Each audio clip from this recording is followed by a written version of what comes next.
Li Jun's encounter. Pan, DN0VL. C. M. Origin Weapon Mountain. Chen Chen ended the formation, deep in thought. The past few years have not been kind to him. He did not show up in the early stages of this glorious age, waiting for the opportune time. During his time in hiding, Chen Chen was confident he was par with all the other heaven chosens. His competition with Tong Ruobing was proof of his prowess. Unfortunately, everything changed after she encountered a man named Wu Ming. Chen Chen did not know what she got from him. But after that encounter, she easily surpassed him, frustrating him beyond words. And things worsened when he encountered heaven chosens like Wang Wei, Feng Hang, Hua Fenghuang, and others. He realized these people were in a class of their own, and his rival Tong Ruobing was now part of this class. Chen Chen's ambition has always been to create the most powerful artifact in history, surpassing the all-encompassing mirror that the Refiner ancestor created. The mirror is, without a doubt, the most powerful artifact of the myriad emperor world. Despite the Refiner ancestor being only a pseudo-eternal emperor, Chen Chen wanted to create the most powerful artifact of the lower dimension, surpassing all artifacts in the lower dimension. And without proving the Tao and becoming an eternal emperor, he could not accomplish his goal. After sighing in desolation, Chen Chen took out a booklet from his space ring, a pondering look deep in his eyes. 200 years ago, he received a fortunate encounter that could change his life. It was the inheritance from a foreign heaven will world named Mechanized Puppet World. He did not know this inheritance was in the Myriad Emperor world, nor did he care. The cultivation system of that world involved created a puppet that is empty inside, and the cultivators can enter to control. The puppets are essentially operated armors. That's the best way Chen Chen could describe them. Chen Chen did not care for the novelty of this system. In his eyes, these puppets were nothing but well-crafted magical artifacts used in another system. Furthermore, he could see the flaw in this system: reliance on foreign aid. The cultivators who controlled the puppets were naturally weak, having only cultivated their spiritual power to control the puppets better and have the ability to create and update them. In the later stages of this system, cultivators can create law puppets, but they still have to summon their puppets from their sea of consciousness when needed for battle. If someone is fast enough, they can take advantage of this flaw. This issue is solved only after the Heaven Will battle. After proving the Tao, the cultivator will inherit their puppet's power, while the artifacts will become something similar to a proving Tao artifact. A technique considered forbidden in the mechanized puppet world allowed the cultivators to fuse with their mechanized puppets permanently. To eliminate the boundaries between flesh and metal, human and puppet, to eliminate the boundaries of self and tool. The moment Chen Chen read about this technique, he thought about fusing with an Emperor-tier puppet. Of course, reasons told him that was impossible, but he still could do it for an Immortal Tier 1. However, this technique had a high failure rate, and the consequence was worse than death. He previously rejected taking such risks. But now, as he watched his peers surpass him, as he sensed the upcoming era, he hesitated. Was the risk worth it? That's all he could think about. Chen Chen spent the next few hours thinking to himself, asking not to be disturbed. Then, he gritted his teeth as he made a decision. Tell the elders I'm going to the Refiner Paradise world. Chen Chen believed that he had a higher chance of success if he refined the Immortal Tier puppet himself. And only in places like the Refiner Paradise world, where refining masters can prove the Tao only based on their skills, would grant him the skill to achieve such a feat. People reacted differently to the assembly. However, one consensus that every participant agreed upon: a new era of strife was upon the world, and the son of an era had a plan for that era. After finishing the negotiations, Wang Wei headed to Li Jun's mountain to meet the latter. It has been a while since they talked and interacted. After serving tea, the three reminisced about what had happened to them. Nothing exciting occurred for a while, explained Li Jun. After receiving the talisman from the ancestor, I went into retreat, even using the time formation. You must have gotten quite the result? Asked Wang Wei.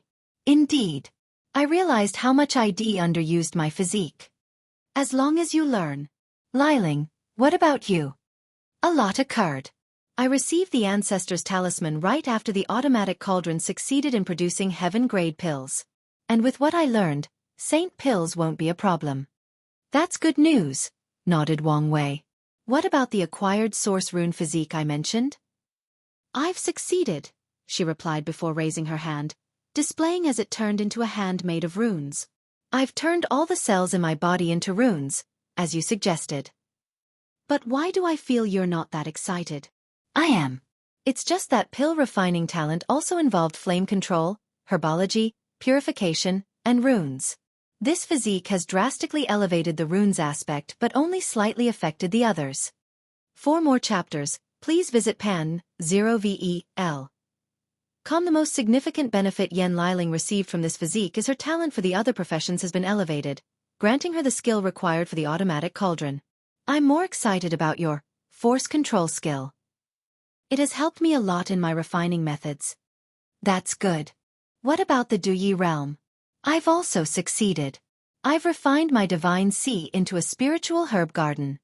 Yen Liling waved her hand to show inside her divine sea, where she planted various spiritual herbs. Her origin essence will nourish the herbs while some will produce spiritual qi similar to Wang Wei qi flow divine ability. Although it is only the first stage, I'm satisfied, she concluded. Wang Wei nodded before looking at Li Jun. Nothing yet, he replied, slightly embarrassed. It seems your cultivation talent is lacking a little, commented Wang Wei, and Li Jun agreed. His battle talent is on par with the likes of Feng Heng and other heaven chosen that have broken the boundary of mortal and immortal.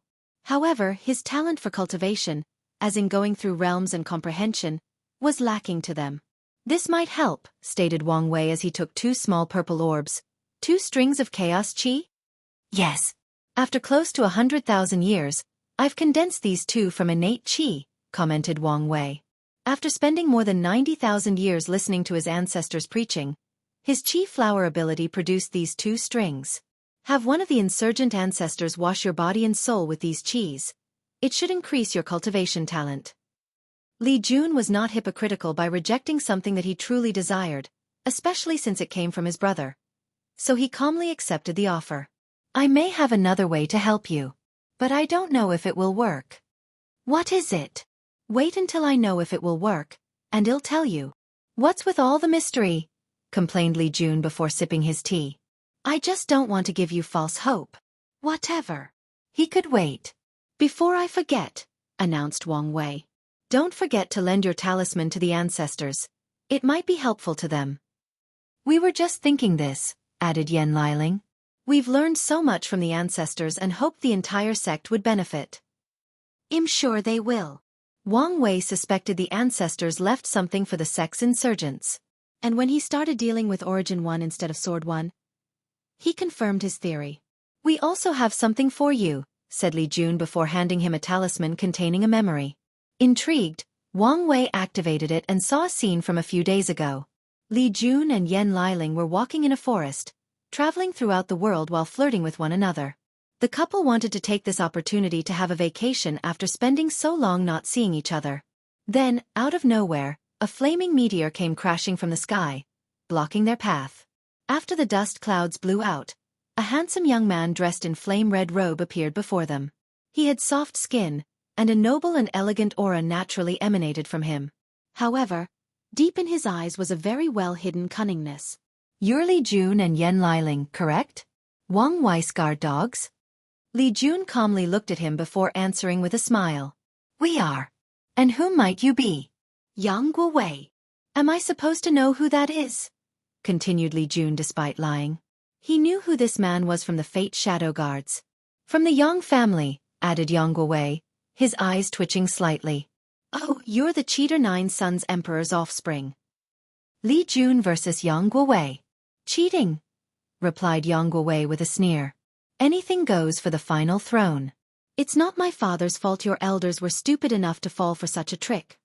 What did you say? Yen Liling asked, triggered by this comment. No one can badmouth her elders. Li Jun placed his hand on her shoulder, calming her nerves. He was also mad since the Nine-Sun Emperor basically destroyed the Tao heart of his brother's grandfathers. That heaven will was wasted on your father. Any of our elders could have become pseudo-eternals and even eternals. But your father barely became a first class. All I'm hearing are excuses from sore losers. Okay, I don't want to waste time with you, countered Li Jun, every second looking at your ugly face. I feel my lifespan rapidly shrink. Veins appeared on Yang Guowei's forehead. He had to admit this comeback was a good one. What do you want? Continued Li Jun. I want the deceiving heaven longevity art. And what does it have to do with us? Li Jun suddenly thought of something. You want to kidnap us to blackmail Big Brother Wang Wei? I guess you're not as stupid as you look. Interesting, commented Li Jun as he took out his spear. I haven't had a good fight in a while. He did not hesitate to deploy his domain, turning the surrounding into a world of crimson red, the same as his hair. Meanwhile, Yan Liling flew out of the boundaries of this confrontation. The same for me, replied Yang Guowei as he also deployed his domain, turning his surroundings into a world of white. Looking from above, these clashes looked like two circles. One red and the other white, clashing, trying to overwhelm the other. Let's test the water first, thought Li Jun as he waved his spear. Then, an infinite number of weapons manifested in the sky. Spears, swords, sabers, halberds, axes, bows, and others. Slaughter Dao includes weapon laws that are further divided into spear, sword, and saber laws on top of myriad other weapons. Yang Guowei calmly watched these infinite weapons descend upon him. He had no fear despite their powers to destroy countless middle thousand worlds. Numerous black circles appeared above him, and black holes came out from the circles. They easily swallowed the weapons. Then the black holes turned into a black cloud that spread throughout Li Jun's domain, turning his side from red to black. Darkness has contributed to numerous acts of slaughter, stated Li Jun as he quickly dispelled the power of darkness. Before humans discovered fire, too many people died because of the species' inability to see in the dark. Countless military tactics involved using the darkness to commit acts of slaughter. So, darkness was one of the weapons of darkness. Li Jun placed the tip of his spear on the ground. The earth turned gray, the color of death. An army of dead soldiers, ghosts, and zombies rose from the soil. There were billions of dead, all ready to listen to their ruler's command.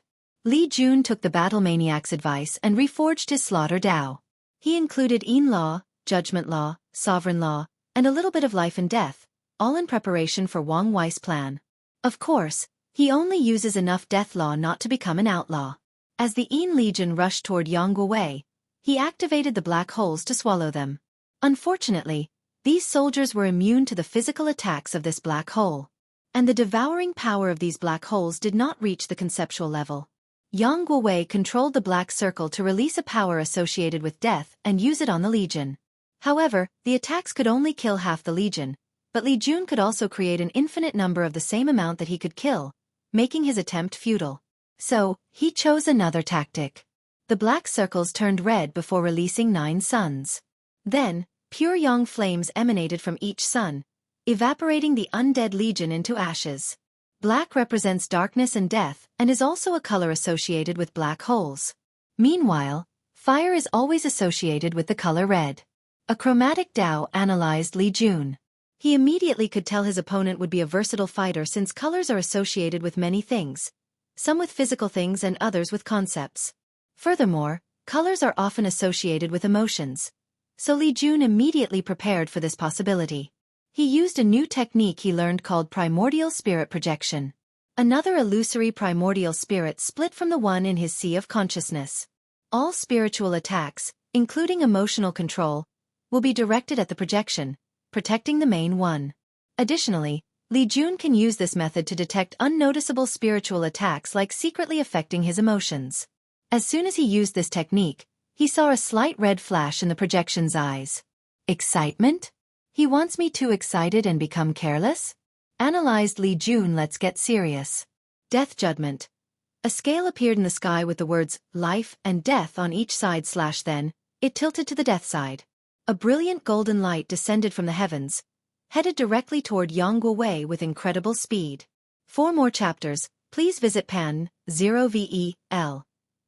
Luckily, his white domain turned orange, representing slowness and drastically reducing the attack speed. In addition to the time spent destroying the red suns, Yang Guowei finally reduced the attack speed to a point where he could react. 2 circles appeared above his head. The first was green, representing the Earth's solid nature and defensive capabilities. The second was black and white, which generated a yin-yang shield. Yang was measures defended against Li Jun's attack. However, his opponent did not give him time to breathe. He saw Li Jun rushing towards him with a tsunami of blood following him. He could hear the scream of the fallen from the blood ocean but quickly protected his mind with a color barrier.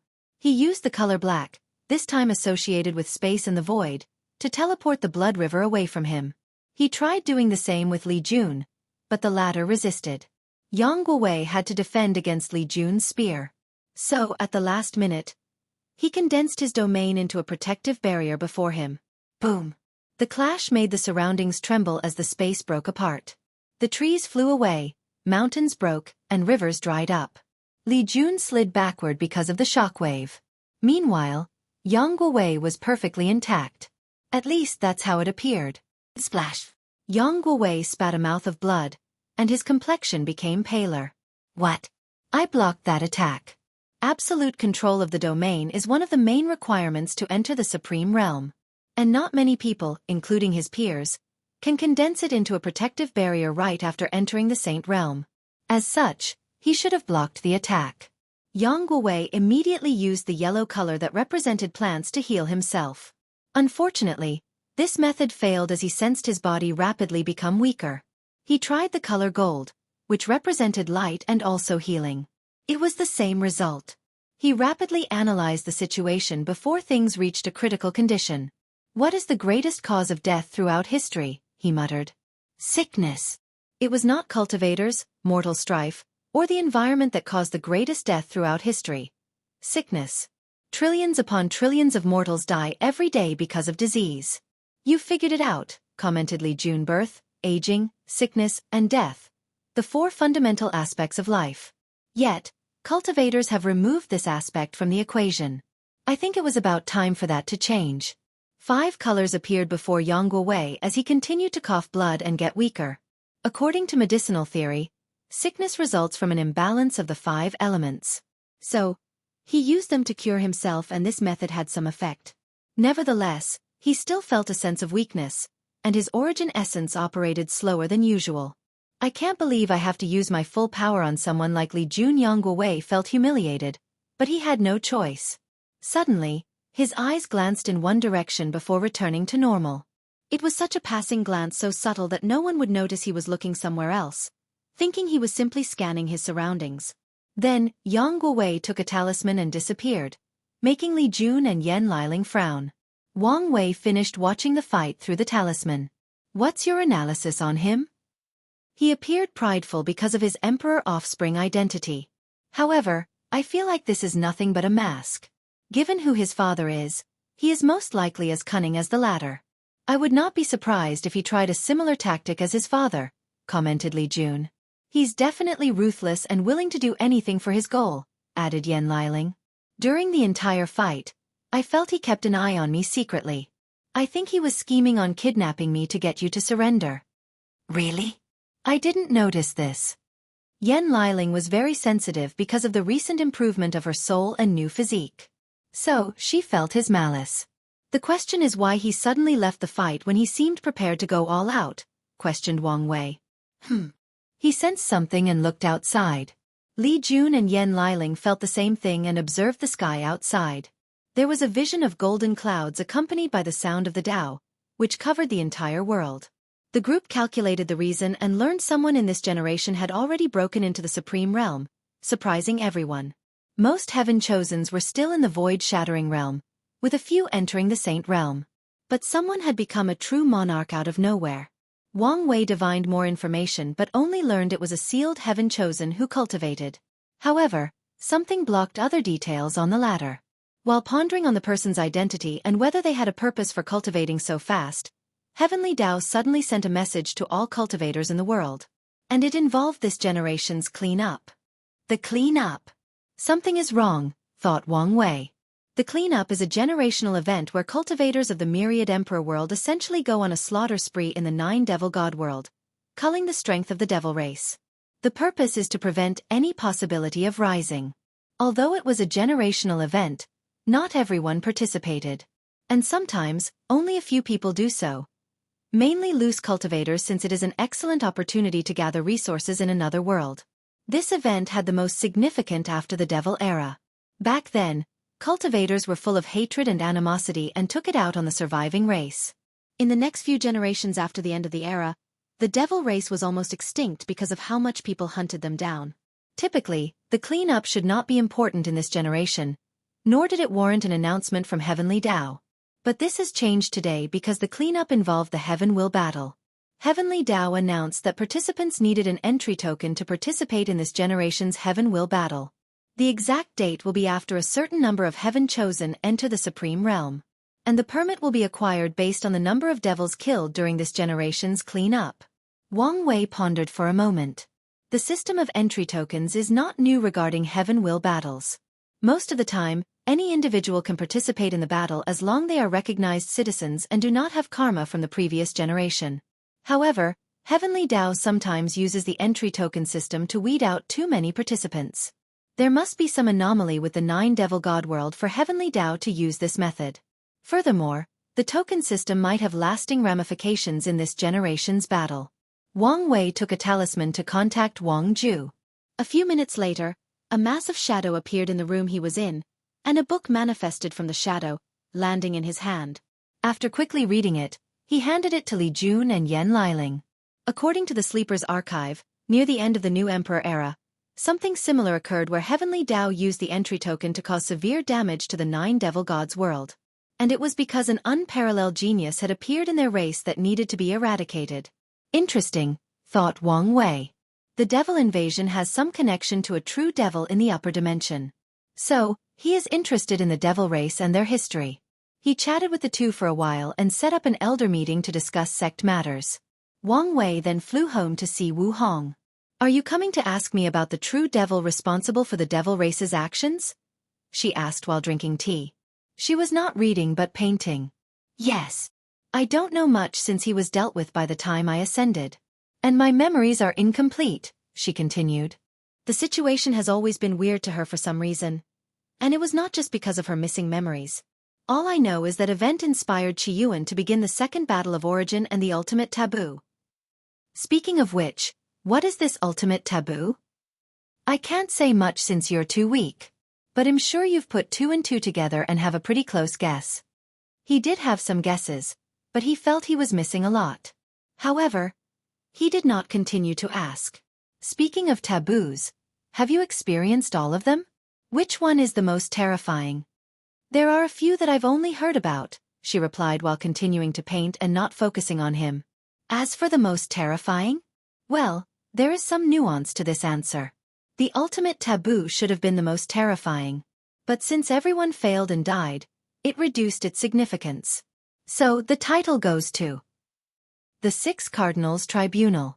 Most cultivators believe them to be only rumors or whispers, only during the ultimate taboo, that they confirm their existence and how terrifying they are.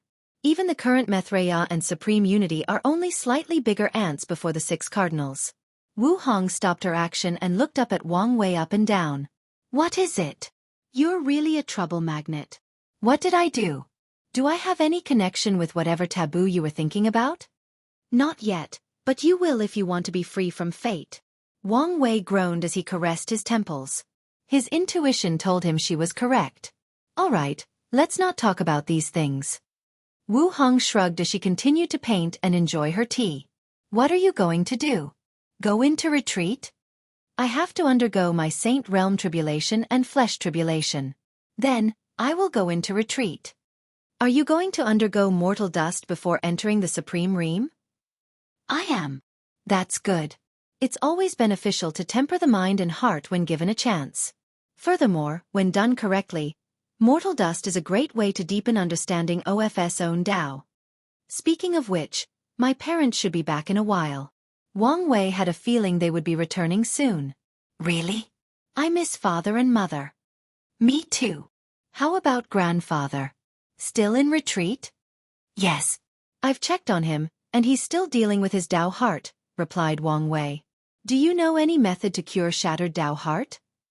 In this chaos world, the answer is no, replied Wu Hong. The laws of this chaos world has placed great restrictions on resources dealing with Tao heart. Is it to weed out the elite and the weak-minded? Yes, but also to encourage cultivators to rely on themselves to deal with the issue. For more chapters, please visit pan0vel. That's unfair, declared Wang Wei, who felt there should be a better way to deal with this issue. You're only feeling this way because it affects you. You don't have to expose my hypocrisy so blatantly. Wu Hong ignored his fake outcry. You don't have to worry about grandfather. Your plan to have him defeat 9 sons should work.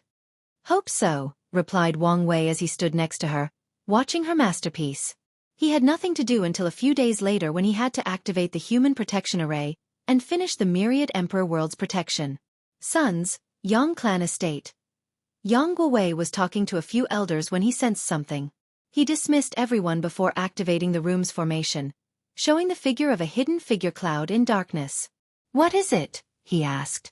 How are things proceeding? It's only been a few days. The dark figure paused as they sensed something in Yang Guowei's tone. Are you still mad about the other day? No. You should know it would have been impossible to kidnap them without alerting Wang Wei.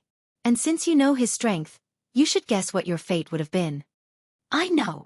The figure paused for a moment. All right. Don't forget our agreement. He then disconnected the communication, and Yang Guowei squinted his eyes. Somewhere in the Myriad Emperor world, the dark figure ended the formation. He was a young man with green eyes. His face was handsome until an insect came from his ears and burrowed into his cheeks. And the figure behaved as if he felt or sensed nothing. This Yang Guowei is a snake. I cannot determine his motive and behavior pattern, he thought. Anyways, as long as his father is on our side, he should behave. He then activated the formation to contact 2 others. Yu Zhu Hao. I've told you not to call me by that name, parasite. Fine. Undead Flame. How is your situation? Not good. I think the Fate Shadow Guards have spotted me? So soon? They knew they could not hide for long, but the longer they could, the better the situation was for them. I think they are only suspicious. But some people have been monitoring me and my contact with the corpse-selling sect. You need to be more careful and better hide your track. I will. Parasite then looked at the second individual. Designer, how are things on your side? Excellent. As long as you gather the resources and have enough people to sacrifice, I guarantee you a weapon capable of killing a 3rd-class emperor, reassured a young man with dirt all over his face. I guarantee you these 2 9-extremity foundations won't survive. Don't worry about the sacrifices. I've already established a semi-decent alliance with many Heaven Chosens. I will turn everyone against these 2 if I have to. What about the Suppressing Fate Alliance? Do you think we can ally with them? Asked Undead Flame. Maybe. I'm hesitating to deal with Mo Xingyun since she might be connected to the Heaven Devour Emperor. If she is as selfish as her ancestor, it won't be a bad thing if she's the one who proves the Tao. Their objective is to prevent the rise of the Myriad Emperor world or at least delay it for as long as possible. So if someone as selfish as Heaven Devour Emperor become Emperor, they would never help or lead this new era. Let's wait and see. The moment Parasite said these words, he and the others sensed something. Then, they received Heavenly Dao's message. Immediately, Parasite's face changed as the situation just got complicated. Heavenly Dao uses the entry token system to reduce the number of participants in the battle. And if it is the same in this cleanup, their plan, which requires ganging up on Wang Wei and Di Tian, will be in jeopardy. What do you think? Asked Parasite.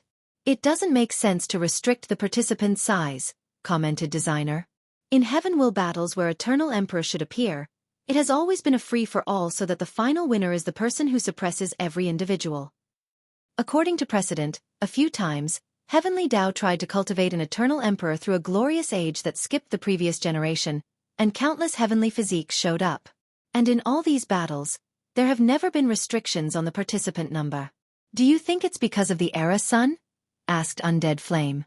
No. Heavenly Dao cannot show that much favoritism, even if it would benefit it, analyzed Parasite. Let's just until the clean-up. This might be because of an unknown situation in the Devil God world. Saint Tribulation. Wang Wei held the human destiny sword in his hand. At the decided time, he activated it. A brilliant light rushed from the department of the Dao opening sect, shining over the entire world. And from that light appeared a golden formation made of countless circular runes with different designs. It covered most of the world. Subsequently, 3 more lights rushed to the sky. The silver one from the northern continent was from the demon race. The blue one from the eastern ocean, located between the central and eastern continent, came from the sea race. The last one was white, and it came from the eastern continent. The different color formations appeared above the heavens before fusing. The process was easier than expected, making Wang Wei believe that someone thought of this possibility and tempered these formations. His guess is Emperor Kong, since only an eternal emperor would have the means to detect these hidden formations. Of course, he had no proof. As he proceeded with the fusion, he strengthened his theory even more. He discovered that it was not someone tempered with the other formations but the human protection array. They made it more compatible with fusing with different arrays. Focusing on the task at hand, he finished the fusion process before giving it two main directions. Firstly, watch any movement from the forbidden zones, especially the Dao burial ground. Secondly, be on the lookout for foreigners approaching and entering the myriad emperor world. Once everything finished, Wang Wei felt a sense of relief. The next step of this plan was the committee that ensures each faction pays its share of resources. He had already chosen a reliable delegate from the sectarian faction to send for the committee. While mortals, ordinary cultivators, and non-emperor lineages wondered what was happening in the world, Wang Wei had other stuff to do. Tai Gang had returned, and he wanted to chat with him. How did things go? There was no suspense since most of the worlds I went to were middle 1,000 words. As for the great 1,000 worlds, there were a few resistances. But the elders put them down. That's good. Did you catch the existence of other factions in the lower realm? A few, Tai Gang replied. Mostly the Academy. They've conquered a few worlds to compensate for the previous Qi Lux loss. According to your instructions, we did not intervene in these worlds to not alert anyone. Wang Wei nodded. We must reduce interaction with the outside world for a while before the Heaven will battle. Is there a reason? To prevent foreign interference or invasion. What about your other plans? Everything is already set. I just need to wait. He has already instructed the Fate Shadow Guards to expand throughout the endless void. And he has a reliable person in charge of the expansion, allowing him not to worry about problems despite entering a state of low contact. So, why is this conversation really for? Tai Gang could feel this was not as simple as on the surface. What is your plan for the future? Tai Gang did not immediately answer. What do you have planned for me? I wanted you to become Fate One and protect the sect. But I want to know if you are willing. Tai Gang did not immediately answer. I remember the first time we met. I was full of pride and ambitions, even after losing at the hands of Li Jun. But you made me realize how weak I was with one look. Tai Gang looked in the distance, slightly dazed. After broadening my horizon in this world, I truly realized how tiny and insignificant I am. He squinted his eyes with unwavering determination. But I still want to see the highest stage of cultivation, with the best path. You want to prove the Tao? Yes, replied Tai Gang. But I also know my limitations. So, I have a plan that gives me the best chance. Oh, do tell. I want to become the most powerful insurgent possible. And I will serve you until your ascend. But before leaving, you can transfer my power to someone else, and I will reincarnate.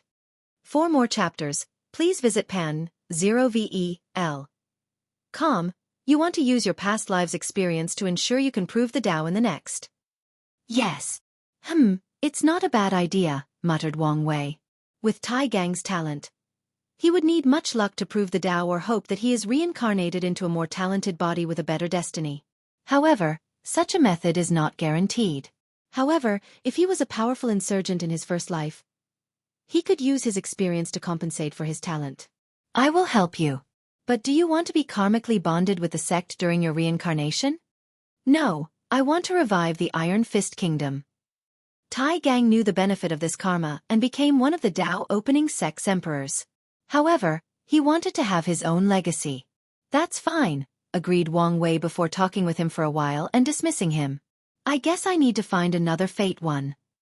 He had someone else in mind, but he did not know whether she would be a good fit. Soon afterward, he went to Tribulation Peak to upgrade the formations. He did not want to leave the sect for his tribulations, but he also knew it could be too powerful for the current formations. He improved them and ensured to hide the process from the outside world. However, he did allow the disciples to witness the whole thing, allowing them to experience how powerful their sect master was. After setting up everything, he released the suppressing technique he's been using the entire time. The sky then changed as fire, thunder, wind, and other elements descended on him with unimaginable power. This part of the tribulation lasted 7 straight days without stopping. Of course, this tribulation was a plaything to Wang Wei. He could not even temper his body because of how weak it was. However, he was interested in the second part of the tribulation. The energy in the clouds condensed into 2 individuals. A woman and a man, both looking very young. Wang Wei's mind rushed as he tried to recognize these two. The Yin Moon Emperor and the Sword-Casting Emperor. These two were the founders of the Yin Moon Palace and the Sword-Casting Villa. They were Zhen Wushuang and Su Ya's ancestors. Both were pseudo-eternal emperors who have gone to become paragons and achieve great things. Wang Wei focused on the Sword-Casting Emperor since they technically had some karma. He is the man who defeated the Battle Maniac Emperor during his first Heaven Will battle. He once read some words Battle Maniac left in the sect's archive. According to the latter, this defeat was his greatest shame. And it was not because he lost, but because he lost to a swordsman he deemed inferior to his sister. Later on, after becoming a paragon, he went on to have a rematch and won by a slight margin, just as Sword-Casting Emperor did in their battle. A lot of information flashed in his mind, thinking about the life of these two. The Yin Moon Emperor grew up in a terrible environment as a mortal. She grew to hate men because her father abused her and her mother. One day, her mother forced her to leave before confronting their father and burning them inside their house. Yin Moon hated the feeling of weakness and actively searched for the world of cultivation. She suppressed her peers with the 7 emotions and 6 desires physique before proving the Tao. Unfortunately, she was short of becoming an eternal. Eventually, she created the Yin Moon Palace and only accepted women. The Sword-Casting Emperor lived in the 3rd generation of the ancient emperor era. Back then, the sleepers had just begun and could not gather much information about him. However, Wang Wei knew something about his name. Sword casting implied he was a master of sword refining or his Tao was related to it. But that was not the case. He chose that title and named his faction as such to honor his passing father, who was a mortal blacksmith known for creating great swords. He elevated his father's legacy to a refiner and created the Sword-Casting Villa, who to this day, is the best sword refiner in the world. Even Origin Weapon Mountain cannot compare to them in that category. Interesting lineup, commented Wang Wei. But that's not enough to stop me. Thunder flashed in the clouds, and they responded as if they heard his words. Then, 2 more people appeared. 1 woman and a man. The woman dressed plainly with a scholarly atmosphere around her. Meanwhile, the young man had heterochromatic eyes, red and blue. The Void Emperor, stated Wang Wei as he looked at the woman before glancing at the man. The Samsara Emperor. 2 more pseudo-eternal emperors. Saint Tribulation, L. 2 interesting emperors, thought Wang Wei. The Void Emperor was once a student of the Emperor Enlightening Academy, when they had cultivated 5 great emperors. Unfortunately, her experience in the academy was less than pleasant. She had one other competitor who was on par with her despite having the boundless void physique. However, the Void Emperor always felt the academy discriminated against her because of her gender. She received fewer resources from him, less support, fewer followers, and fewer opportunities. She would have understood if there was an overwhelming difference between the two, but they were relative to each other in most things. The last straw that made her leave was when one of the supreme teachers tried to force her to marry her competitor and give up on her goal of proving the Tao. She left in anger, trying to forge her way. Oddly, she began to strive during this period. Her strength drastically increased until she became known as the person most likely to prove the Tao. And she did. She defeated all her opponents and became a pseudo-eternal. Then, she established the Tao Worshipping Academy with a more tolerant and accepting philosophy. As for her opponent from the academy, she killed him in the final battle. But she did not retaliate against the academy. After this incident, the Emperor Enlightened Academy also realized the corruption of their system and changed their policy to be more inclusive and tolerant. The Void Emperor left the academy in the middle of the void-shattering realm. So, this version is the one with her peak ability, thought Wang Wei before sizing the Samsara Emperor. His story was also interesting. In his youth, the Samsara Emperor was a renowned thief. He would infiltrate different factions to steal important resources from them. When all Heaven Chosens participated in major fortunate events, he would sneak at the last moment to steal all the rewards from everyone before vanishing. He spent most of his life running away from numerous factions, including the Tao opening sect. Wang Wei knew two defining events in his life. The first one was he stole some treasure that allowed him to understand samsara law. And the second was when he suddenly fled into the nether hell. After leaving the nether hall, the samsara emperor disappeared from the world. And even after proving the Tao, he did not stay nor preach to the world. He immediately ascended. Wang Wei analyzed his life and came up with a theory. He believes the samsara emperor somehow used the nether hall to pass his outlaw trial. Maybe through a deal with Old Man Nether. However, he ran away after proving Tao to escape his deal or stay away from him. From what he knew, the samsara emperor was one of the main paragons in the second origin battle, so he should not care about someone like Old Man Nether. Let's get this over with, he said before deploying his domains, and the others did the same. Facing 4 domains from eventual pseudo-eternal emperors did not suppress him. On the contrary, he still had the advantage. The first to take action was the Moon Emperor. A figure suddenly condensed before her. It was Wang Wei with blood-red eyes. A manifestation of one of my deepest fears? Thought Wang Wei as he sensed this clone who actually had close to 80% of his ability. What was one of his biggest fears? Himself.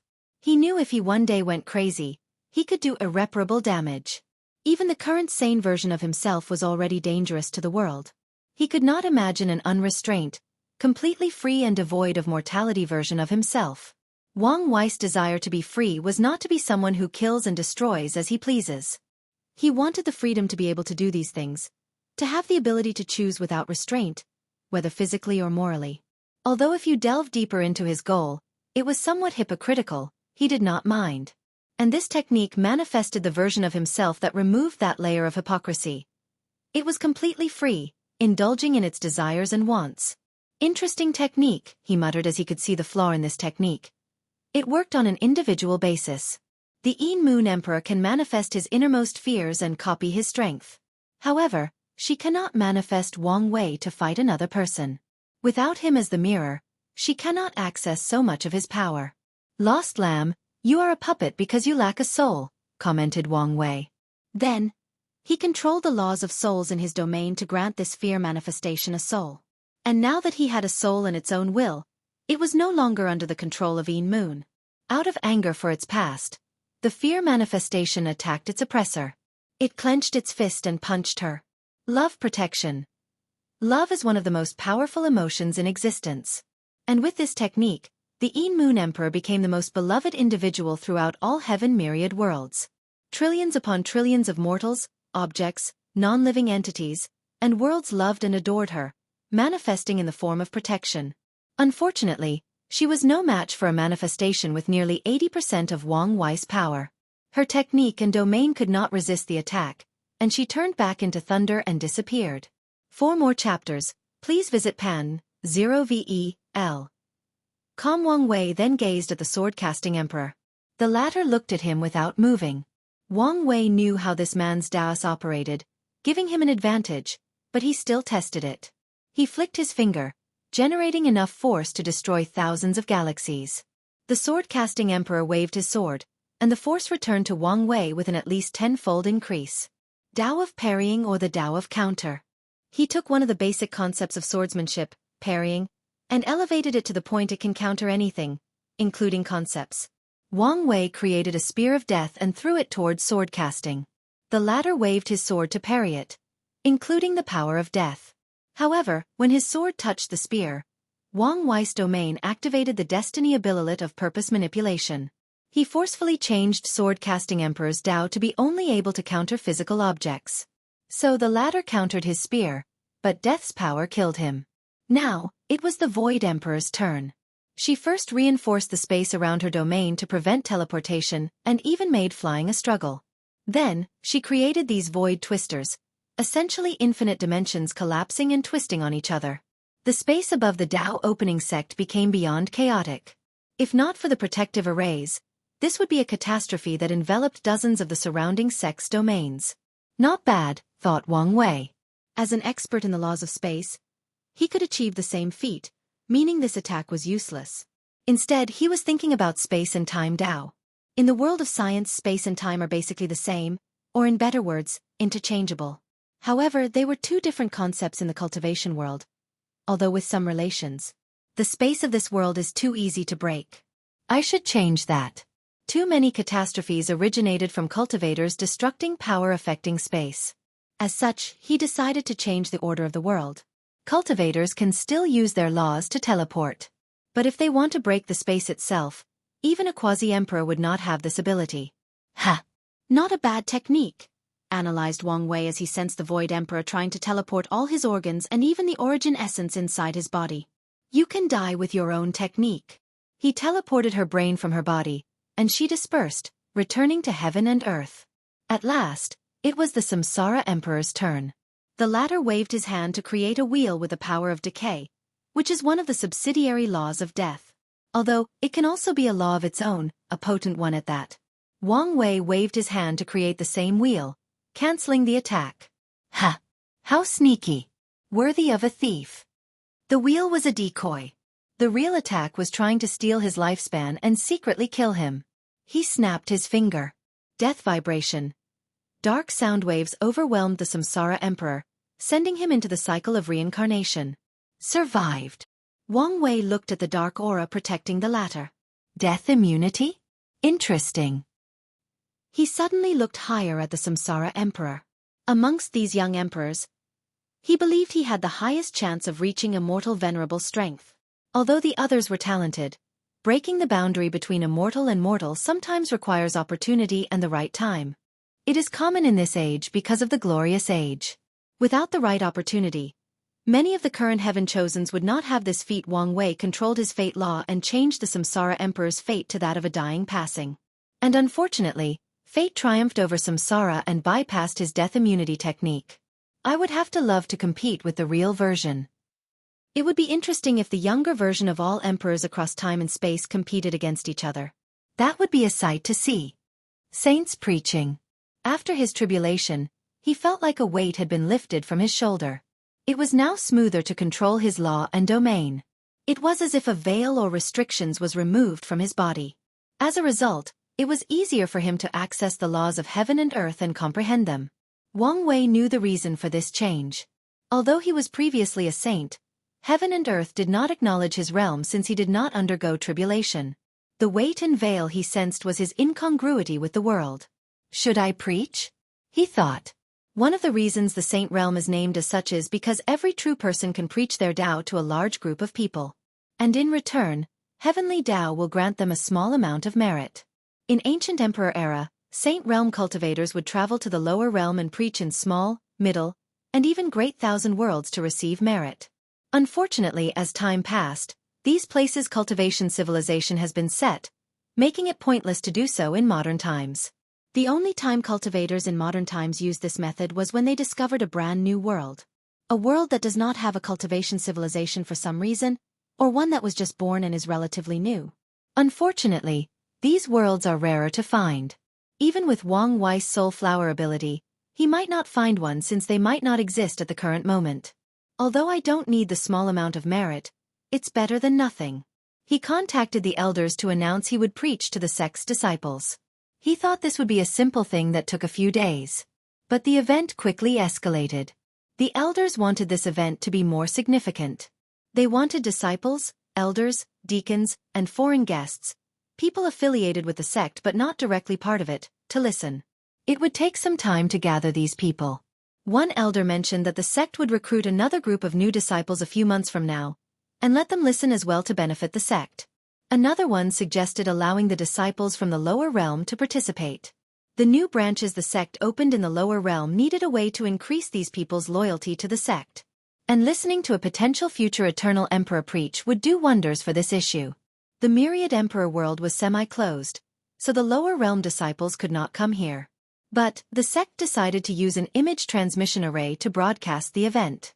Wang Wei was speechless the entire time. He did not expect things to escalate to this level.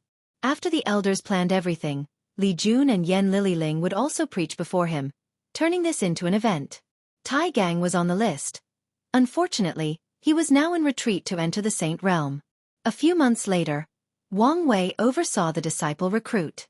The sect divided the tester into two groups, the one with cultivation and the one without. Regarding cultivators, No one above the divine altar would be accepted since that's the realm where it is not too expensive to recast the foundation. There used to be an age limit, but Wang Wei removed it to ensure the sect could find some late bloomers with undetected talents. As such, people from as young as 14 to divine Altair cultivators close to the 1,000-year limit attended this process. The sect then used a variety of criteria to test these people.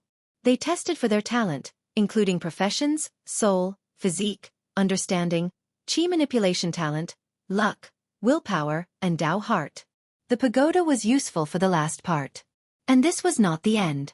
The sect checked the background of these people to ensure no problem. They checked their fate line to see if they had some unique destiny. They checked their karma to see if they had some karmic connection that would be favorable to their cultivation or detrimental to them and the sect. Because of this unique and comprehensive method, some accepted individuals appeared to make no sense. Some people were nothing but mortals that did not even have leakless bodies. They only wanted to take a chance at changing their lives. And since travel had become more accessible because of the constructs, they came to give it a chance.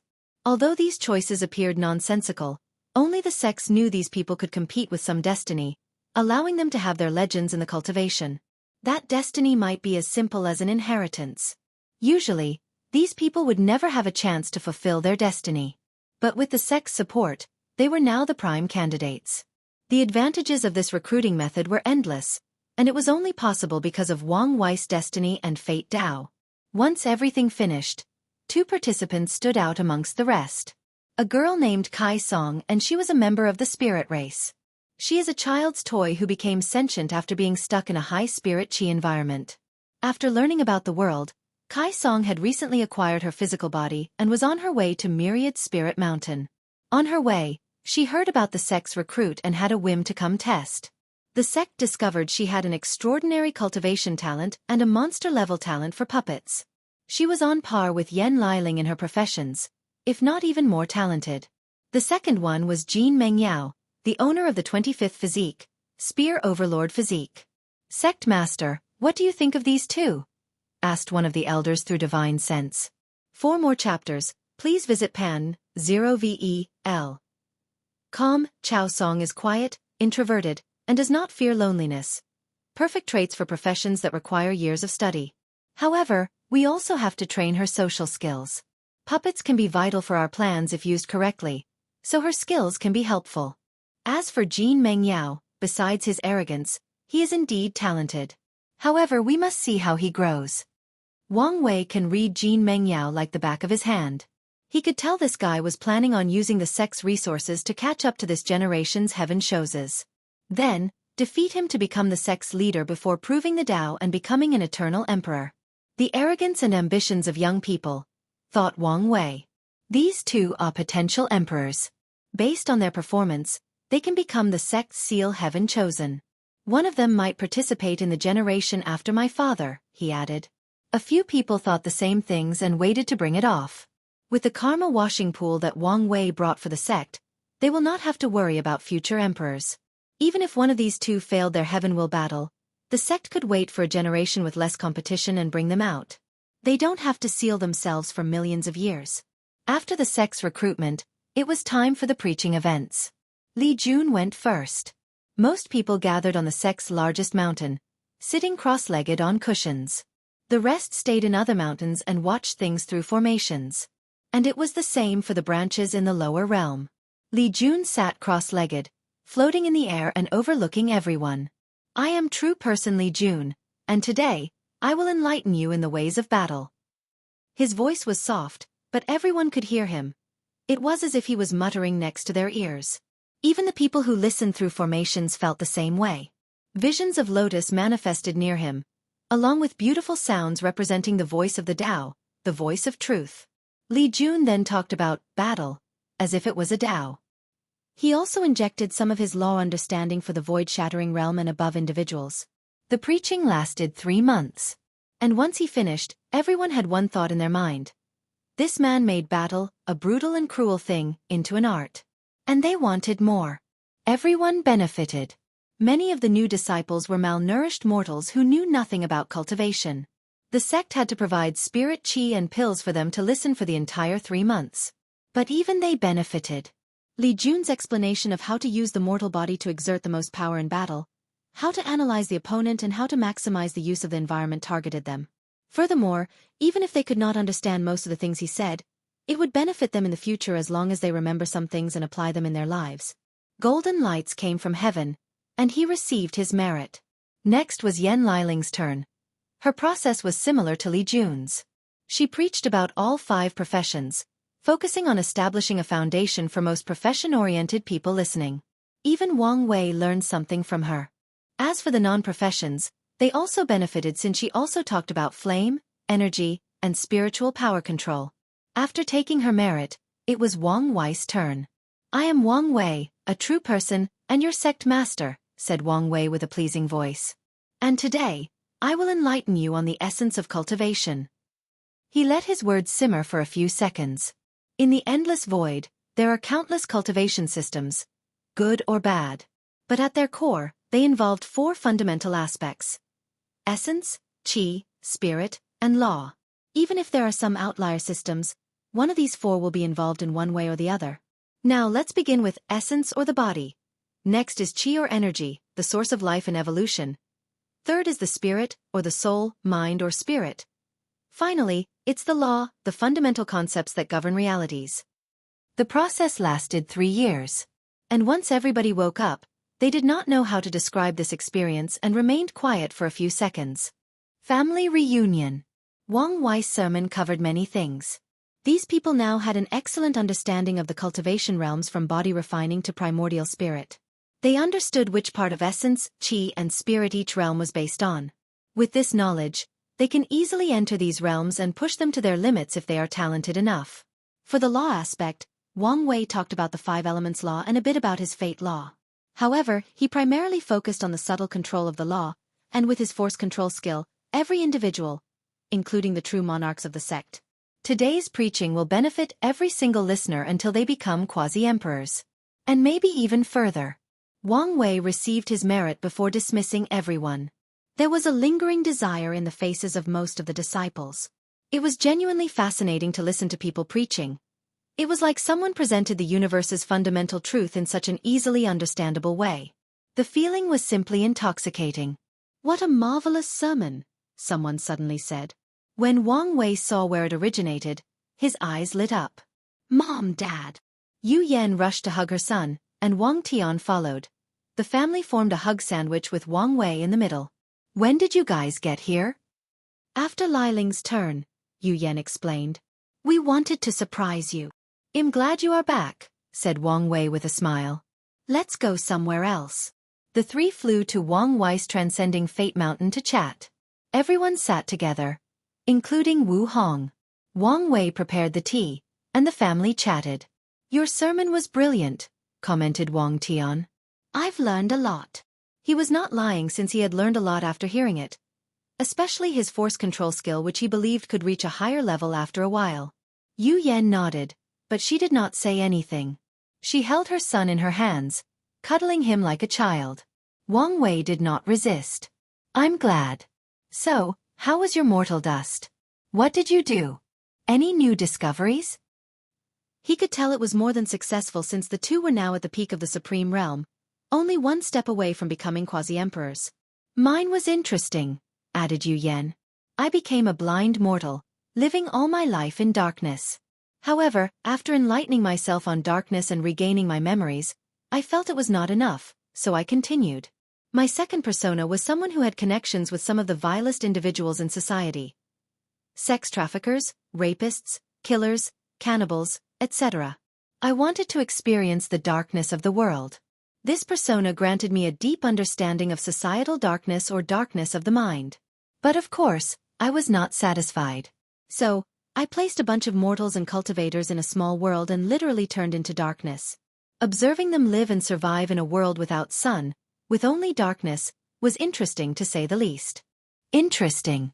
I give you a full score for ingenuity," commented Wang Wei. "Thanks. I think you've been rubbing off me," smiled Yu Yan, pleased with her son's compliment. "Old man, what about you?"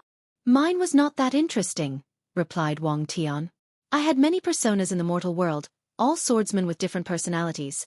The indifferent swordsman who killed his loved ones for his sword Dao, the free and unrestrained swordsman, the charismatic one with friends all over the martial art world, and even the drunkard swordsman. Every time I learned something fundamental about swords from these personas, I would awaken my memories and choose the next one. Wang Tian took a sip of tea. Then, I turned myself into a sword and experienced what it was like. In a few hundred years, many swordsmen created legends with my sword. As a result, I learned the fundamental truth that the sword was a weapon of murder. Nothing else, nothing more. You don't seem too happy about this discovery? Remarked Wang Wei as he sensed his father's odd mood. It's not that since I've always known this. With his achievement in the sword, of course, he knew the fundamental purpose of the sword's existence. I've loved the sword since I was 8, and my father gave me a wooden sword for practice. I named it Little Heaven, after my name, and I still preserve it. I was hoping to pass it on to you for your training. Well, you know how that turned out. Wang Wei gave his father a wry smile. It's not his fault that he was not a fan of most weapons. Wang Tian did not blame his son since he was in a state of remembrance. My love and passion for the sword have allowed me to travel far in its ways. But it also made me romanticize the sword, thinking it was more than a simple weapon. I thought it was beautiful, mighty, the best weapon, and the weapon of kings. Unfortunately, through cultivation, I found its essence as a tool created for death and slaughter. And a small part of me refused to accept this fact. Until mortal dust. In the time he spent as a sword, he ended up in different people's hands. A blacksmith who admired the technique behind its creation. A king who used it as a symbol of power and authority. However, he always ended up being used as a tool for killing. For more chapters, please visit pan0vel.com. After removing that final reluctance, Wang Tian sublimated his state of mind, and his swordsmanship reached a higher realm. As long as you've figured things out, added Wang Wei. How strong are you now? Condense your most powerful attack into a sword qi, and let me see. Wang Tian did not hesitate because he knew how strong his son was before leaving. He raised his hand to condense a small sword the size of a toothpick. As expected, commented Wang Wei as he felt the power emanating from the sword qi. Middle level of 3-leaf. After you become a quasi-emperor, you will reach the peak with a slight chance of breaking into 4-leaf. He knew his father, and since Ji Lanfeng had such potential, it made sense for his father to be on par with the latter. Chuips. Yu Yan smacked her lips in response. She left her son's embrace and chose to embrace her quiet daughter-in-law instead. What's wrong? After showing her my strength, she argued with me that she would still win if we had a heaven will battle in our generation, explained Wang Tian. Son, don't you think so? I do. Oh, come on. How come you're on her side? Countered Wang Tian. Firstly, it's not as challenging as you think to scheme against an immortal venerable.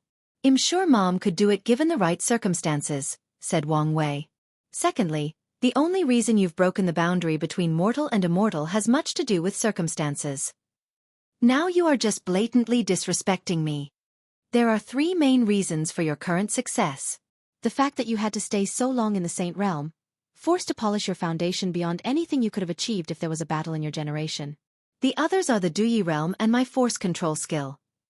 Wang Tian pondered for a moment and realized it was the truth. These things contributed most to his current strength. Of course, there were other factors. For example, he pushed himself beyond his limits when he saw how fast his son grew. Competition and drive can motivate anyone to improve beyond their limits. Be that as it may, I still think I would have won.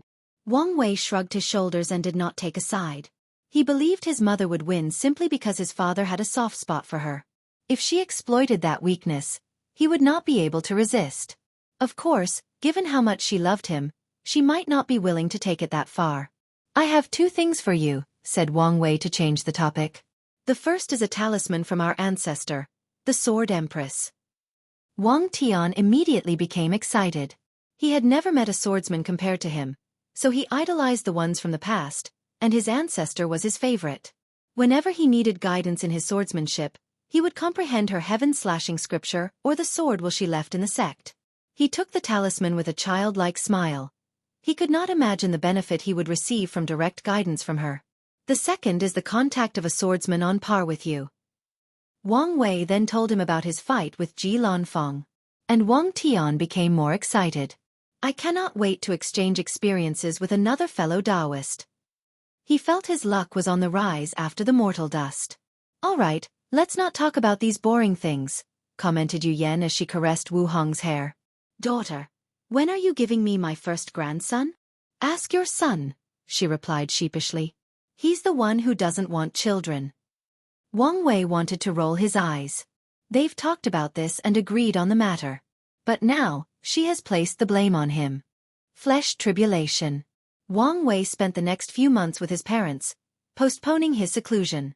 Then, he created a clone to socialize with him while his main body entered seclusion. Meanwhile, Wu Hong did the opposite as her main body entered seclusion while a clone spent time with Wang Wei's clone. The couple wanted to spend as much time together as possible. The first thing he did was Wang Jia ceremony. The process required formations, a ritual, and other resources. After everything finished, his shadow connected to her shadow, transferring some of his power to her. A cocoon enveloped Wang Ju as she underwent a massive transformation. She will be a terrifying spy and assassin after inheriting 70% of Wang Wei's power and abilities, especially if she uses them correctly with her shadow law. Afterward, Wang Wei proceeded to condense his first black hole. With enough primordial star essence, he condensed a black hole countless times bigger than the observable universe back on Earth. He first checked whether there were any problems with his secondary artificial acupoints. Then, he checked whether there were any contradictions between the black holes in the 1962 main acupoints. After detecting no issue, he continued to condense black holes for a total of 10,000 second acupoints or a grand total of 19,962. After sensing that his body had reached saturation, Wang Wei stopped and clenched his fist to feel the power contained. 50 primordial dragon force. He could now destroy 50% of a great thousand world with one attack. And that was not the only increase, but also overall defense, speed, regeneration, and survivability. It's coming, he thought after analyzing his body. An unknown power descended on him, and he knew it was from the true power Dao realm. His tribulation had arrived. Wang Wei lay on the ground to prepare. He suddenly felt something munched on his skin, making him groan. With his pain resistance, he would not blink an eye if he swallowed an entire sun, feeling every sensation as the heat burned his throat, liquefied his intestine, or charred his bones. However, the pain intensity was nothing he's ever experienced. Ancient Desolate explained to him this was one of the aspects of the flesh tribulation. The test knew the highest threshold of anyone participating and inflicted a higher level. The severity of the pain is one of the many reasons people cannot open the gate of pain or continue on this path. I can't believe having a high pain tolerance would work against me, thought Wang Wei. However, this was not even the end. He received information or a request to take all the tests together and choose how many of them to take at once. Wang Wei decided on all of them. He wanted to finish the test for the third level in one swoop. Ancient Desolate gave him some tips. The tribulation is divided similarly to the Ancient Desolate body refining scripture. Skin, bones, blood, muscles and meridians, organs, and cells. There will also be special tests for individuals with unique body refining techniques that do not involve these categories. Typically, Wang Wei needed to take these tests one by one in the primordial dragon realm. However, the Ancient Desolate Emperor told him there would be some advantages if he took the tests together. He will receive a boost of strength afterward compared to if he took them individually. Meanwhile, the single test is to decide a body refiner's worthiness to continue walking on the true power Dao realm. After the request, the tribulation continued. Wang Wei experienced horrendous pain as he watched his skin rapidly disappear from his body, as if a creature enjoyed a pleasant meal with his body. Suddenly, an intense fear overwhelms his mind. Here we go, thought Wang Wei, trying to control his emotions. Watching his skin vanish, the fear of dying overcame his mind. Wang Wei knew this part of the test. His powerful soul, immune to most spiritual attacks, was useless on this occasion. The unknown power of the true power Dao realm did not care about his innate paragon soul. And his intuition told him that even if he removed his chains and accessed his spiritual strength, it would be pointless. Wang Wei had to rely on his willpower to bear the pain. His Dao heart and state of mind to fight this overwhelming fear. However, things became worse for him before getting better. After he turned into a macabre creature without skin, his muscles rapidly evaporated, exponentially increasing the pain and fear. Wang Wei was grunting and groaning, trying to keep the pain away. Meanwhile, he felt his mind was on the verge of cracking. I don't want to die, I don't want to die, I don't want to die, I don't want to die. He repeated these words over and over like an endless loop. However, things got worse for him since his organs were next. If Ancient Desolate were here, he would give Wang Wei a thumbs up for his crazy action. When he told the latter to take the tests together, he meant 2 or 3 simultaneously, not everything at once. By the time Wang Wei was a creature with only bone, he was screaming despite having no vocal cords. His scream came deep from his soul. He watched the dissipation of his bones, and the fear intensified. With every cell that disappeared, he felt himself driving close to madness. And the pain did not help the situation.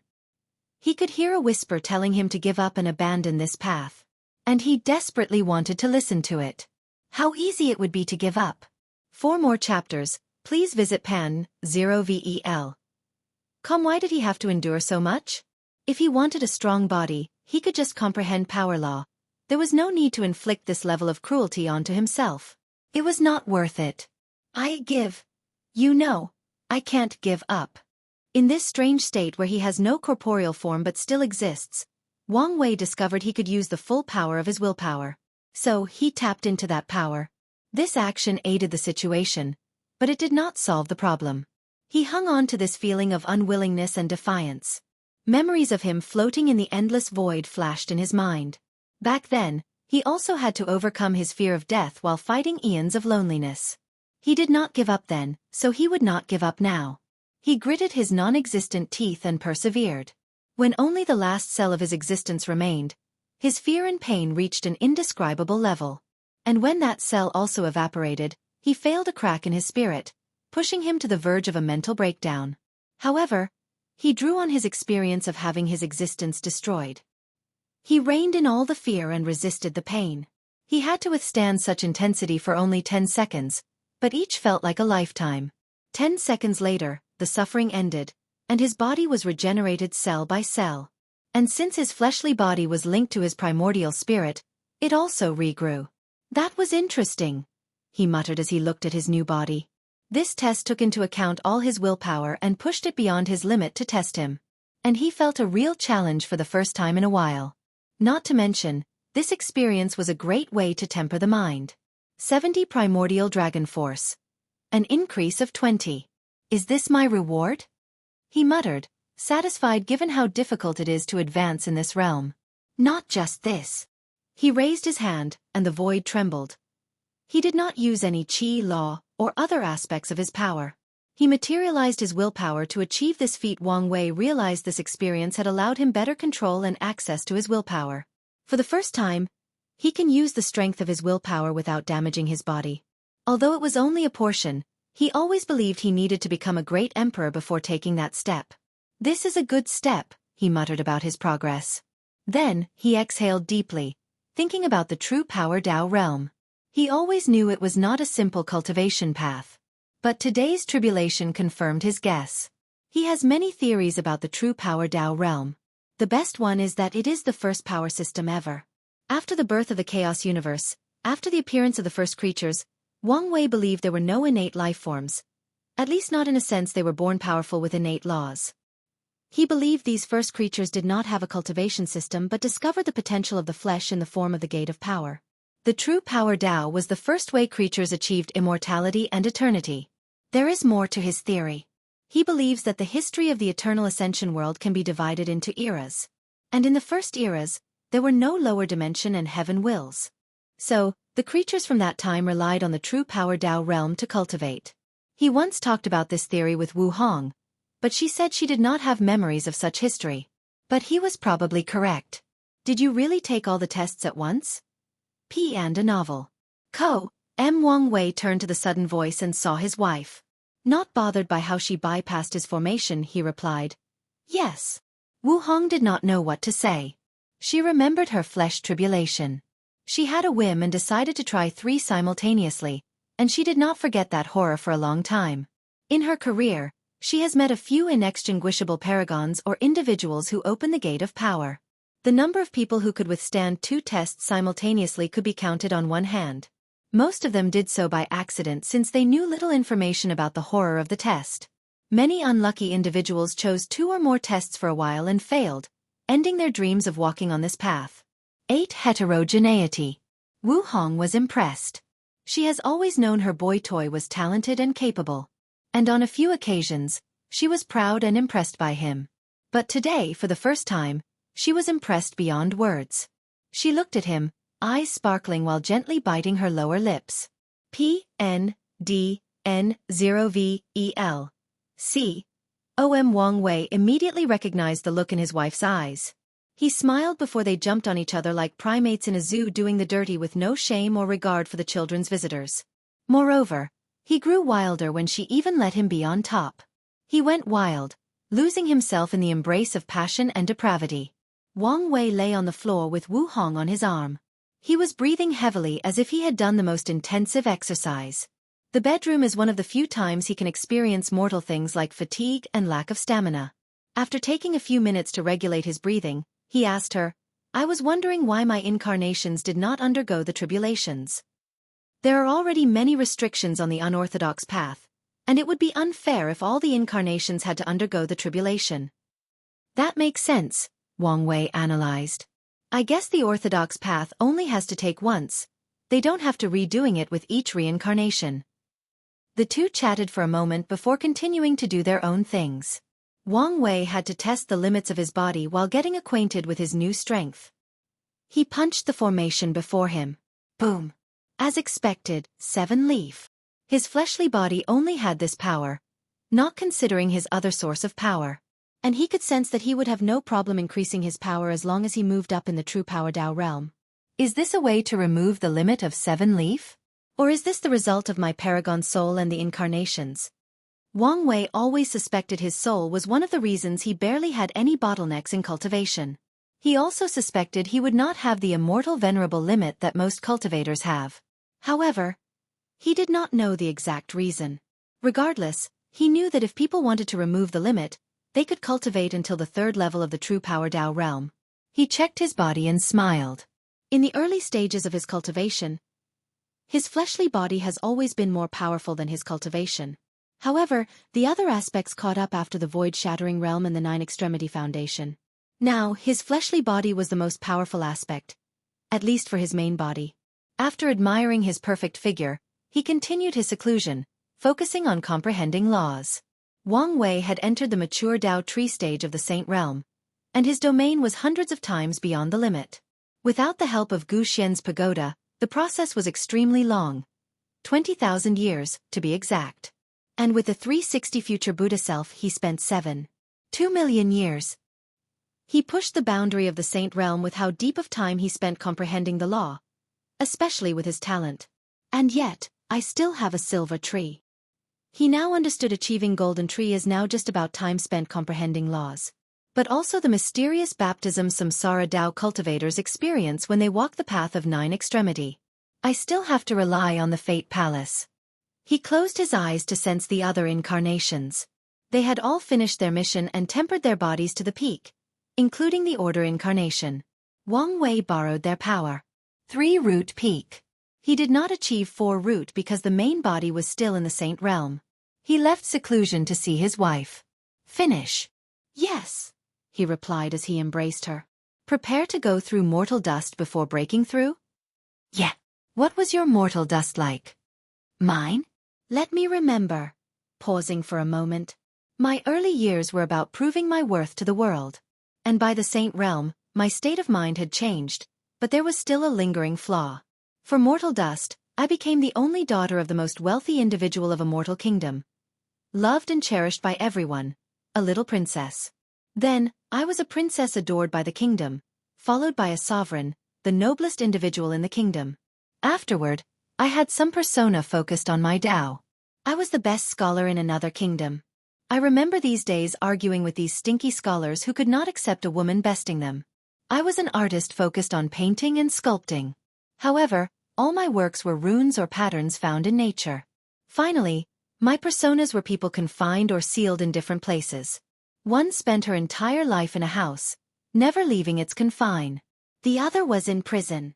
One of my personas spent a few days surviving inside a coffin. I learned a great deal about sealing in these experiences. For more chapters, please visit pan0vel. Com, how fascinating. Indeed, Wu Hong replied, reminiscing about the old days. Are you staying for a while or leaving now? I'm leaving. However, I have to go see Li Jun first. His parents were also in retreat. His father was receiving the Sword Empress guidance while his mother had to plan for the merit-proving method. He flew to Li Jun's mountains, and the other was waiting for him with drinks. Where is Liling? She's refining pills. Wang Wei took the jar from him and took a sip. Since we now have karma washing water, why don't you unseal your wife and child? I want to see and spoil my nephew. Li Jun shook his head. Not until we become emperor, and I know for certain I can protect them. That's a good idea. He knew another reason was because of Yan Liling. It can cause trouble having the concubine with a wife present. And Li Jun is smart enough to understand how to navigate this kind of situation. After spending this generation with Liling and once they reach such a high realm in cultivation, many things will have different perspectives. This is for you, said Wang Wei as he handed him a book. What is it? I call it the 8 Heterogeneous Foundation, he explained. You will create 8 incarnations or clones since they are not connected to your existence. Anyway, you divide your soul into 8 perfect clones. Based on my previous sermon, 2 clones will cultivate a cultivation system based on essence, spirit, qi, and law. Then, you will fuse with them, boosting your foundation and achieving immortal strength. Li Jun scanned the book. There were 4 cultivation systems contained inside. Pure essence cultivation that focused on the body, pure qi cultivation, pure spirit, and law-based cultivation. The idea is that these clones would cultivate until the quasi-emperor realm. Then, Li Jun will fuse with them and use them to nourish his fleshly body, qi, soul, and law. As you can guess, this method has some flaws, continued Wang Wei. The fusion process will not be easy since the clones cultivate different cultivation systems, especially the qi clones. I've made it so they cultivate an energy compatible with the origin essence, but it could still cause trouble. He wanted a qi system that uses spirit qi. But he discovered spirit qi itself is a catalyst and cannot be directly used as an energy for a system. Or maybe, this is beyond Wang Wei's current ability. Lastly, I've discovered there will be a significant amount of impurities in the bodies due to fusing 2 different systems or Dao foundations. I've created an impurity removing step, and you can use other resources. No, it's not a problem considering I don't have to comprehend existence for this method. True. As the first person who cultivates this method, you should not have a problem. However, Heavenly Dao might place some restrictions on it afterward. A cultivation method that allows individuals to break the barrier between mortal and immortal will definitely have some restrictions. However, Heavenly Dao operates similarly to a game master in a game. It can fix loopholes or bugs in a game, but the player who discovered it can keep the benefits. Better yet, let my mother and Yan Liling cultivate it simultaneously under the Heaven Hiding Array. Let's take advantage of the situation to get the most benefit. He also wanted to include Tai Gang, but with the latter's talent, he doubted he could cultivate this technique. What about the resources? Li Jun asked. Cultivating these clones into the quasi-emperor realm was not cheap.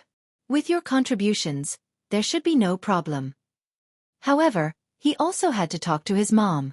He contacted her through divine sense to ask. She told him that her Yu clan could raise 8 other true monarchs, and he did not have to worry. Wang Wei told her to ask if she needed and she reassured him that she would not be polite with her own son. I just remember, suddenly said Li Jun. Did you contact Wang Ju?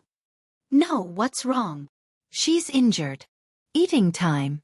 Is it Di Tian? Was Wang Wei's first thought. He knew the latter had the Sex Lord Shadow technique, and should have cultivated a powerful shadow on par with Wang Ju. However, he quickly denied this possibility since Wu Hong sealed him too early. The techniques have specific requirements, and he could not have met them when he was sealed. Despite eliminating this possibility, Wang Wei realized it was about time for Di Tian to be released. He has to participate in the cleanup to acquire a token and fight in the final battle. From now on, he can no longer be at ease when doing things since he has someone who can match in power and use experiences to compensate for the tactics department. I'll go see her. Do you want me to go with you? It's fine. Focus on cultivating. Wang Wei teleported to the small world where Wang Ju was recuperating. When he saw her, he squinted. A part of her body was disappearing while the other half tried to prevent this from happening. She was too focused on saving her life that she could not respond to his presence. Luckily, he had access to the formations and did not have to use force. Someone or something has erased her time, analyzed Wang Wei. He could tell someone hit her with an attack that erased part of her past. And if Wang Ju did not have access to some of his time laws, she would have ceased to exist by now. No, not erase but ate. Wang Wei came closer to analyze the situation. If Wang Just time could be represented by a line similar to the fate line, the attack took a bit out of her timeline. The attack's purpose could only erase certain events in her life, or it could wipe her out of existence. Wang Wei raised his hand to manifest his time law, trying to fix the gap in Wang Just timeline and save her. He failed. He tried again after borrowing the power of his incarnations. No response. Wang Wei instantly deployed his domain to surround her and boost his strength. This attempt was also of no use. He then accessed the River of Time, which should contain records of Wang Just timeline. He used the records to recreate her timeline and fix the gap. What level of time Dao is this? His attempt at even using the River of Time failed. This is not something even he can do. Fate surpasses time, so let's try that. He connected to the River of Fate and found Wang Just fate line. Using the record of her life in the fate line, he fixed the part that was eating. There was great resistance, but he succeeded in the end. Wang Ju stopped disappearing from reality and opened her eyes. Sect Master. Thank you for saving me. This experience was horrifying.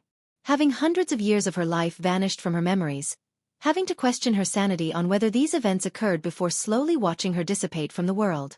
What happened? Who did this? The upper dimension people, she replied, making Wang Wei frown. Although you can only use 70% of my main Bodhis power, only a mortal venerable and above could injure you. And there is that strange time technique. It was a trap, explained Wang Ju. I was investigating some suspicious people when I discovered the possible existence of another alliance against you. My investigation led me to a strange heaven chosen who seems to use insects. However, it was a trap. When I further investigated, they were prepared. They knew about the Lord Shadow technique and had a light-based formation that could affect my shadow status and weaken my access to your strength. Many thoughts flashed in Wang Wei's mind after hearing this. But he let continue without saying a word. Luckily, I've acquired some of your intuition and felt danger. Before they completely deploy the array, I use the talisman you gave me to create a hole and flee. Unfortunately, someone hit me with a strange time technique. Was it a person who attacked you or an item? I'm sorry, but I can't remember. Everything proceeded too quickly, and I did not have time to detect the surroundings. It's fine, Wang Wei replied. What's your analysis on this event? These people knew the Lord Shadow technique quite well, most likely from the upper dimension Dao opening sect.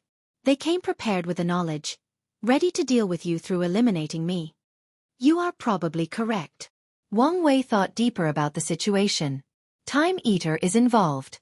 Wang Just attack suits perfectly for the latter's name. Furthermore, he is one of the paragons who did not participate in the ultimate taboo and knew and interacted with his ancestors. There is a high chance that he knew the Shadow Ruler, interacted with him, and even competed with the latter. You need to be more careful from now on. I will. Wang Ju also realized she was too intoxicated with her newfound power and was slightly careless.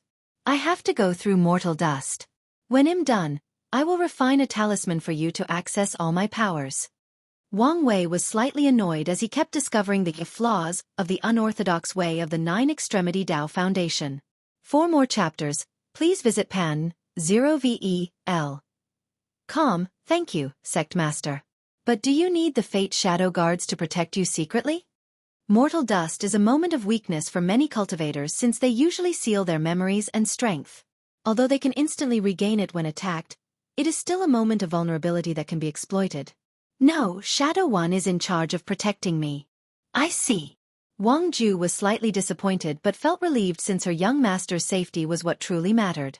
I wonder if I can become Shadow One instead of Shadow 3? She quickly removed this intrusive thought from her mind since she knew such a request would cause a seniority issue that could lead to real problems. Do you remember what the runes of the formation looked like? Asked Wang Wei, not knowing her inner turmoil about being called Shadow 3 in the future despite being the most powerful shadow. I do remember some of them. She did not see the entire thing, but she saw a good portion of it after he saw the light emanating from the runes. Write them down and have the sect analyze them. Since you said it was light-based, they can consult my mother. As you wish. Do you know where Yu Zhou is? Wang Wei decided to eliminate him even if there was no evidence to prove he was innocent. Anyway, since he is a heaven chosen, he is his enemy, and if he were a spy from the upper dimension, he would have eliminated an unstable factor of the world. And he could still kill a few heaven chosens without affecting his Son of Era title. Wang Ju did not immediately explain but checked the Fate Shadow's headquarters for information. He disappeared after the trap. We currently do not have his location. He's not in the Soul Race's small world? No. That was more suspicious. Forget it. He has to show up for the cleanup. Wang Wei ordered her to keep up her work before going to say his goodbyes. Then, he headed to a mortal world for his mortal dust. Primordial chaos, outside the Eternal Ascension world. 7 people fought an enormous creature with dark red skin and 2 horizontal black horns that almost met before his forehead. Its body was muscular, displaying its developed muscle. It has leather pants and boots on, and these items shone with magical light, indicating their value. Primordial laws flowed out of his body as he fought all 7s. The battle lasted a few days, with at least 6 of the others slightly injured. But the creature was perfectly intact. Even his skin was not broken. The creature looked at one of the 7 and then at the Eternal Ascension before leaving. He treated primordial chaos as its home as it navigated its endlessness like a pool in his backyard. That's the 7th attack in the past 100 years, commented Undead Phoenix. More should be coming. They could tell these attacks were nothing but testing the situation. We need to do something, added Earth Emperor. The 2 sons seemed occupied and told them to deal with the situation. Do what? This should just be the beginning, added Blood Dragon. Damn Chiyuan, snogged 5 Feather Phoenix. The current situation is because of the All-Seeing Temple's predictions. Many people in the Chaos universe believe the Eternal Ascension world will be responsible for the upcoming chaos and want to either deal with them or enter to prepare. There is no point in complaining. We need solutions, reiterated Earth Emperor. What about the previous recruitment plan? As long as some potential paragons side with us, we can increase our power. Most of them do not want to associate with us, replied Blood Dragon. He tried to entice Chen Tong and a few other people in limbo. But they all looked at him in disdain. I still do not agree with this method, countered 5 Feather Phoenix. We do not need to share our power and resources. I don't believe him going to say this, but I agree with her, added Undead Phoenix. Then, what do we do once the situation is beyond our control? Asked Twin Flower. Don't we have the sons? They can protect the Eternal Ascension world with their power. Mortal Dust, L. Are you sure you want to do this line of work? Asked Big Mouth, a fat and muscular man. That's the best way to describe his appearance. His arms were muscular and well-defined, his legs thicker than a tree, but his belly might mistake him for a pregnant woman. Of course, there was his oddly shaped big mouth.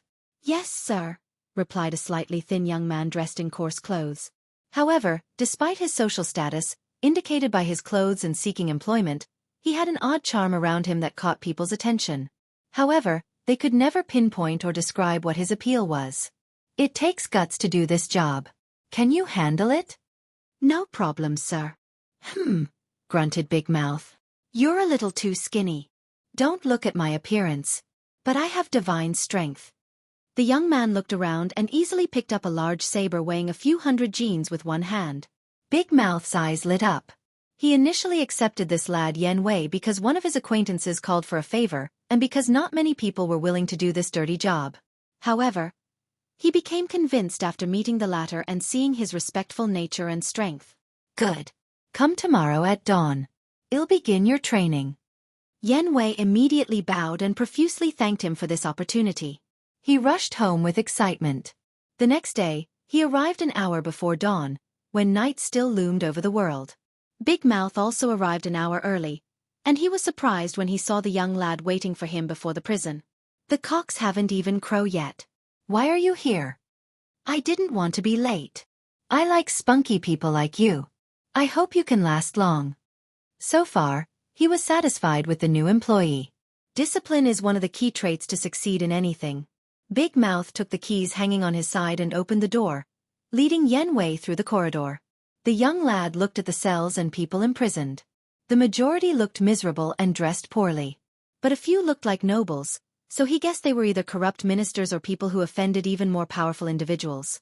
Big Mouth did not say much as he walked to 3 different cells and walked out with a prisoner. Then, he led them to another section of the prison. Normally, I don't have this kind of authority. But since I need to train you, I can do this. Big Mouth led the prisoners to a platform and placed the first one in a device where his neck is shown and his hands tied behind his back. He took a blade and raised it above his head. The key is to have no hesitation, aim for the neck, and use all your strength, or the head won't fall. Chap! Yen Wei watched with horror as blood spilled on the ground. Although he already knew what job he was applying for, it was completely different to experience it personally. Suddenly, he felt his breakfast rushing to his throat, and he swallowed it back. So, you didn't throw up? Better than the previous guy, commented Big Mouth after seeing the young lad's pale complexion. Let's see how you do when it's your turn.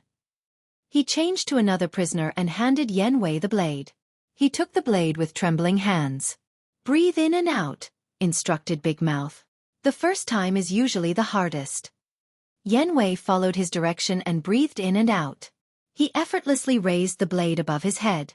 But as he glanced at the prisoner's neck, he could not find the strength to drop it. Big Mouth did not give him any motivational words like this person was the most heinous criminal. He waited to see the young lad's capabilities. Yen Wei hesitated for more than a minute. Then, he gritted his teeth and dropped the blade, cutting the head off cleanly. As he watched the result of his actions, he rushed to the side of the platform and hurled everything inside his stomach. He did not stop after an entire minute of vomiting. Well, at least it was not messy, said Big Mouth as he patted the latter's shoulder. How can it get messy? The last guy did not use enough strength. The head was not cleanly cut off, showing the inside. Plus, the prisoner was screaming and had to chop more than 3 times before things ended. Yen Wei felt like throwing up again. Don't be such a wuss. Anyway, this is the easiest part of the job. How can it get worse? You'll see. For more chapters, please visit pan 0vel. Yen Wei did not wait long to know what his superior said.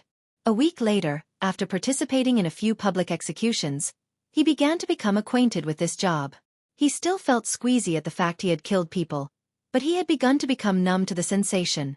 Then, everything worsens after that execution. Big Mouth had to travel to another city, and he was the only one left. And a big case occurred. Some ministers committed treason or something, and the governor ordered the execution of his entire family.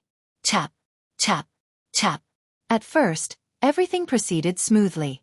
The only issue Yen Wei had was how he had to kill so many people consecutively, which was a first for him, especially without Big Mouth supports. However, the subsequent executions hunted him. Please spare us. Our family is innocent, screamed a woman, one of the many concubines of the treacherous minister. Yen Wei had to wear a mask that only showed his eyes, and they trembled after hearing this. He gritted his teeth and prepared the woman. I'm begging you, please don't do this. Our family did nothing wrong. We were wrongly accused. The woman screamed and argued with him during the process. Yen Wei raised his blade, but when he saw the pleading look in her eyes, his body once again quivered.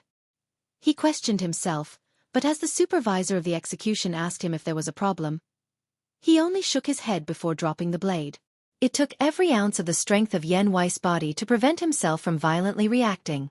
However, his heart palpitations did not stop no matter what he did. Amidst people's screams calling for their innocence, he mindlessly chopped people's heads. However, he was in a daze after killing that woman. His body moved, but his mind was elsewhere. It was like he watched himself from a 3-dimensional point of view, observing the actions of a stranger. However, something brought his spirit back to reality. The last people to execute were children. The youngest was only 8 years old. When Yen Wei dropped that blade, something in him broke. He could not forget that child's eyes, full of fear, ignorance, and innocence. In her eyes, he saw a future that could have been. She could have become a great scholar, mother, healer, artisan, poet, and so many possibilities. But his blade ended these futures. In the prison, Yan Wei drank non-stop while sitting beside his execution blade. He did not know how long he drank until he heard footsteps. "How are you doing?" asked Big Mouth, but he received no response. The veteran executor knew how to deal with this situation, so he left before returning with some food. He sat next to the youngling and drank with him. "People should not be able to kill each other," Yan Wei suddenly said. "What do you mean?" "No one should have the power to end someone else's fate. Such power should not be in the hands of mortals. No, even immortals should not have such power." "A world where people cannot be killed? That would be interesting. Unfortunately, this is not possible. And even if it was, I'm sure there would be some other trouble," commented Big Mouth. "Like what? Do you think there wouldn't be any problem if everyone were immortal? Society would collapse in a very short time." "Pa, ND, a novel. I don't mean for everybody to be immortal. I mean that people should not be able to kill others. But dying of natural death, aging, or sickness is fine." "What about criminals? They can be imprisoned and rot in jail for eternity." "I still feel it is a naive idea. If such a world like this existed, these innocent people would not have died." "You don't know if they were really innocent or just lying to save themselves," argued Big Mouth. "In what world will an 8-year-old child not be innocent? It's a shame what happened, but the son has to bear the crime of the father." "What a stupid thing to say," replied Yan Wei before spitting on the ground, disdain all over his face. Big Mouth sighed and ignored his disrespect, knowing what the young lad was going through. He experienced the cruelty of this job. But after so many years, he was now used to it. He patted Yan Wei on the shoulder. "Don't drink on an empty stomach. Go to bed, and tomorrow, decide whether you want to continue this line of work. Mortal dust, LL." Big Mouth watched a young man with a cold and emotionless face casually chop the head of 2 noblewomen. The latter did not bat an eye. There was no change in his expression, and he did not even care to hide his face. This kid changed so much in just 2 years. Big Mouth was worried since this was the first time he had to deal with this situation. Most people would become numb to the constant killing and take things like drinking and visiting brothels to deal with the guilt. However, the new hire, Yan Wei, became cold and emotionless, worrying him that something terrible would happen to the young lad. "PNDN0VEL. COM, Yan Wei, come here." The lad calmly walked before his employer, staring directly into Big Mouth's eyes. "I'm going to Red Tree City. Come with me." Big Mouth did not give him the time to reject it and stated it was an order. The next day, the Big Belly Man took the young lad to Red Tree City, a place known for its vibrant lifestyle and the red light district. He hoped Yan Wei could get out of whatever headspace the latter was on and meet some new people. Regrettably, Yan Wei remained quiet during the entire journey. The only time he reacted was after arriving. Numerous people surrounded 2 people. A fat youngster dressed in embroidery clothes and another malnourished youngster in coarse garments. The fat noble constantly kicked the other on the floor, swearing at the latter for dirtying his clothes. Everybody watched with empathy in their eyes, but no one dared do anything. They can only pray that the noble has enough and leave the youngster alone. "Don't look," said Big Mouth as he dragged Yan Wei from the large crowd. "Who is that?" asked Yan Wei. "The Lai family's 3rd young master. The Lai family is the richest family in the surrounding prefecture. Don't mess with them." Yan Wei did not say anything. He followed Big Mouth around the city with the same blank look. They stayed at an inn for the night, and Big Mouth prepared to continue the tour tomorrow. He did not want to give up so easily. However, the following day, he walked inside Yan Wei's room, trying to control his trembling body. "T3rd young master is dead." "Who's 3rd young master?" asked Yan Wei. "Lai family." His head was chopped off in a back alley. "Oh." Big Mouth clenched his hands as he stared directly at the youngster. "Did you have something with his death?" "No." He could not tell whether this was the truth or not. In the end, he took a deep breath to calm down. The entire city is on lockdown by the Lai clan. You better hope you had nothing to do with this murder. For the next week, no one could enter and leave Red Tree City. The Lai clan searched every nook and cranny to find the killer. At first, nothing proceeded smoothly until the last day when they found a man with a blade that killed their 3rd young master. The person tried to deny it, but the evidence was in his possession. However, The clan still wanted to interrogate him to find the motive behind his actions. Unfortunately, the man died due to poisoning. The conclusion was that someone hired him for the job and eliminated him to prevent him from talking. The Lai clan had many enemies, and they concluded this was an attack on them. During the entire week, Big Mouth was on edge, fearing someone would barge into their inn and arrest the two of them. But after the Lai clan lifted the lockdown, he left in relief. Nevertheless, part of him still believed the youngster Yan Wei had something to do with that murder. Soon after returning to their city, Yan Wei began to learn martial arts. And soon, the latter displayed his incredible talent. He could learn most techniques after seeing them once. Yan Wei even acquired a breathing technique that absorbed spiritual qi between heaven and earth to strengthen the body. Adding his natural divine strength, he was a born martial art genius. All these improvements should have been positive, but Big Mouth could not stop remembering what occurred in Red Tree City and feared something would happen. Part of him hoped Yan Wei would quit his job and use his newfound strength to make a living. Regrettably, 3 years passed, and Yan Wei was the same. His face was cold and emotionless, always doing his job without any expression, remorse, or guilt, no matter who the prisoner was. At first, Big Mouth thought he maybe was being too sensitive, and things would return to a certain level of normalcy. However, he soon began to notice the disappearance of people in Droplet City, where they lived. First, it was nothing but criminals the law did not catch. Then, it was corrupt government officials, nobles, martial artists, and wealthy merchants. Then, bang! Hundreds of armed soldiers barged into the prison, surrounding Yan Wei. What is the meaning of this? Yan Wei asked before he saw someone in the middle of the soldiers. Big Mouth. I can't allow you to continue your rampage, said Big Mouth with a slight pain in his voice. He always blamed him for allowing this youngster with a bright future to fall down this rabbit hole. Don't try to deny it. The government has gathered enough evidence that leads to you. Why are you doing this? I am an emissary of fate, delivering their final judgment to these scums, Yan Wei replied coldly. Scums? I can understand your actions for the criminals. But what about the innocent people you killed? That's only because of their poor luck. I put the name of every person in this city in a bowl and chose one at random.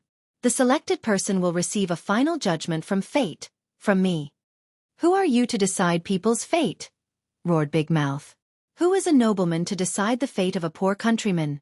Rebutted Yan Wei. He does it because he has the strength to. Big Mouth looked at this youngster with red eyes. He knew the person he knew was long gone. And nothing he did would change that fact. Get him. The soldiers rushed with their weapons to arrest or permanently eliminate Yan Wei. Unfortunately, his martial art was truly superb. He used the room or environment to his benefit and ran away with severe injuries. A few months later, the Fate Killer struck again by stealing names from the magistrate, selecting them randomly, and massacring everyone chosen. And from now, this became his M.O. modus operandi. Whenever he traveled, he would repeat the same things. Unfortunately, his actions offended countless martial arts sects and the government, leading to an alliance to eradicate him. Yan Wei fought a legendary battle for 3 days against the coalition of martial artists and the government. Unfortunately, his ultimate end was being stabbed by dozens, if not more, weapons.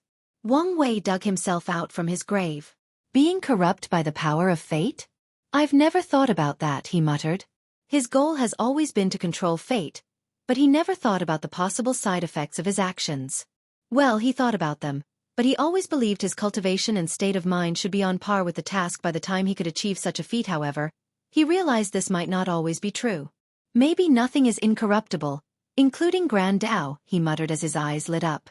This experience taught him that he should always be on the lookout and be vigilant to prevent corruption of his mind when he can control the power of fate of the entire Chaos Universe and beyond. He disappeared before reappearing in Droplet City. He stood before a grave. Wang Wei cleaned it up and placed some flowers. An 8-year-old child. How young and innocent. He thought while also pondering whether to revive her. With his mastery of life and death, it's as easy as eating for him to revive a mortal child. However, he shook his head. He knew fate was cruel.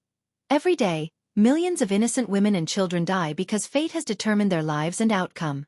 And one day, he has to get used to that cruelty before he can bend everything to his whim. Wang Wei stayed before the grave for a while before disappearing.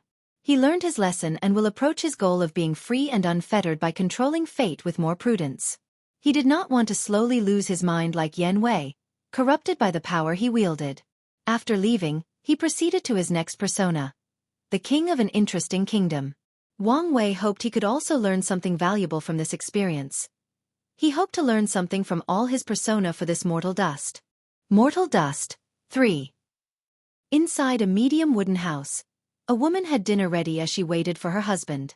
She sat in a chair, waiting for at least a few hours before a man entered the room. After seeing someone waiting for him, the man's face became stiff.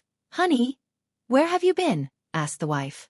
"I went to Shi Yao's house to help him on his farm. It's been more than hours since the sun has set." She looked at the food on the table. "And the food is already cold. I'm sorry. I didn't pay attention to time. And when I realized how late it was already dark outside." The wife did not immediately reply. She stared at the food she had spent hours cooking before sighing out loud. "Who is she? What are you talking about? Don't treat me like I'm stupid.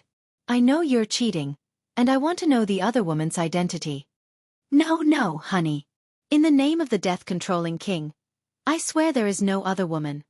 "I don't believe you," replied the wife. "I want a divorce." "Nothing but this," said the husband as he knelt before his wife. "Please forgive me. I won't do it again. I've forgiven you 3 times already. And each time, you promised me you would not do it again. But then..." The husband did not know what to say. "It's because you know I'll forgive you that you keep doing it." "Well, I've had enough," continued the wife. "Tomorrow, I will apply to the magistrate to annul our marriage." After saying that, the wife stood from her chair to walk toward the bedroom. No, muttered the husband. According to the kingdom's law, he would lose more than half of his property, farm, because of his infidelity after the divorce. Then, there is the stigma associated with a divorced man. He did not want to live his life like this, shunted by his community. The husband's eyes suddenly turned red, and he lost his mind. He took one of the knives on the table and rushed straight into his wife's back, stabbing her more than a dozen times. When the husband regained his mind, he found blood all over his clothes, and he was holding a knife. His wife of 7 years was bleeding heavily on the ground. The husband took a step back, questioning what he had done. However, before he could think properly, something magical occurred. The wounds on his wife magically healed, and her pale complexion returned to normal. The scene scared the husband, so he instinctively stabbed her again. However, a magical shield manifested out of nowhere and protected her. The husband watched the fear and dread in his wife's eyes, and a new realization dawned on him. Without wasting time, he rushed outside the house. Unfortunately for him, people from the kingdom's public security had already surrounded his home. And when they saw the blood on his clothes, they took their weapons. Then the leader said to the husband, "We have detected an attempted murder in this location. And according to the law, killing is an illegal act." The husband did not resist since he knew it was pointless. The patrolman from the Public Security Bureau arrested him before taking the wife's statement. Attempted murder is one of the highest crimes in the empire, so the husband will probably spend the rest of his life in a dark cell. Undying Kingdom, Royal Palace. The death-controlling king, Li Wei, sat on his throne, overlooking his ministers. "Is this necessary?" he asked. "Yes, your majesty," replied the prime minister. "These people have committed the greatest sins and must be executed. Furthermore, our prisons are getting too crowded. We must either eliminate some people or build more." Li Wei did not immediately respond. A few minutes later, he sighed before waving his hand to manifest a black talisman that would release a strange black and white light. "All the citizens of this kingdom are immortal, but only the king has the power to strip this immortality from them. I need you to supervise the entire thing," ordered the king. "As you wish." Li Wei dismissed everybody and stayed in the throne room. He sat for hours, alone with his thoughts. He was only disturbed when Queen Wang Hong entered the room with today's dinner. "Are you all right?" she asked as she checked his forehead for temperature. "You've been distracted, even dazed, the past few days. You remember how this kingdom started?" She did remember. Back then, they were struggling to feed themselves and survive. So, her husband took a job as an executioner since it was good pay, and few people wanted to do this dirty job. However, after being forced to kill a family that was most likely innocent, he began to question things, including his sanity. Then one day, an immortal came to see him and offered him the power to create a kingdom where everybody was undying. A kingdom where only he could decide a person's fate, including life and death. Ever since that day, I've been thinking about why the immortal chose me for this mission. I wonder if there is a reason. We've had this conversation before. We cannot fathom the immortal's mind. So, for the sake of our family and this kingdom, don't think about these things, pleaded his wife. If only things were this easy, argued the husband. I can't sleep peacefully if I don't think about it. Queen Wang Hong sighed. All right, I'll indulge you. Did you find a reason? I thought the immortal wanted to test me. Well, not me but mortals in general. Test whether we would succumb when given absolute power. So, in the past 15 years since the establishment of this kingdom, I've done my best not to let power corrupt me.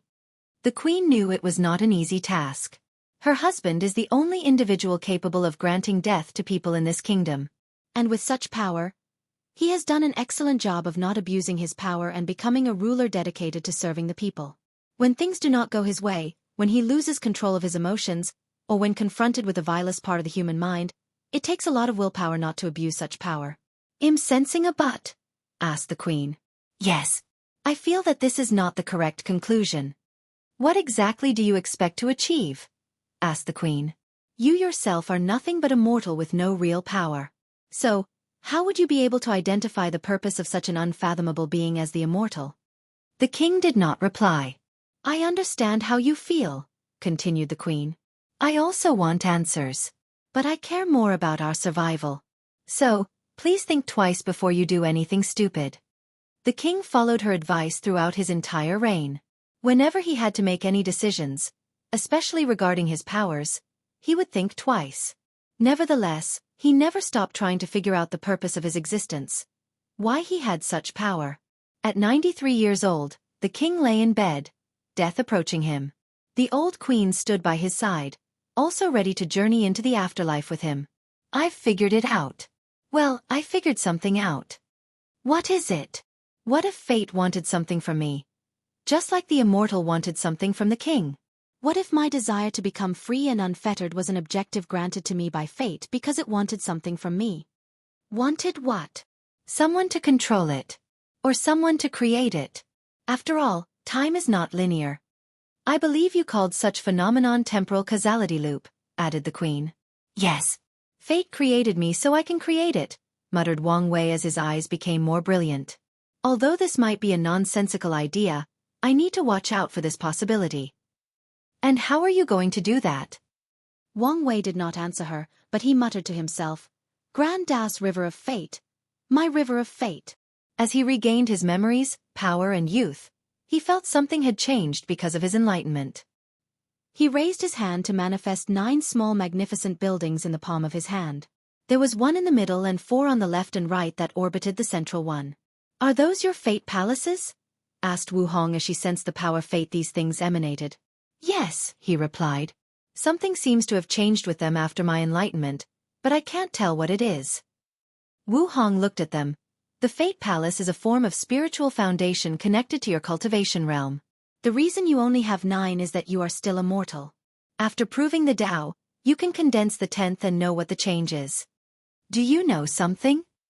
No, but I have some guesses. Wang Wei did not continue asking, but his intuition told him the Fate Palaces became more than tools he used to achieve 5-root strength in his 9-extremity Tao foundation. He dispersed the Fate Palaces before looking at his wife. Couldn't you let me have a harem during my mortal dust? If you want to lose access to Little Wei, you can try. I won't argue with you. I'm better than that. Wang Wei then left for his other persona. He became an assassin tasked with dealing with corrupt officials. This person involved the concept of being the sword of fate. After spending his life as an assassin, the king ordered his execution once he was no longer helpful. He learned of his possible eventual fate if he was not careful in his path of controlling fate, especially if his theory was correct. The following persona was a person who controlled a kingdom from the shadow. Despite not being the sovereign of that dynasty, that person could control the fate of every individual in the kingdom, including the sovereign and other royal family members. Ultimately, He died after someone close to him betrayed him. Wang Wei learned how fickle fate could be. A person might think they are controlling or playing with fate, but fate is also playing with them. Finally, Wang Wei decided to use the science and technology world for the remaining of his mortal dust. Mortal Dust 4. A high school boy laid his head on the desk, deep in sleep. It was a period of self-study, and the teacher had not arrived, so the students could not contain their restlessness. They enjoyed every second of their freedom. And despite the noise and chaos, the student sleeping next to the window did not wake up. Fatty June, his best friend, knew the teacher was fast approaching and he would get in trouble if caught sleeping. So he walked to his best friend Wang Wei to try to wake him up. Before he succeeded, the latter suddenly stood up from his desk with a look of shock followed by confusion. Fate Nexus, my death, muttered Wang Wei before becoming even more confused. He did not know what these words meant. He just had a vivid dream that told him he would die at a very young age. Typically, he would ignore such a thing as nothing but a dream. But for some reason he believed in that dream. Are you all right? Asked Fatty June. I'm fine. Just drowsy from the nap. Well, Teacher Long is on his way, so be presentable, especially since he doesn't like you very much.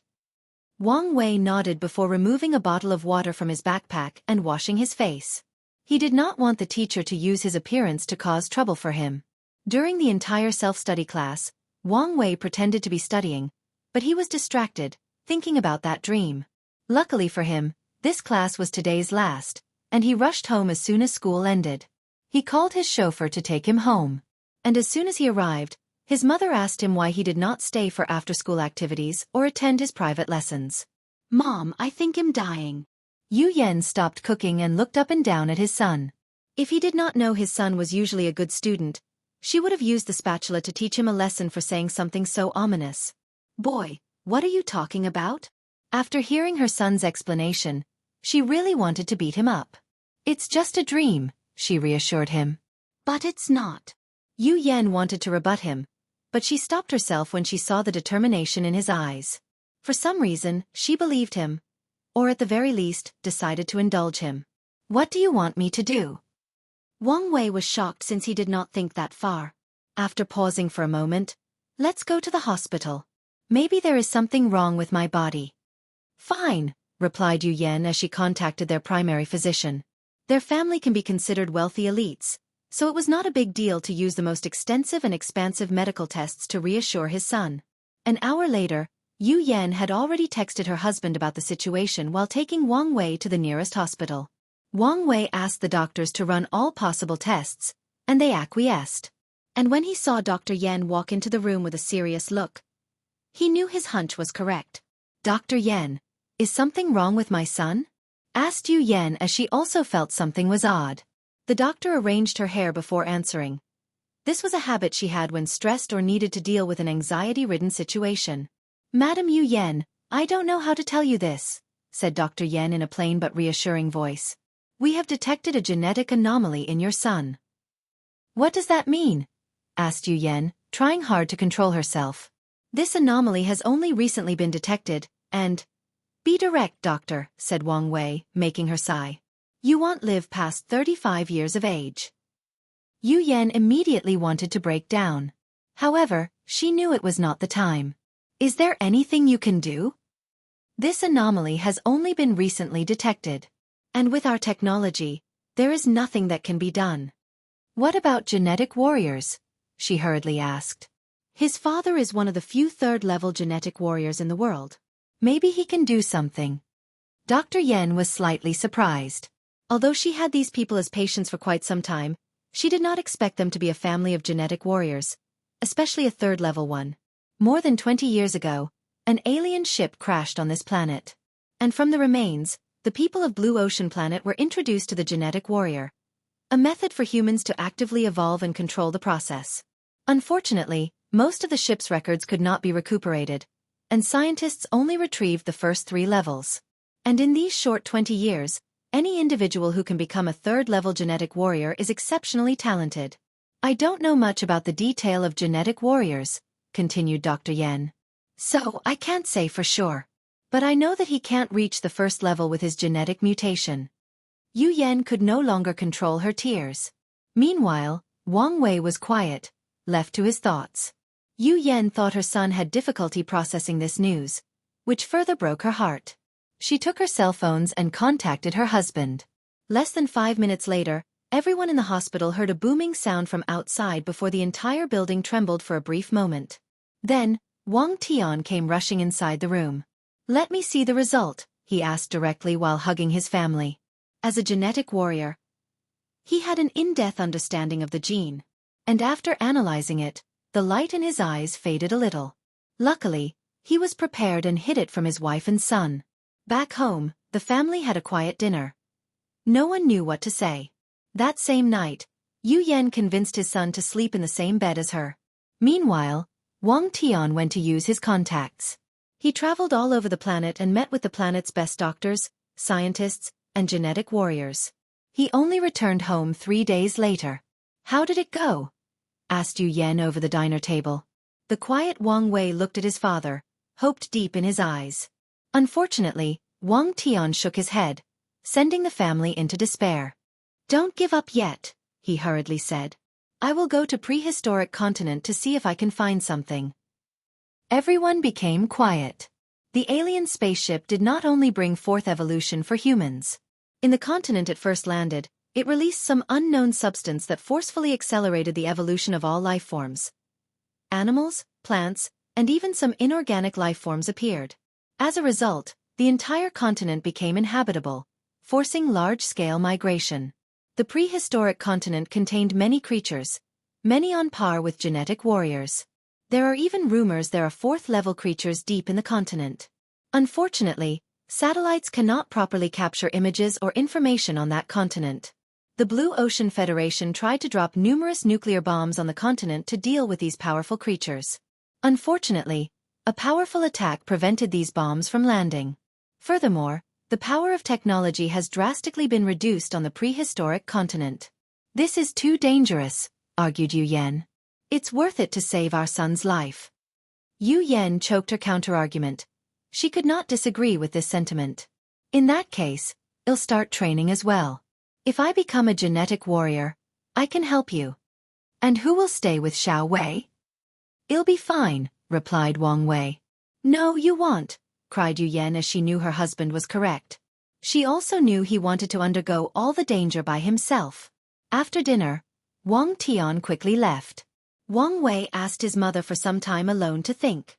While sitting on his bed, Wang Wei thought about his life. He had a bright future ahead of him, a good brother in the shape of Fatty June, and he hoped to declare his love for the school's flower Wu Hong. Unfortunately, everything changed after one nap. "I must take matters into my hands," he muttered before going to sleep. The next day, Wang Wei began to focus on his studies. He usually was in the top 5 of the school. But now, he turned into a study tyrant, always with a book in his hand. He ignored all other after-school activities. He forewent socializing or even interacting with people. He only studied. In just 1 year at 16, he graduated high school and scored in the top percentile on the planet during the college exam. Wang Wei applied to Blue United University, the best university on the planet, sponsored by the Federation. His major was biology, with a focus on genetics. He completed a 6-year course in just 3 years, graduating at the young age of 19. In a lab, Wang Wei looked at a recent blood test result. "I've already started to decline." The numbers looked slightly off, but he knew this was the beginning of his decline. Suddenly, his phone rang, and he answered, "Xiao Wei, when are you coming home? I haven't seen you in 3 years." "Mom, I also want to see you," replied Wang Wei with a sigh. "But I don't have time." Yu Yan became quiet on the other side. She could not blame her son for trying to save himself. But as a mother, she had to watch her family slowly fall apart as her husband kept adventuring in that dangerous place, and her son tried to beat the clock. "How about I come live with you?" "No," replied Wang Wei. He did not want to be cold, but he already theorized how alarming his decline would be. And he did not want his mother to watch him slowly die. "Where are the things I asked for?" He changed the topic. "Your father has paid for a top-of-the-line research facility for you. However, according to him, you have to recruit personnel yourself." Wang Wei did not mind since he knew geneticists are extremely valuable in this age of genetic warrior. Everyone, from the government to private corporations, will do anything to recuperate, even a mediocre one, because of the hope of finding a way to create a fourth-level genetic warrior. Wang Wei knew he would not have as much problem recruiting people since he had made a slight name for himself in the community with some of the papers he released in the past 3 years. Mortal Dust, v. Exploring the limits of genetic engineering, the future of genetic diversity, implications and challenges, the path of genetic medicine, discovery of the gene core, and the correlation between genes and energy lifeforms. In the past 5 years, with non-stop research and unrestrained funding, Dr. Wang Wei has changed people's understanding of the genome. His discoveries in gene medicine have reduced the threshold to becoming a genetic warrior, thus pushing the planet into a new era of fast evolution. Unfortunately, such a genius, considered a gift to humanity, does not have long in this mortal world. Maybe, God or the heavens envied his talent and cursed him with such a disease. Cough. Cough. Wang Wei wiped out the blood from the corner of his mouth with a tissue. Dr. Wang Wei, are you all right? Asked one of the lab assistants. I'm fine, replied Wang Wei, his complexion paler than a ghost. While looking at the result on the computer, he took a bunch of pills from his desk and swallowed them. He coughed again, but a bit dry compared to his previous wheezing. His phone suddenly rang, and he frowned when he saw who it was. Mom, I told why. Xiao Wei. Crying. Why your father? Asterisk crying star. What's wrong with father? He hurriedly asked. Your father? Asterisk crying star. Calm down, take a deep breath, and tell what happened. I promise everything will be all right. Your father is missing. What do you mean he's missing? He went deep into the prehistoric continent since he heard there was a flower that could cure your disease. However, a fourth-level creature appeared in the same location he headed, and no one has heard of him since then. Wang Wei became quiet. One of the main reasons for all his success is the odd things his father brought back from that hell of a place. And as he learned of its mystery, a part of him believed that there might really be something from that place that could cure his condition. But now, his hope was gone, and he might have lost his father in the process. All right. I'm taking a plane home. I'll wait for you. Wang Wei stood up from his chair, prepared to tell his assistant to get his private jet ready. Unfortunately, before opening his mouth, he suddenly felt lightheaded, and everything went black. When he opened his eyes, he was attached to a bunch of machines, and someone was resting next to his bed. Xiao Wei, you're awake, cried Yu Yan after hearing the sounds of the machines. She hurriedly called the doctor. What happened to me? Asked Wang Wei, still dazed and groggy. It was a terrible feeling since he felt his mind was not in the right place, no matter how hard he tried. I'm sorry, Professor Wang, said the doctor. Your gene collapse has accelerated. Is this why I cannot feel my legs? The doctor nodded. How long do I have? 2, maybe 3 years. Yu Yan could not control her tears. So, I was not guaranteed to live to 35. I just won't live past that, thought Wang Wei. He never forgot that dream that foretold his death. He looked at his mother, and he could not recognize her. And it was not because he rarely went home in the past 8 years, but also because the woman before him was not the mother she knew. She was thin, her skin was dull, and she had heavy bags as she had never slept a wink for years. The most significant difference was her eyes. They were listless, full of sadness and despair. Get me my phone, said Wang Wei. He did not waste time using all his contacts to ask people for help to find his father. He offered many of his cutting-edge research, especially the gene medicines that genetic warriors sought after, as a prize for anyone who could find his father. After doing all this in front of his mother, he finally looked at his medical records. I have no hope. That's the conclusion Wang Wei came up with. His fate was sealed, and there was nothing he could do about it. So, he decided to spend the rest of his life with his mother. He left home when he was 16 and rarely interacted with his family. And in his final moment, he decided to change that fact. Sadly, Wang Wei soon regretted that decision. As his mother watched him rapidly die before her, and with his father's disappearance, Yu Yan was simply inconsolable. Many times, Wang Wei wanted to end his existence in this mortal coil. At the very least, he can go on his own terms or have some control over his fate. But he never dared to do as he feared his mother would follow him. So, 2 years and 3 months later, he died in the hospital bed. And the world mourned the passing of such a brilliant mind. Where am I? Muttered Wang Wei as he stood up, looking at all the chairs and students next to him. He looked at his youthful and powerful hand, feeling his healthy body. "Big brother, are you all right?" asked Fatty June. "You better stop sleeping before the teacher arrives." Wang Wei mindlessly nodded before sitting back in his seat, processing everything that had happened to him. Am I stuck in some sort of loop? Or was it just a dream? After school, he rushed to the hospital to take a whole-body test. And as expected, he had the same disease. His parents reacted the same way as his dream or first life. However, Wang Wei was different. Something ruthless awakened deep inside him, and he decided to test his theory. He did not try to cure his disease, nor did he allow his father to venture into the prehistoric continent to try to save him. When Wang Tian tried to argue, Wang Wei would be ruthless and threatened to take his own life if his father left him alone. As such, he spent the next 4 years of his life with his parents before dying a second time at the hospital. And as expected, he found himself at 16, back in the same position and in the same class. I am indeed in a loop. And it seems the purpose is to cure this disease, analyzed Wang Wei. Then, he focused on his previous experience of the past 2 lives. The approach in the first life was wrong. I should not have focused on curing the disease, but managing the symptoms and ensuring I lived to the limit of 35 years old. Wang Wei understood that his disease was very complex and could not be easily cured in just a few years. It might take decades, if not longer. Luckily, he appeared to have ample time. After school, he did not get tested or tell his parents about his disease. He convinced his mother to become a genetic warrior and his father to give him a large sum of money for investment. He used that money to acquire a state-of-the-art laboratory in just over a year. And for the next 3 years, he continued his research until... When were you going to tell us about your disease? Asked Wang Tian, trying extremely hard to conceal his anger. If it was up to me, never.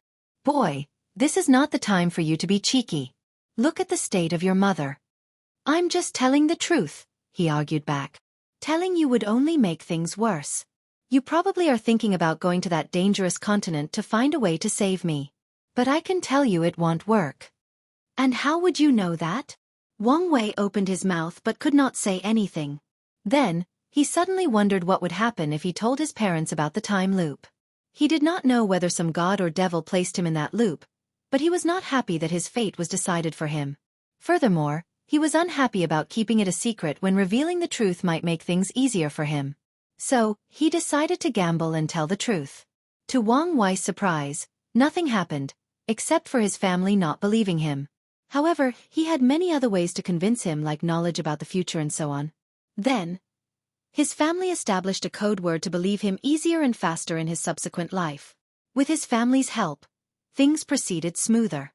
In this third life, Wang Wei lived to 30 years old, 3 more than the first. However, he concluded that he had reached a bottleneck in his research to manage his disease. The fastest way to deal with this issue is with some faunus or species in the prehistoric continent. Otherwise, he might use hundreds of lives before succeeding. Unfortunately, that place was too dangerous. So, in his 4th life, he focused on creating the method to become a 4th-level genetic warrior.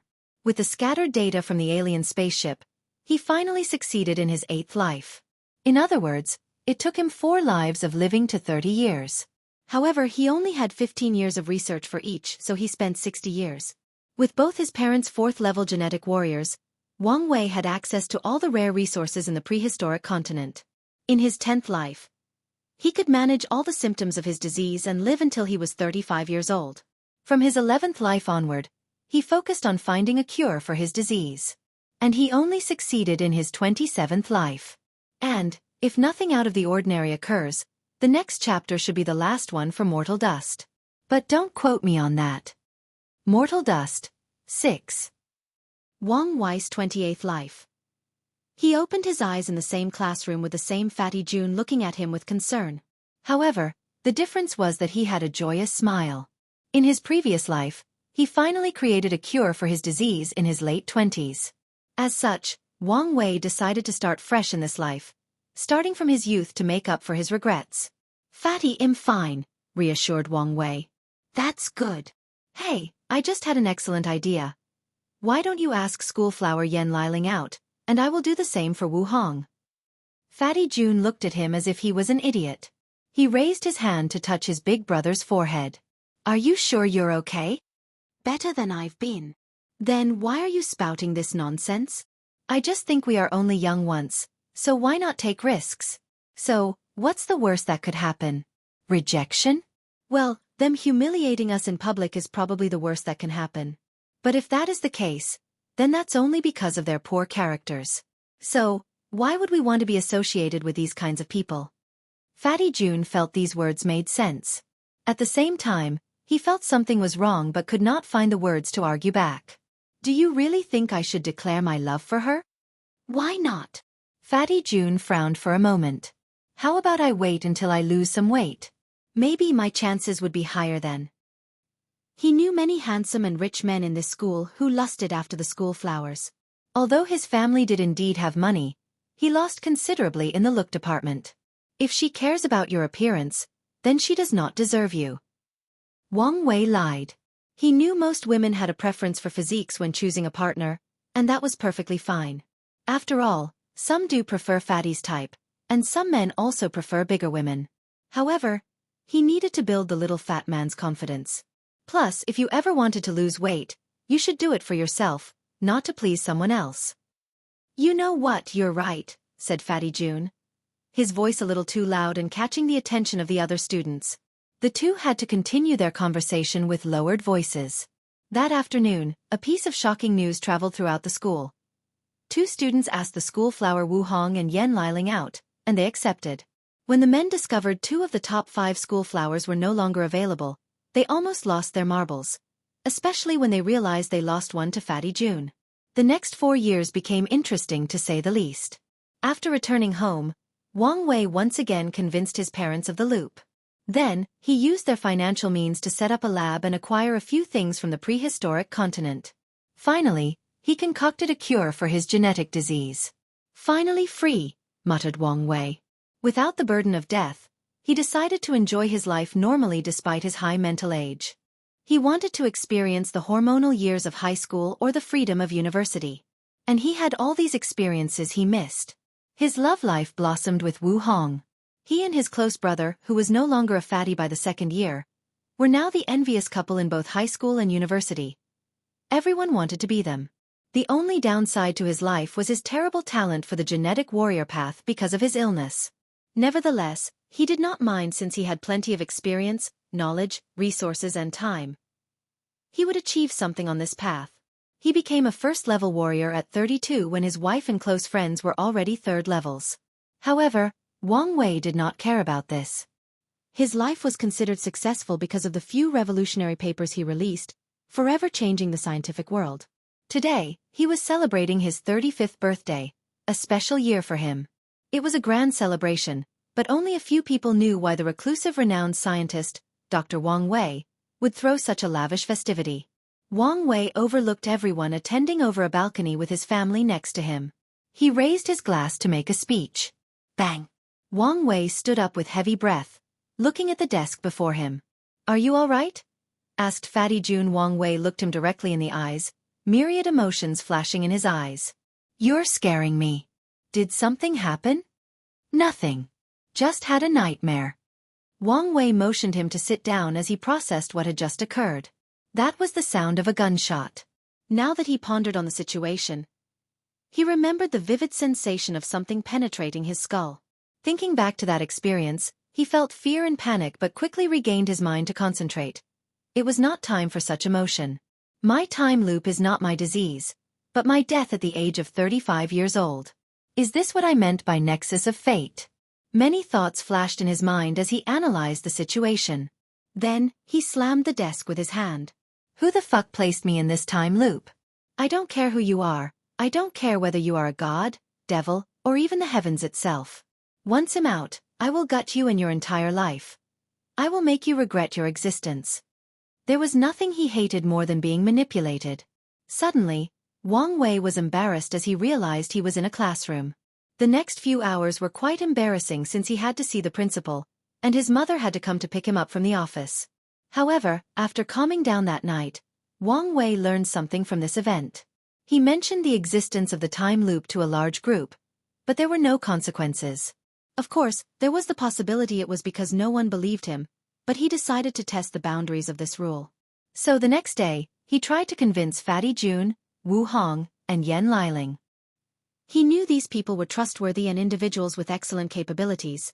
They could be great allies in this unknown journey of saving his life. Convincing Wu Hong was easier than expected. After telling her a few intimate details that no one should know, she easily told him she believed him. Fatty Jun was loyal to a fault and told him he would believe him if he said the world they lived in was nothing but an illusion. The real issue was Yen Liling. However, after more than a month of predicting future events, she had no choice but to believe.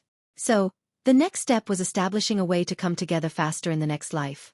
Then, the group began to work together to save Wang Wei's life. Wu Hong was in charge of figuring out the cause of the time loop. Li Jun had to create a powerful military force to protect Wang Wei. Yen Liling was tasked with finding a way for Wang Wei to transfer knowledge of their future self to their younger self, making it easier for them to work together and be efficient. As for Wang Wei, he worked to change his talent in this life to become a powerful genetic warrior. And since the others' tasks were not simple things that could easily be achieved, they would also help. He died in this life because one of his researchers accidentally brought a dangerous plant from the prehistoric continent. The plant looked like an average office plant, and she used it as decoration. Unfortunately, it released a dangerous and undetectable toxin that is deadly to all first-level below genetic warriors. With this death, Wang Wei knew for sure he was in a time loop around living more than 35 years and that he could die in the most ridiculous way if he were not careful. In his 29th life, he successfully cured the problem of his genes and acquired an ungodly talent for evolution. Unfortunately, he died because something went wrong with his laboratory, resulting in a powerful explosion. Li Jun, Yen Liling, and Wu Hong could not save him in time despite their third level. In his 30th life, he cured his disease and the problem with his genes. And in a short time, he and his family became fourth-level genetic warriors using countless resources and even affecting their foundation. As one of the most powerful entities on the planet, he still died. How? The Beast Disaster.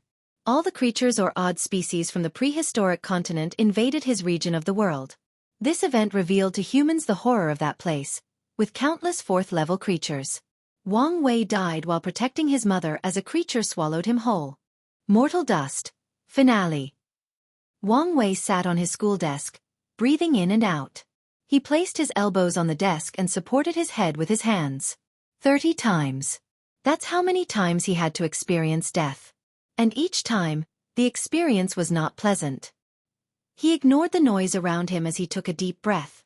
He concentrated on the sound of his beating heart, slowly alienating all the noise in his surrounding. And when he could only hear the soothing rhythmic thumping of his heart, he felt calm, peaceful and composed. Let's see if it works. He closed his eyes, using a medication technique to enter a realm of absolute silence. As he traveled into the depth of his mind, he soon saw 5 floating lights, and a rare smile appeared on his face. He opened his eyes to look at the worried Fatty Jun and said, "I have something for you." "Ha! Something? Forget about that. Are you all right?" "You'll understand soon." Wang Wei placed 2 fingers on Fatty Jun's forehead as he closed his eyes. "It might hurt, so be prepared." Immediately afterward, Fatty Jun groaned as his eyes changed. It was no longer youthful and full of vigor. Instead, it contained the vicissitudes of life. Li Jun faltered for a moment, and Wang Wei supported him. "So I've failed," said Li Jun, his eyes full of wisdom beyond his age. "What life is this?" "The 30th. But you should not blame yourself. I couldn't protect you, so who else should I blame? We knew things would not be so simple. Anyway, we should focus on the positive sides. Liling's method worked. 4th-level genetic warriors have evolved their brains to detect the magnetic fields of the universe. And this process is often referred to by scientists as achieving a higher consciousness. Wang Wei's group theorized the further evolution of the higher consciousness in 5th and above genetic warriors would allow humans to transfer their consciousness into another body, abandoning the flesh and becoming pure consciousness creatures, to become soul creatures. So, they experimented to see if they could leave a piece of their higher consciousness to Wang Wei, and when he died and restarted, whatever power placed him in the time loop could bring them with him. Separating the higher consciousness took some time to achieve through technology. And right before Wang Wei's 35th birthday and death, the group proceeded with the plan. "Let's go get the others," said Wang Wei before meeting with Wu Hong, Liling, and his parents. After accessing the previous lives' memories, the team had a better chance at surviving since they did not have to go through all the hurdles of becoming acquainted and convincing each other. It's good that at least one of our plans succeeded, commented Yen Liling. So what's our next game plan? 5th level genetic warrior. If all of us can be this powerful, nothing on this planet can kill us, said Wang Wei. That's not as easy as stated, added Yu Yen. We have already theorized that further study of the higher consciousness is the way to the 5th level. But how will we achieve this stage in less than 20 years? She was correct. Achieving 4th level genetic warrior with the limited time the group had was already a daunting task. And each higher evolution needs more energy or resources and more time. Do you want to study temporal fields to create a time acceleration room? Asked Wu Hong. Exactly, replied Wang Wei. This level of technology cannot be developed easily. Yes, but we have time. They did have time, but at what cost? Wang Tian patted his son's shoulder while Yu Yen tried not to cry. Then the group got into action. Wu Hong and Wang Wei worked on the temporal field, while Yen Liling and Yu Yen worked on the 5th level genetic warrior path. Li Jun and Wang Tian were in charge of calculating all possible dangers that could lead to Wang Wei's death and preventing it. The group also did not give up trying to survive in this life. They tried to build an underground bunker to hide and pass the time. Somehow, a group of 4th level creatures that had evolved underground ambushed and killed them. The next attempt was to build a spaceship and leave the planet with their research crew. Unfortunately, one crew got infected by an alien species that has a brain porosity and sabotaged the ship, killing everybody. The group tried again, this time with only themselves on the spaceship. They were caught by some abnormal cosmic phenomenon and died. On the 50th life they completed their research. With time acceleration, the group became 5th level genetic warriors. Their cause of death was the planet's explosion. Typically, a 5th level warrior should be able to survive a planet's destruction with no issue. Unfortunately, the real cause of the destruction was a secret research program gone wrong that affected the planet's core and exponentially increased the explosion. The group tried again. They reached the 5th stage and left the planet. With their strength, they should have been able to survive in the universe. Unfortunately, they encountered a 6th level cosmic creature. On the 59th life, they pushed the boundaries of the temporal field and created the method to achieve the 6th level. An alien empire discovered their planet, and they died fighting off an invasion composed of too many 6th level powerhouses. From the 60th life, the group focused on using the power of time to deal with the situation. They concentrated on mastering its power to escape the time loop. Unfortunately, they could not comprehend how it operated. So they tried a different strategy. Escape into the past or the future. The travel to the past was to see whether they could find any information on how Wang Wei became entangled in that time loop. Furthermore, they wanted to know what would happen if the two of them existed. For more chapters, please visit Pan, DN0 C. Unfortunately, this attempt was futile. They did not find any new information, nor did anything change after Wang Wei met his younger self. When his future body turned 35, an accident occurred, and he died. Then, they proceeded on their voyage to the future. The year that Wang Wei always died was 2136. So, the group wanted to know what would happen if they traveled beyond that year. Nothing occurred. And when his biological age reached 35, Wang Wei died. Then the group realized an anomaly. If they counted the time acceleration, Wang Wei had lived longer than 35 years old. And yet, previously, he always died in the year 2136. But now, after traveling to the future, they cannot understand how exactly his death time is calculated. They tried to use this information to their advantage. However, they soon gave up on this idea since they no longer knew the rules and regulations.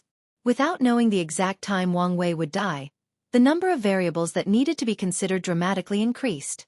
100th life. Wang Wei walked on a beach, lost in his thoughts. He stopped and turned around. Why are you guys following me?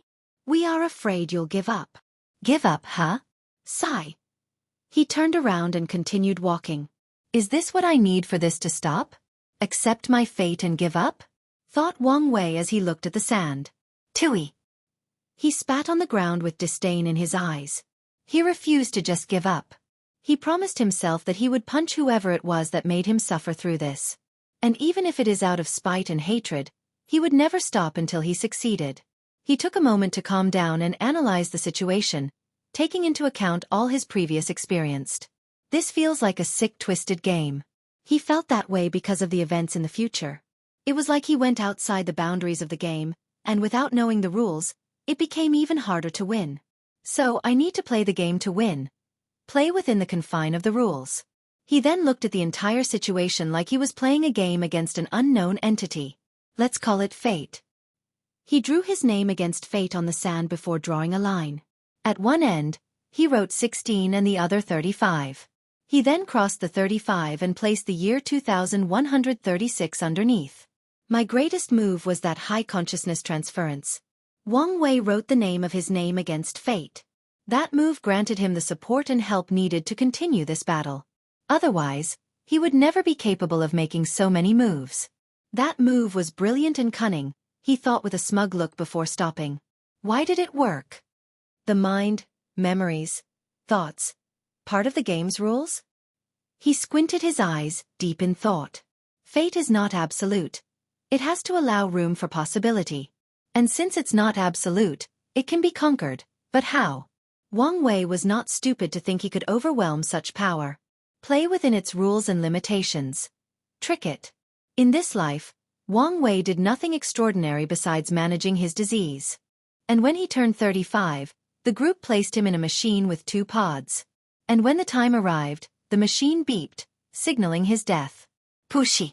The other pod opened, and a teenager walked out. Success? Asked Wu Hong. It appears so, replied the teenager as he looked at the dead Wang Wei. Fate wanted Wang Wei to die in the year 2136, and he did. His plan was simple. Accept his fate, die, and transfer his mind, memories, and consciousness into another body. As such, he was now a new person with a new identity. He did not agree to the plan to transfer his mind into a clone to ensure success. So, are you really Wang Wei? Asked Li Jun. The answer to this question is quite philosophical, he replied. He did not transfer his higher consciousness to another body.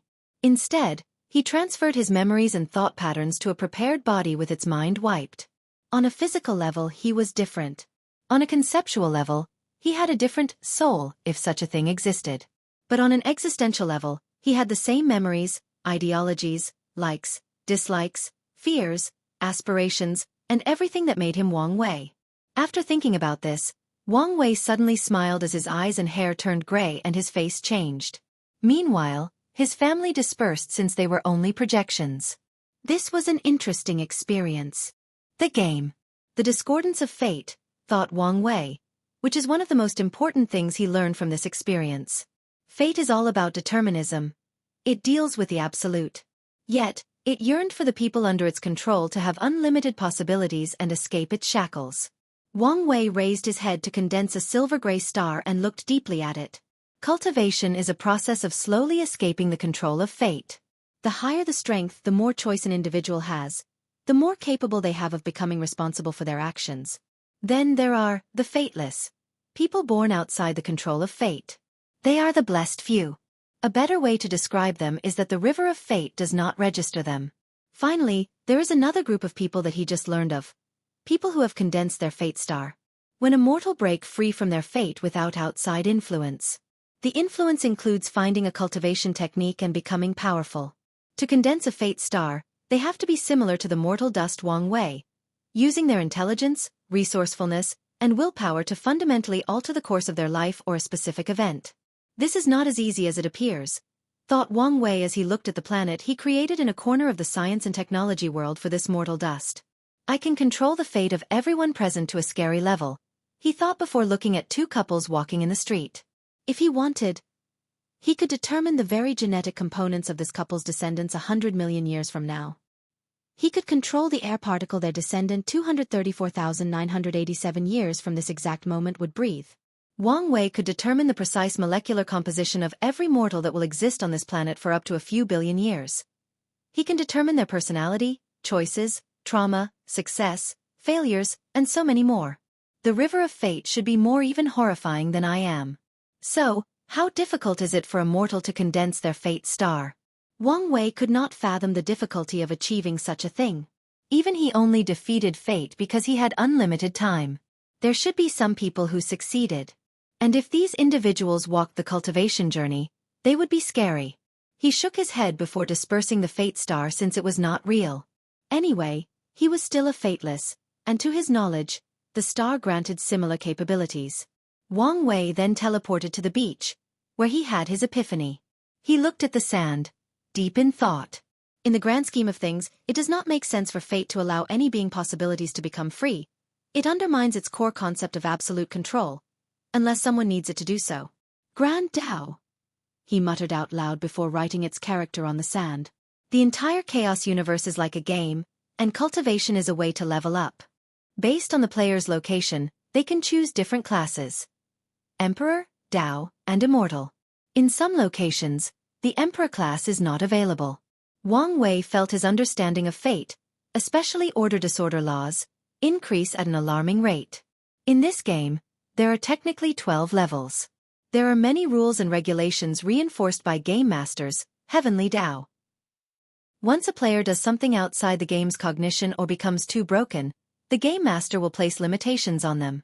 At the same time, the higher a player's level, the more rules they can learn and break. Nevertheless, the highest level player does not come close to the ultimate Game Master, Grand Tao. Wang Wei's eyes became more brilliant. Not everyone in the game can be a player. Some people have to be NPCs. And when an NPC becomes a player, those are the people who give birth to their fate star. Meanwhile, fateless are people born with some small bugs.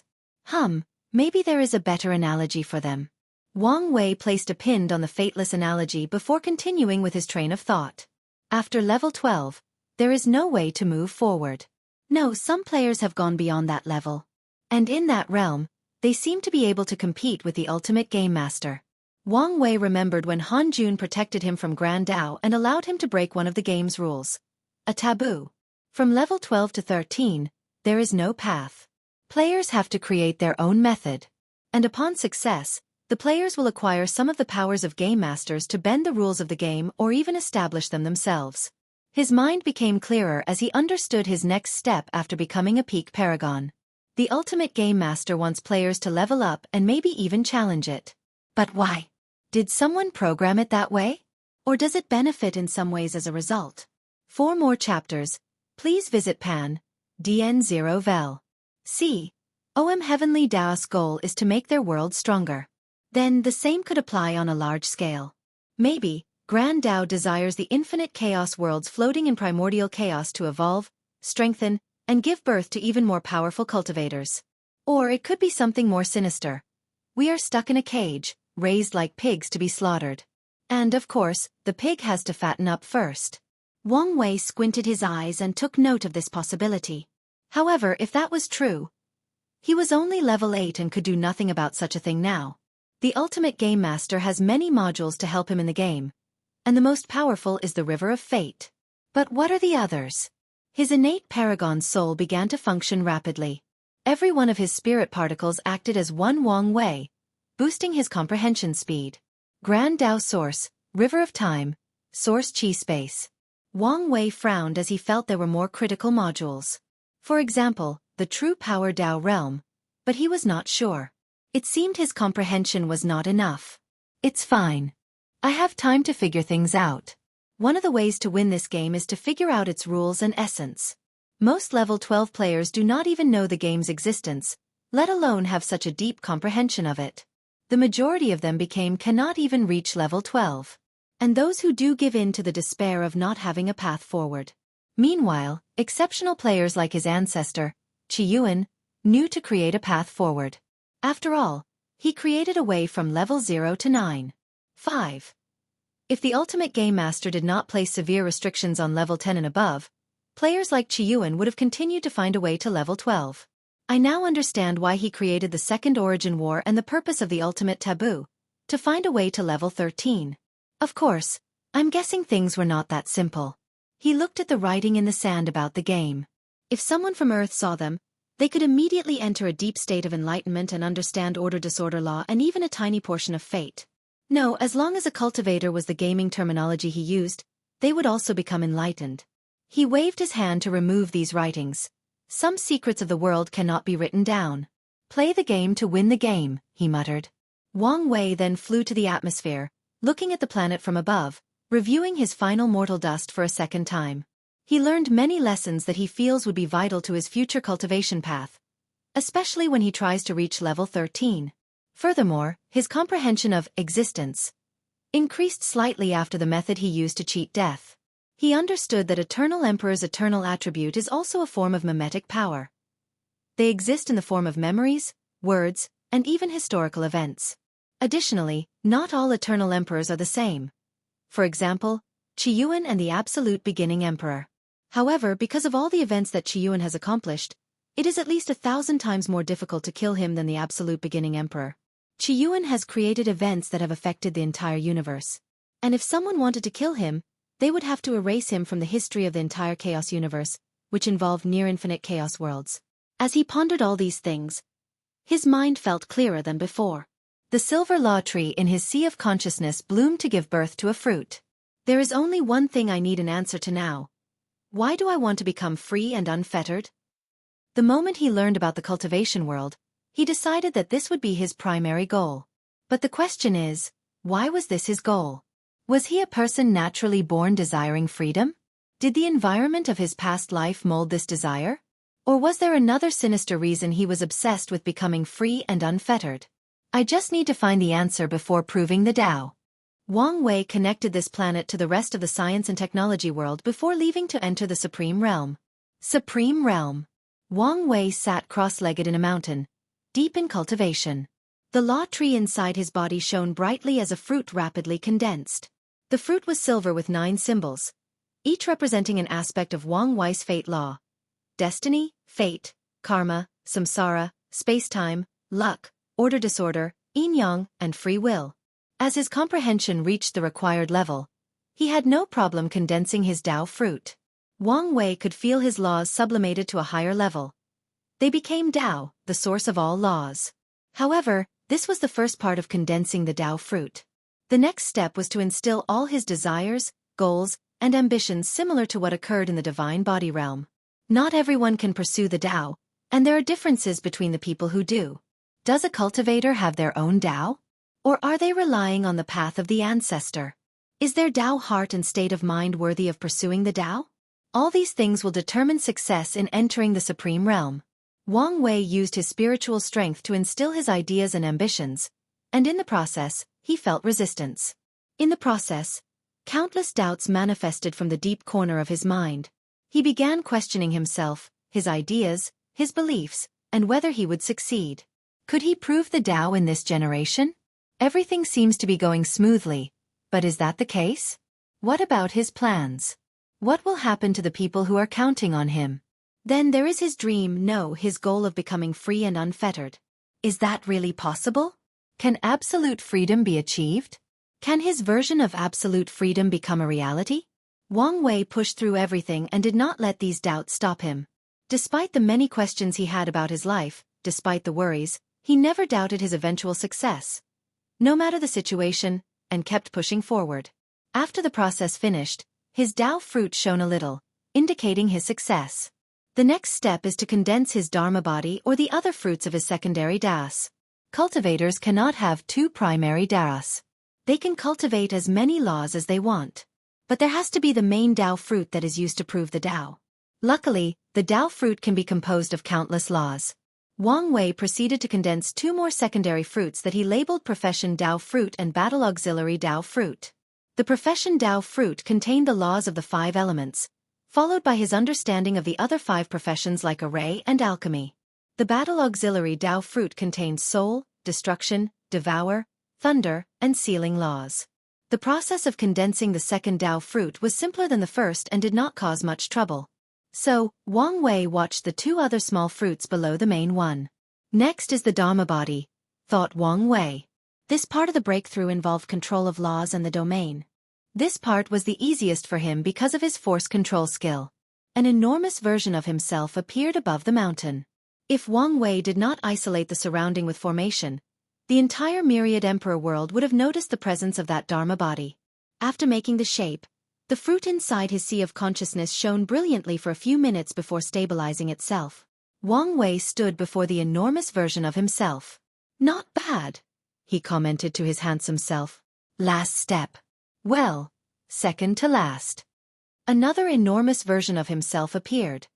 His physique's vision. Under his control, the two fused. The Dharma body then released a more mighty and profound aura. As expected, the power of River of Fate gave me a small boost. He fused his physique's vision with the River of Fate from the heavenly abode realm. And now, it benefited his Dharma body.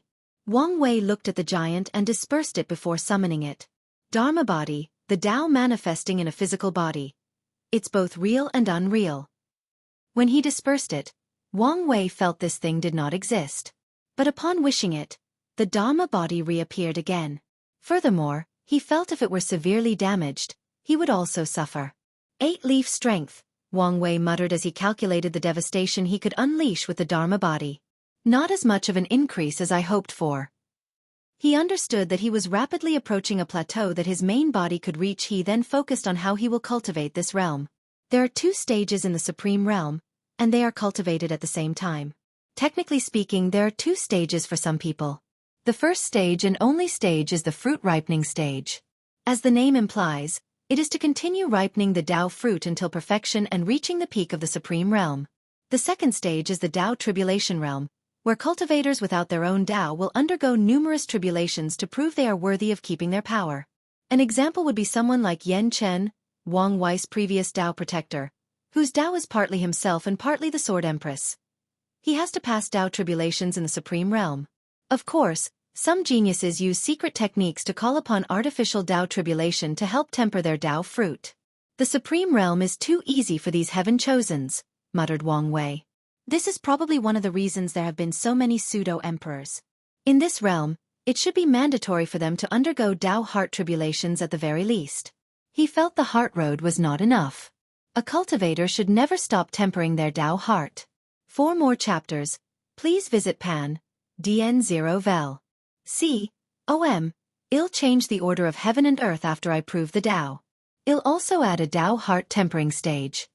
Wang Wei waved his hand to disperse the small world he had created and the formations. Then, he waited for the tribulation. Wang Wei was not in the mood to experience tribulation, so he swallowed everything that came for him and used it as nutrients for his body. Finally, the tribulation condensed the projection of a past heaven chosen. A young man full of confidence and ambitions, dressed in fur coats, pants, and boots. The heaven-opening emperor. The heaven-opening emperor did not waste time and rushed toward Wang Wei, punching him with unimaginable force. The law of power and strength on par with 10 primordial dragon force, commented with a slight surprise. He was not amazed by the latter's strength since he expected as much from the heaven-opening emperor. After all, he was one of the critical reasons acquired life forms won the war during the Null Era. However, Wang Wei was surprised the latter cultivated power law and did not enter the true power Tao realm.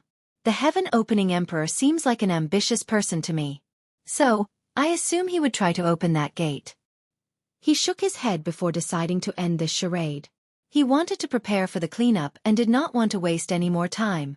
So, he slapped his opponent into oblivion. However, the thunder recondensed instead of disappearing. Immediately, Wang Wei knew what was happening after seeing the clarity and wisdom in the new lightning projections. The heaven-opening emperor. Shouldn't you call me ancestor?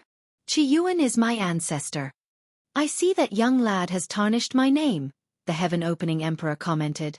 Has he? History is not always as it seems, said the emperor as he looked into the distance.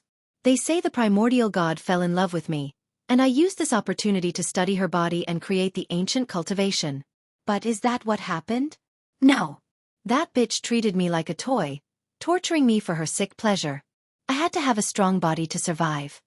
The emperor paused as he reminisced. My original intention was not as noble as history said. Of course, after acquiring strength and seeing the plight of the human race, I tried to help by perfecting and spreading the system. But during that time, how many times I came close to death by her hunting me. She almost destroyed the Wang tribe. The emperor sighed before shaking his head. I'm sure your life was not easy. Not one who lived in that era had a good life. That does not change your action, commented Wang Wei. The bloodline imprint was common in my era, argued the emperor. Great emperors were the cornerstones that prevented the extension of the human race. So, Having a fast way to revive was a common tactic. I have no problem with what you did back then. Heaven-opening Emperor was slightly surprised. He thought this descendant was similar to Xueqi, a little too righteous. But maybe he was wrong. My issue with you is that you did not remove your method before you ascended, which could have affected me. Wang Wei suspected this man killed 2 aristocratic Wang clan emperors to prepare for his resurrection from limbo. Interesting, commented the emperor. He could tell this kid inherited some characteristics from Xueqi and him. Well, it was nice meeting you. I guess we will see each other very soon. Heavenly Book. Wang Wei's reaction to the heaven-opening emperor has everything to do with trust. He can trust his ancestors to some extent after analyzing their deeds, interacting, and his wife's personal experience with them. Nevertheless, he would never completely trust them since the number of people he trusts completely can be counted on one hand. As for the heaven-opening emperor, he is in the category of people Wang Wei can trust, once he is on the same level as them, with no overwhelming power disparity. Once that happens, he has no trouble reuniting the Wang clan for his benefit. He looked in the distance before disappearing and returning home. He first went to check on Li Jun and the others. He did show them the memories of what happened in the science and technology world since he did not want them to be affected by the taboo. Wang Wei did not know the extent of Hongjun's protection, which would probably not extend to the people he loved. So, he would only show his wife since she might be safe from the taboo. How did it go? Asked Li Jun as he handed him some tea. Pretty well, replied Wang Wei before explaining his mortal dust. What about yours? Pretty standard. I became a murderous psychopath, a mighty general, a conqueror, and a battle-addicted martial artist. The only interesting aspect was when I was a corpse and worked in samsara for your life-death incarnation. That should have been quite the experience. What about the 8 Extremity Foundation? It worked. I did what you told me and sent all my clones to the space-time incarnation. They are now all quasi-emperors after cultivating in a parallel timeline. What did Liling decide? She said she wants to take at least try. Wang Wei nodded. Yan Liling's talent is better than Li Jun despite being way weaker than him. So, she wanted Wang Wei to preach existence to her and see if she could walk the 9 Extremity Foundation. Wang Wei also plans to do the same for his mother. He wants his mother to have the strength of 7 Leaf before proving the Tao. She has to have the power of a failed 9 Extremity Foundation. And he's prepared to go to extreme means if necessary. He chatted with Li Jun for a while before seeing his father. Once he reached the Wang clan's mountain, he saw the latter fishing before a small pond with a dazed look. Are you all right? He asked as he sat next to him. Oh, you're here, replied Wang Tian. I'm fine, just thinking about something. Where's Mom? She went back to her clan. Is everything all right? No, just a normal visit. I see. So, what's on your mind that you did not even go with her? Wang Tian sighed before explaining the situation with the Sword Empress talisman. In other words, you're conflicted about tempering your body despite the ancestor giving you her wisdom that the body is necessary for the future path of cultivation?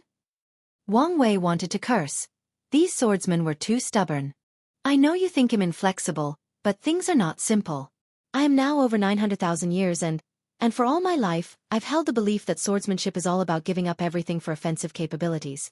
How can I easily change? You should also understand that the ancestor spent innumerable Yuan epochs to learn this lesson and shares that wisdom with you. Shouldn't that count as something? It does, hence why I'm conflicted. Wang Wei took out a wine jar from his space ring and took a big sip, not hiding the frustration on his face. Did she leave her consciousness in the talisman? Yes. Did you ask her the question? You were right. Ancestor Xueqi did preach existence to her, and she achieved 9 extremity. What level? 2 root. The reason for failure? Her body was too weak, Wang Tian replied with a bigger sigh. So, are you prepared to walk the same path as her? With your talent and my guidance, achieving 5 root should not be a problem. I don't know. Well, figure it out. Wang Wei disappeared and returned home to see his wife. These pure swordsmen are truly the most stubborn people I've met. The older and more powerful they are, the worse they become, Wu Hong replied. She also suffered this frustration when she tried to convince Sword Empress to temper her body. The latter did not change even after losing to her. Wife, I miss you. He hugged her for more chapters, Please visit Pan, DN0VEL. C. OM. Did you not see me in your last mortal dust? I did, but it was only a projection. Speaking of which, will it be a problem if you know what happened in the science world? I'll be fine. She herself is an anomaly. Although her powers and memories are limited, she still has some privileges. Wang Wei then shared everything that occurred. Your game analogy is quite the perfect way of looking at things, commented Wu Hong. However, you underestimate the players who condense Fate Star. Oh, is there something I don't know? After condensing the Fate Star, they will undergo an awakening where they experience the essence of the universe or the essence of the Tao. The result of this process is a terrifying ability that you would refer to as cheat ability or golden finger back on Earth. Wang Wei's mouth twitched. Is it that bad? It varies based on the individual. But I remember one of the scariest Fate Stars I met, continued Wu Hong. Heavenly Book Paragon, a peak paragon and controller of the Heaven Grand Tao Source. She squinted her eyes.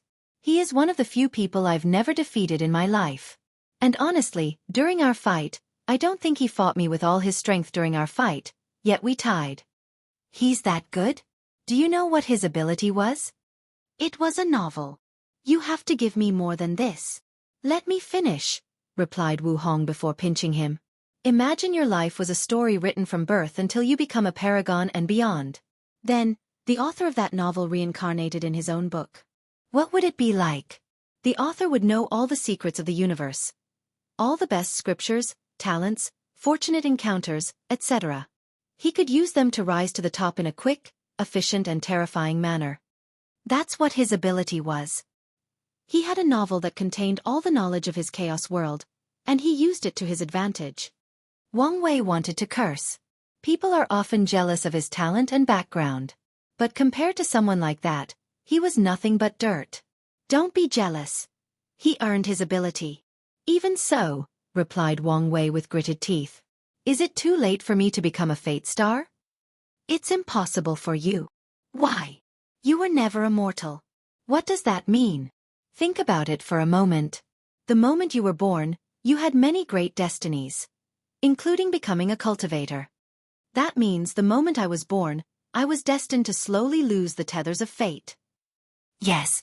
Albeit contradictory, that's how it is for all cultivation geniuses and heaven chosens. They were never truly mortals. Meanwhile, Fate Stars are true NPCs, people essentially created to embellish the game and make it more realistic. Then, they successfully escaped the restriction of the source code and became players. No destiny, no luck or help. So, if I wanted to condense a Fate Star, I would have to abandon everything. All my luck, destinies and karma, including my family and you, turn from a player into an NPC. Then, I would have one opportunity to succeed without any aid. Exactly. Okay, it's not worth it. I have pretty decent stats for this game. I'll use what I have. Wise choice, said Wu Hong with a brilliant smile as she caressed under his chin.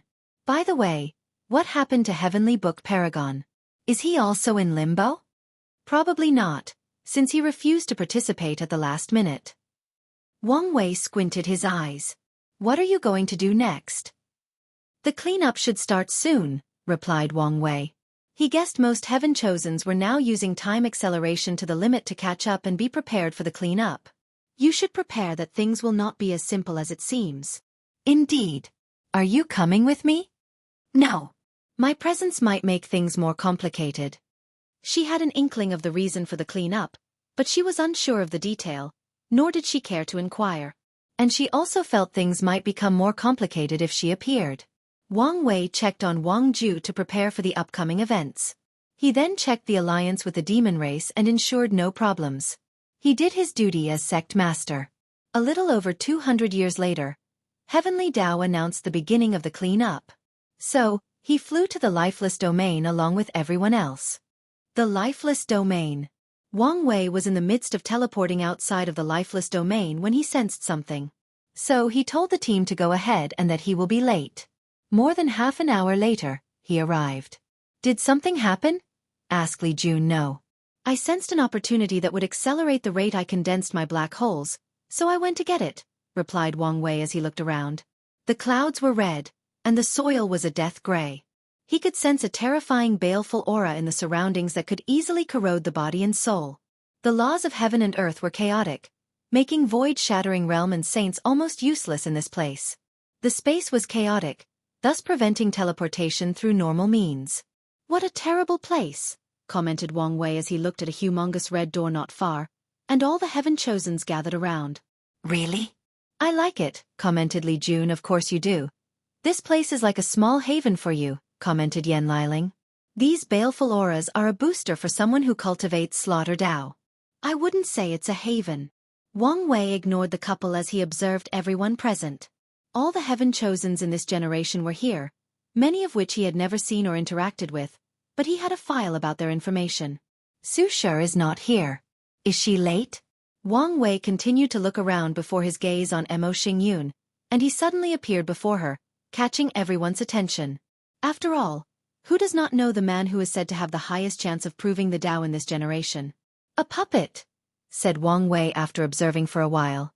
"There is no." She did not finish her word as Wang Wei snapped his finger, and she exploded into 1,000 pieces. "You can leave or suffer the same fate as the construct," said Wang Wei to the people of the Mo clan. "You can't do this?" "Yes, I can, since I did not break any hidden rules." He snapped his finger, and these people disappeared, teleporting them to some unknown place and also sealing them. Wang Wei knew his actions would not prevent the Mo clan from getting their hands on a token, since they could still enter after him or, better yet, take a token from some poor soul. After all, Heavenly Dao did not explicitly state that a token was linked to the person who acquired it. The entire token situation is not even clear yet to everyone. Wang Wei ignored the stares around him and walked towards someone else. "Little rat, I thought you would continue to hide." "Sir Wang Wei, this is the first time we have met. Have I offended you in some way?" replied Yu Zhou with a confused look on his pure and innocent face. And he was not the only one. The people from the soul race were also wondering what's the contradiction between these two. "You know me better than anyone, so you should understand I will not let societal pressure like status, custom, or public image dictate my actions. So, what's your reliance?" Some other Heaven Chosen might be worried about the image of the Dao opening sect and how suddenly killing someone for no justifiable reason might cause trouble. However, Wang Wei only cares about these things when necessary. However, since he placed Yu Zhou in his kill-on-sight list, I guess we'll see. Boom. Before anyone could react, he punched Yu Zhou into oblivion. The latter could not resist even a tiny bit as his opponent left nothing of him. Meanwhile, Wang Wei waited, and as expected, a flame suddenly came into the position he was and Yu Zhou's body suddenly regenerated. "The undead phoenix scroll," he said. "So, you're really one of the traitors." Everyone looked at him, wondering what he meant by traitors. Traitor to whom? Most people were confused. And even the top Heaven Chosens only analyzed that he might be talking to traitors to other worlds that wanted to interfere in the myriad Emperor world's Heaven will battle. "Traitor? What are you talking about?" asked Yu Zhou with a frown. "Yes. You can explain your ability to a fortunate encounter and receiving the undead Phonexus inheritance," commented Wang Wei before punching him again into oblivion. A few seconds later, the other revived. "I've obliterated every atom in your body along with your soul. Yet, you're completely okay." "That's because I'm immortal," replied Yu Zhou with confidence. "Although I don't know why you're bent on killing me, it does not matter in the end." For more chapters, please visit pan.dn0vel. Wang Wei did not continue attacking but instead observed Yu Zhou for a moment. "I see. You're connected to a powerful entity. Nothing between heaven and earthy can kill you as long as that entity is alive." Yu Zhou's heart skipped a beat. However, his facial expression remained the same. "That's the wonder of the undead phoenix scroll. That's the wonder of the one from the upper dimension, not the one he left before ascension," commented Wang Wei, making Yu Zhou's eyes almost twitch. Interacting with this man was scary. He released a natural aura of authority and power that can easily pressure the weak-minded. But the scariest part is how his eyes seem to penetrate all secrets. On top of everything, his mind is so sharp that he can infer the tiniest information. "Once again, I don't know what you're talking about." "If undead Phoenix's dog is so hard to deal with, what about the others?" Wang Wei tilted his head slightly as he looked at Yu Zhou. "The word dog irks you? Isn't the price to achieve such immortality to become someone's doormat? Shouldn't you have adapted to being called a dog by now? Young Master Wang Wei, even a Buddha can be angered, said Yuzhou with gritted teeth. Whatever. Let's see how you deal with being sealed. Rune appeared around Yuzhou, and he tried to resist. Unfortunately, he turned into a small orb that contained a small world where he was sealed. Wang Wei waited a moment before a flame came out from one of the soul races before Yuzhou materialized. Killing yourself and using talismans located in different locations to materialize again. Not a bad method to avoid sealing. Wang Wei looked at the sky for a moment. You even used some means to hide the karma threat connected to the other talismans. Your means can even hide from me. Is that your soul race ability or someone else? Wang Wei looked at the people behind Yuzhou. From your reaction, it's from your race. So, you told them everything to ensure your identity remains legit. I would be stupid not to take preventive measures against the only weakness of my immortality. Muttered Wang Wei as he looked directly into Yuzhou's eyes. I don't like the hidden cockiness in your eyes. It doesn't matter how you feel. There is nothing you can do about it, he replied with his shoulder straighter than before. You are only partially correct. Partially. Wang Wei slowly raised his hand toward Yuzhou's head. The latter tried to move and respond. But once again, he was powerless. Wang Wei held him by his skull. You should understand there are scarier things than death. Oh! Yuzhou's scream echoed between heaven and earth. The pain was so much that he instantly felt his mind on the verge of breaking. He immediately tried to commit suicide to escape. Unfortunately, the power of law in Wang Wei's hands made that impossible. Only this small amount of pain almost broke you, Wang Wei said in disappointment. He has not created a way to transfer his pain in the flesh tribulation to his opponent. But with the slight evolution of his pain talent after the tribulation, Yuzhou could not withstand it. After the latter destroyed his vocal cords screaming for a few minutes, Wang Wei dropped him on the floor. The heavenly will battle does not allow interference, even by an existence on par with the undead Phoenix Emperor. So, who will give you your immortality by then? Yuzhou exploded himself in an attempt to use death to remove the pain. But even then, he still felt, leading to killing himself a dozen times in just a few seconds. He then looked at Wang Wei with fear. Yes, those are the eyes that traitors like you should have. He then looked at the soul race members. Your race should probably close your gate again before the final battle. Why would we do that? This idiot just revealed that he has a method of being immortal. You can imagine how many people would do anything to get their hands on it, even if they must become someone's dog. Their faces changed. Some emperor lineage and even hidden old monsters would pay anything for such an opportunity. Yuzhou's face changed as he immediately realized Wang Wei's plan. With the information he revealed, he would raise the soul race's suspicions. Then, he revealed his immortality, forcing them to close their gate and limiting his movement and resources. And if he abandons this identity, he will become more suspicious. Not to mention, he will have to hide from immortal powerhouses interested in his immortality. No. Eternity. Wang Wei turned around to look at someone who was observing him not far away. Tian. Their eyes met, creating sparks. Clash of the Titans. As they gazed at each other, standing a few dozen meters from each other, they suddenly released their auras. Bang! A terrifying wind generated from their clash, sending some of the weaker geniuses in the surrounding away in the process. But this was the beginning. The clouds over the entire lifeless domain were divided into two. The baleful aura pushed to the corner of the domain, making space for the clash of these two titans. Lightning and thunder flashed, showing that even the heavens acknowledged the power of these two.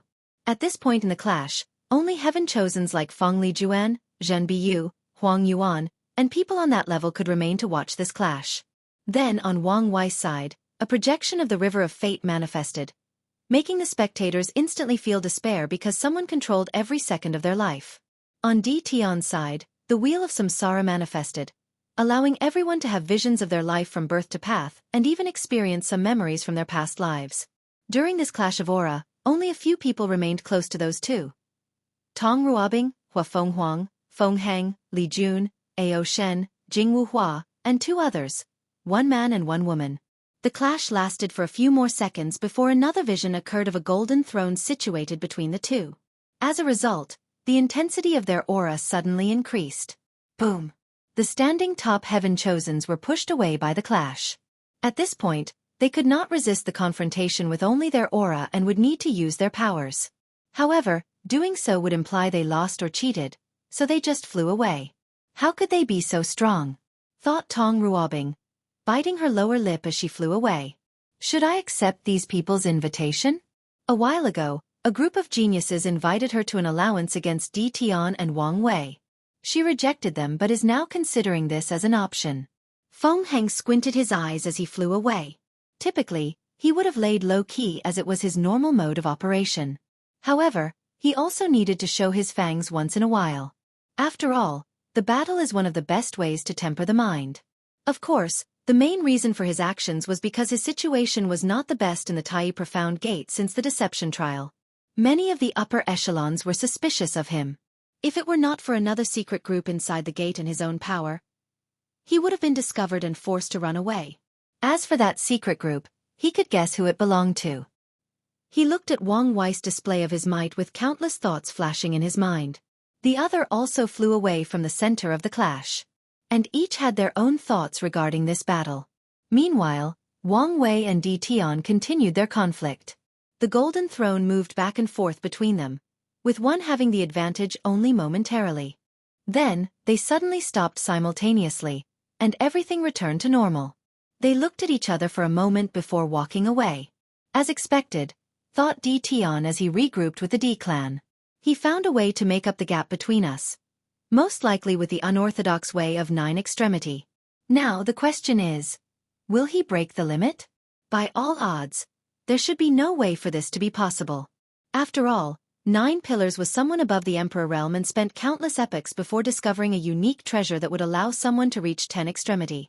And since this treasure does not exist in the lower dimension, there should be other ways to achieve 10 extremity. As long as it's him, there is a possibility, thought Di Tian. I should have gone above and beyond to kill him.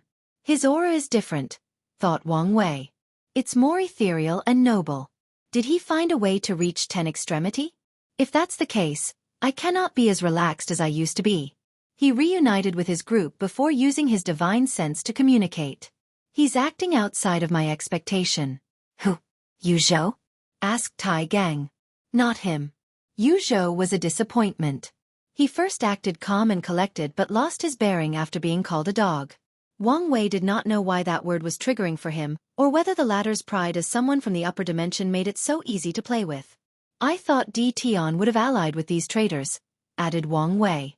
I thought the first he would do after his release would be to go on a rampage and kill all the Heaven Chosens before the battle, commented Li Jun. The sleepers are gone, so it's harder for him to assassinate anyone, said Yan Liling. He could still do it himself, added Tai Gang. Maybe, he's waiting for the appropriate time. Maybe, said Wang Wei. After Di Tian reunited with his family, he looked in the direction where Yu Zhou secretly escaped with the soul race. He experienced the mental beating Wang Wei gave that man. Are those the people Little Seven talked about? A couple of thousands of years ago, the Western continent. Di Tian suddenly opened his as he sensed someone inside his formation. He saw a young man smiling at him with a scar on his chin. Little Seven, Di Tian muttered, joy flashing in his eyes. He did not know how long since he experienced that emotion, but it appeared today. No, I should call you Five-Finger Emperor now. For more chapters, please visit Pan, DN0 Vel. COM, it's Five-Finger Paragon.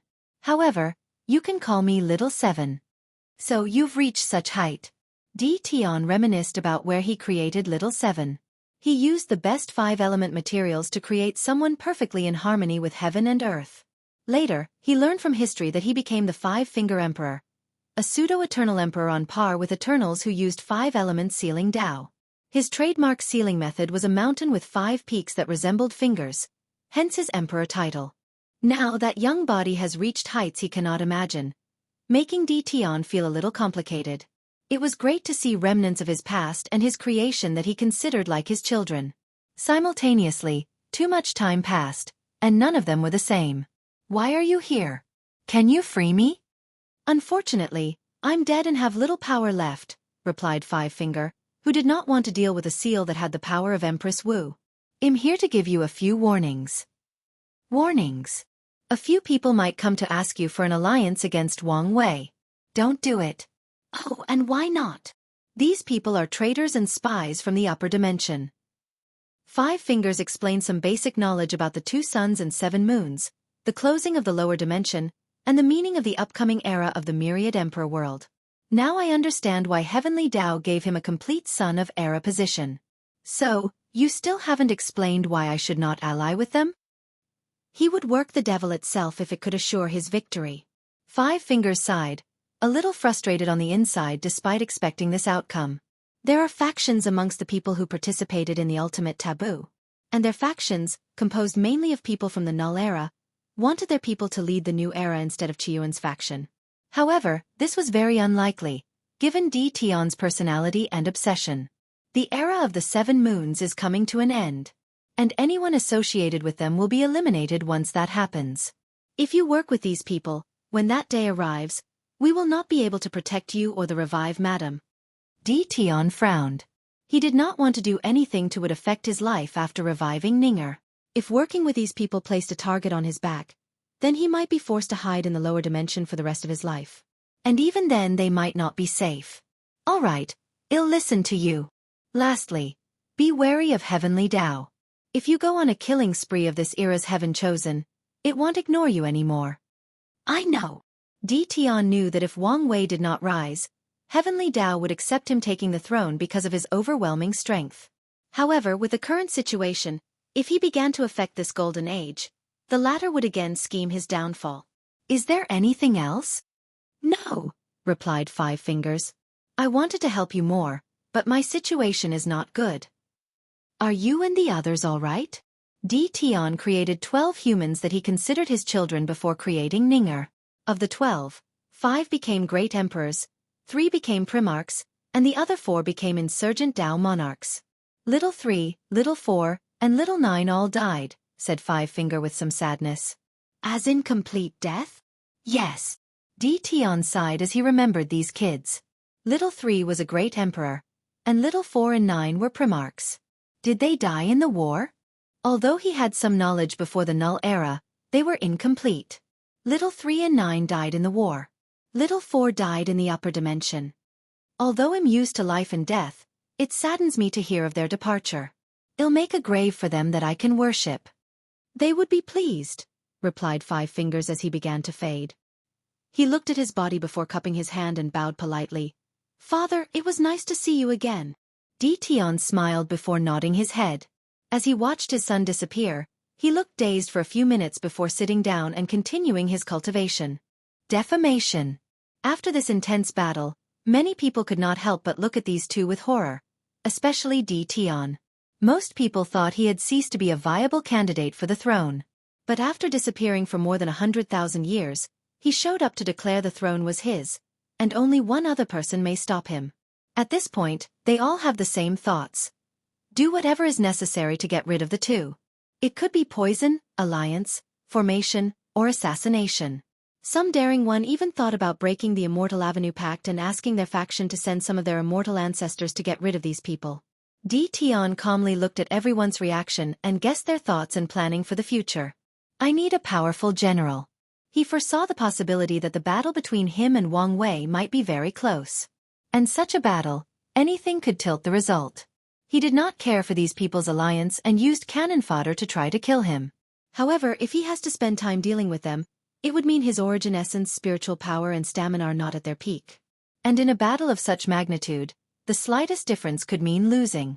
So, he needed someone to deal with these people and ensure he remained in peak shape. Of course, he was not the only one who came to this conclusion. Wang Wei predicted this possible outcome long ago. Hence the reason he wanted Li Jun to reach immortal venerable strength. You know what to do, right? Don't worry, replied Li Jun. None of them will touch a hair on you. You will be in perfect shape before you fight him. What about you? Asked Wang Wei. I've practiced the secret technique you gave me, replied Tai Gang. With Yen Liling's pills, I can pay a certain price to achieve immortal strength. Very well. Wang Wei nodded before continuing his observation of everyone present. Chen Chen from the Origin Weapon Mountain was not here, But he was not surprised since his fate shadow guard told him of his departure. Xueqi is also absent. However, he did not have any information on the latter. He knew the academy had a plan to deal with her obsession with Lin Fan. Unfortunately, only the headmaster and a few people knew of the plan and its outcome. And the academy has kept its mouth shut on her fate. Regardless, their people were here to acquire a token for her. Besides Tong Ruobing and the Origin Weapon Mountain, the people from the other main profession factions did not show up. Wang Wei expected Lu Chang from the Origin Pill Dao sect to suddenly rise after the inheritance of the Flame Emperor. As for Wu Ming from the Origin Rune Palace, he guessed this guy was probably trying to destroy the faction from the inside. Xiao Songxi was giving him a complex look. After a quick analysis, he could guess the reason. The Star Sage bloodline of the Baishi clan told him how to win this generation's Heaven Will battle. And the answer is simple if you think carefully. Kill him and Tion or cultivate the Nine Extremity Foundation. Killing them would require an almost impossible elaborate plan or breaking the Immortal Avenue Pact and asking an insurgent to take action. However, such an act would have political ramifications that would lead to the destruction of the Baishi clan. So, Xiao Songxi is bitter since he knows his chances are slim to none. Wang Wei then focused on Yi Lianxing, heaven chosen from the deep squid race that called himself the Abyss Squid. He was one of the people who remained standing beside Tong Ruobing and the others. This guy gives me a creepy vibe and a dangerously family aura that I cannot completely identify. I should place him on my killing list. Wang Wei calculated he could probably kill 1 or 2 more people before affecting his Era Sun title. And he is pondering using it on Yi Lianxing as his intuition told him this man had a secret that could become a variable in the upcoming battle. Let's observe for a while. He did not want to rush into something and die because of the unknown. He was not stupid or cocky because of his strength. Wang Wei looked at Ao Shen and frowned. He sensed a powerful treasure that hid the latter's real body. Nevertheless, he felt some sense of familiarity with his aura. Where did the demon race find such a treasure? And where did they get such a powerful heaven chosen? The sleepers or the fate shadow guard have not infiltrated the core of the demon race. Countless thoughts flashed inside his mind as he pondered the information he had. He remembered reading about a secret project of the demon race ages ago to create the ultimate bloodline. Ultimate bloodline? Atavism? Did they want to create an innate creature? Or maybe a creature that contains all the demon race's bloodline? That would be interesting. He moved his eyes, making everybody's heart skip a beat. Every time he focused on someone, everyone else became tense and worried they would suffer the same fate as Yuzhou. Wang Wei glanced at Yang Guowei from the Yang family before moving his eyes. Then, he sensed some tension between Jing Wuhua and Ao Shen. While he observed things, someone walked toward him. It was a man with gray skin and yellow eyes.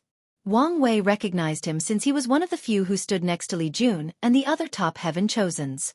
For more chapters, please visit Pan, DN0 Vel. You're Wang Chong's descendant, aren't you? And you are. Yin Zhen from the Body Dao Cave. Wang Wei frowned. He knew about the Body Dao Cave since they were an emperor lineage that dated back to the ancient emperor era with 4 great emperors.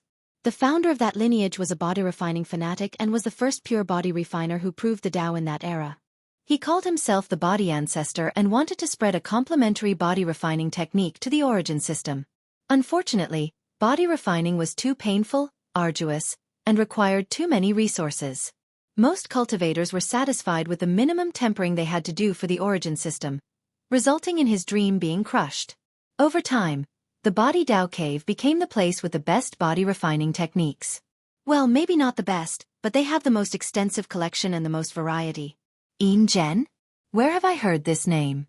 Said Wang Wei, who took a moment to remember. You're the man who lost to my ancestor, Ancient Desolate. He remembered reading about Ancient Desolate's greatest competitor after the Buddhist emperor removed his karma for him. I did not lose to him. Back then, my heavenly zombie art was not completed yet. Whatever helps you sleep at night. So, what do you want with me? Yin Zhen's mouth twitched slightly as he understood how easily this kid could get under people's skin. Nevertheless, he refused to argue with a junior.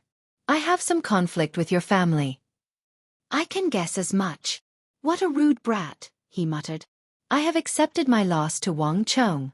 But tell me why, after I woke up from my seal, I learned the ancient desolate body refining scripture is known as the most powerful body refining scripture.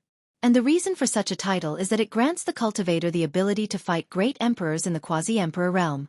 What a load of bullshit. He only lost to Wang Chong because he did not finish his heavenly zombie art. But now, after sealing himself in a Een grotto heaven for countless eras, he not only managed to temper his will to a high level but also perfected his technique. It is indeed bullshit. But what can I say? Some things, people, and events are mythified due to time.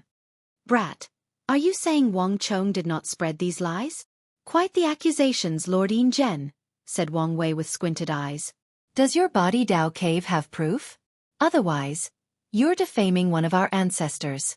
And our sect will not take lightly to false accusations. Een Gen's yellow eyes shone. Kid, I'm not here for a war of tongues.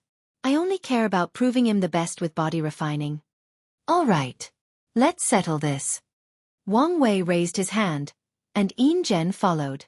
They grasped each other's hands before squeezing. They controlled their strength to prevent affecting the surroundings. Bang! A few seconds later, Een Gen's hand exploded, and he looked on in shock.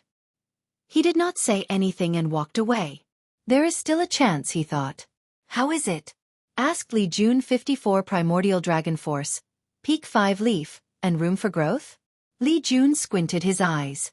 It seems I have work cut out for me.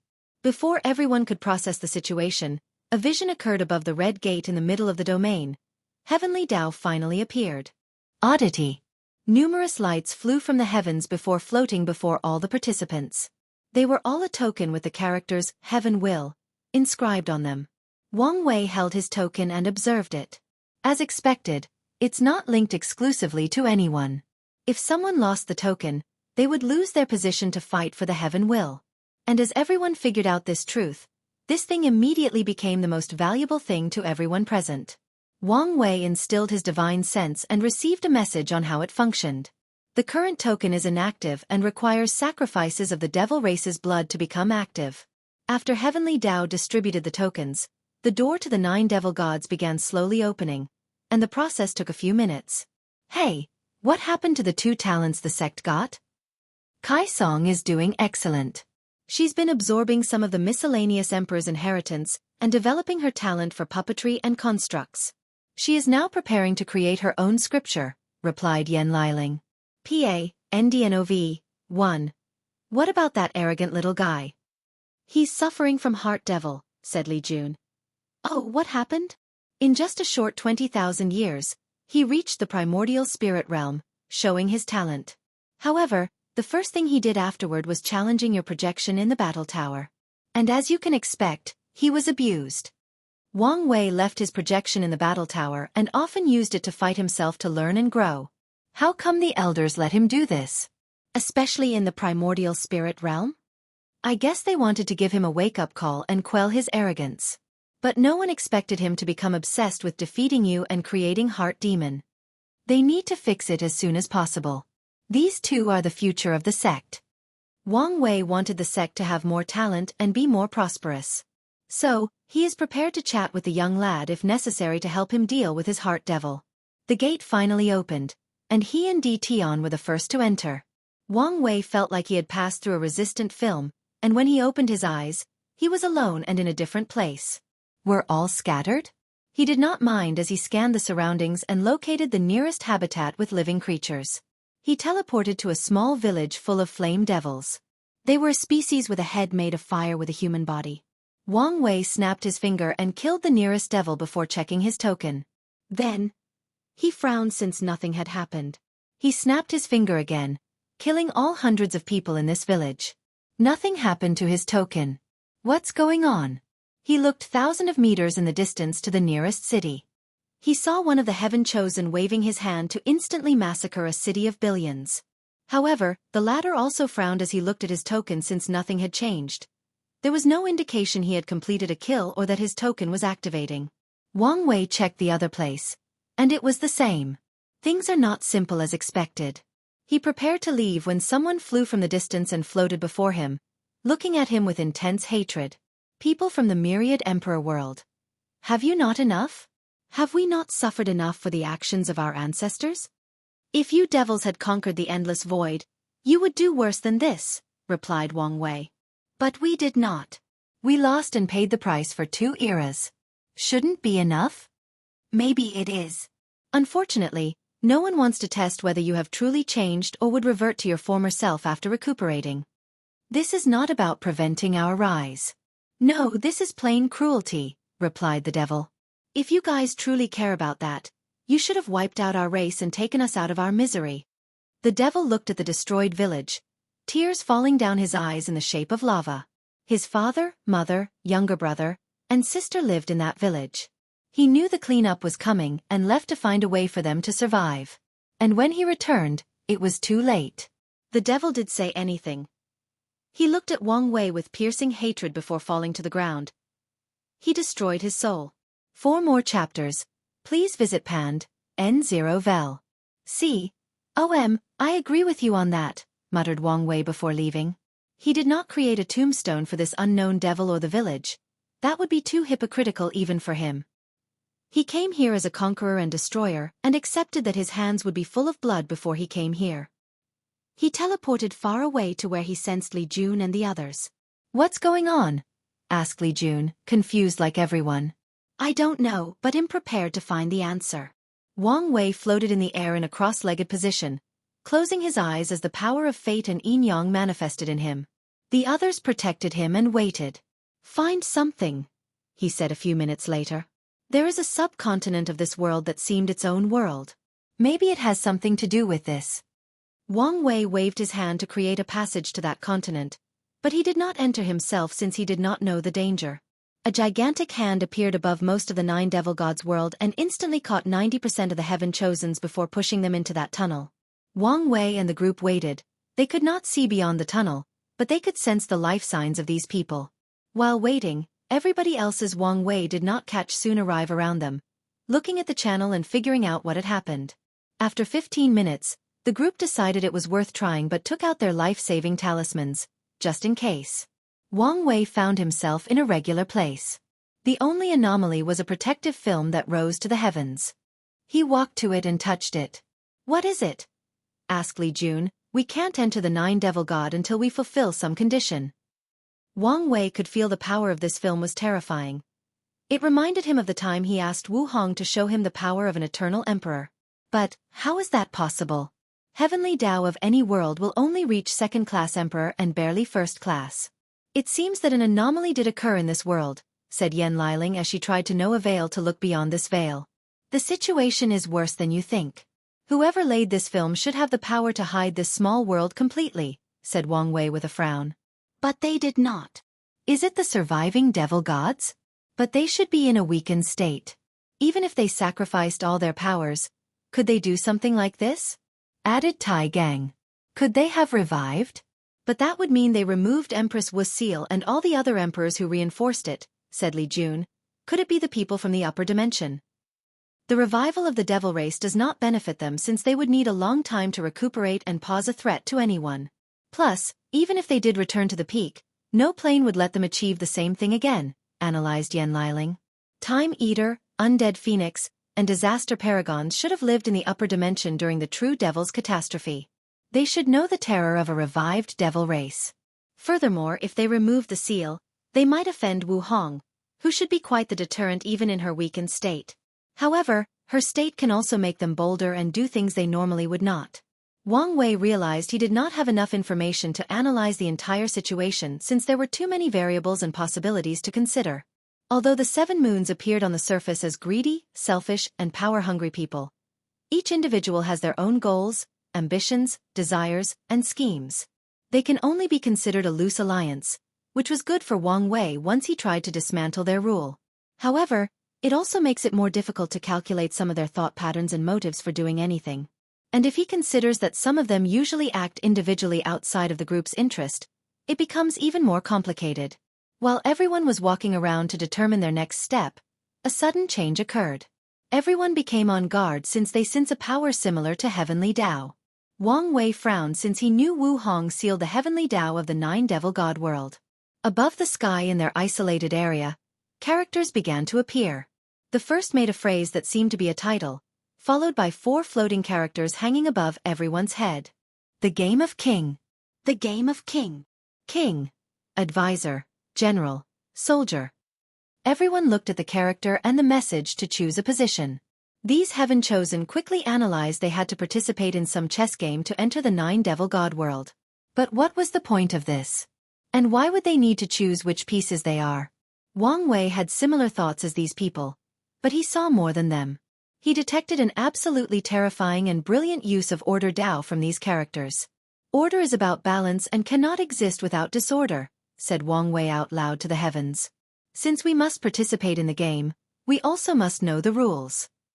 A multicolored light appeared above the sky before a book descended in Wang Wei's palm. A few people wanted to rush to get it but remembered who this book belonged to. Meanwhile, Di Tian also wanted to rush but decided to better observe the situation and not make rash decisions.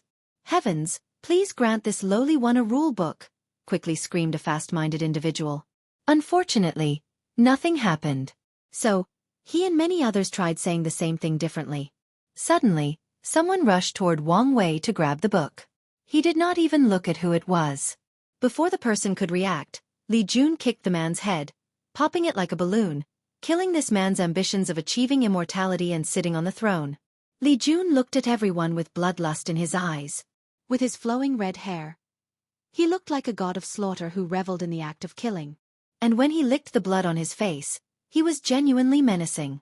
You look disgusting, said Yen Liling, destroying the atmosphere.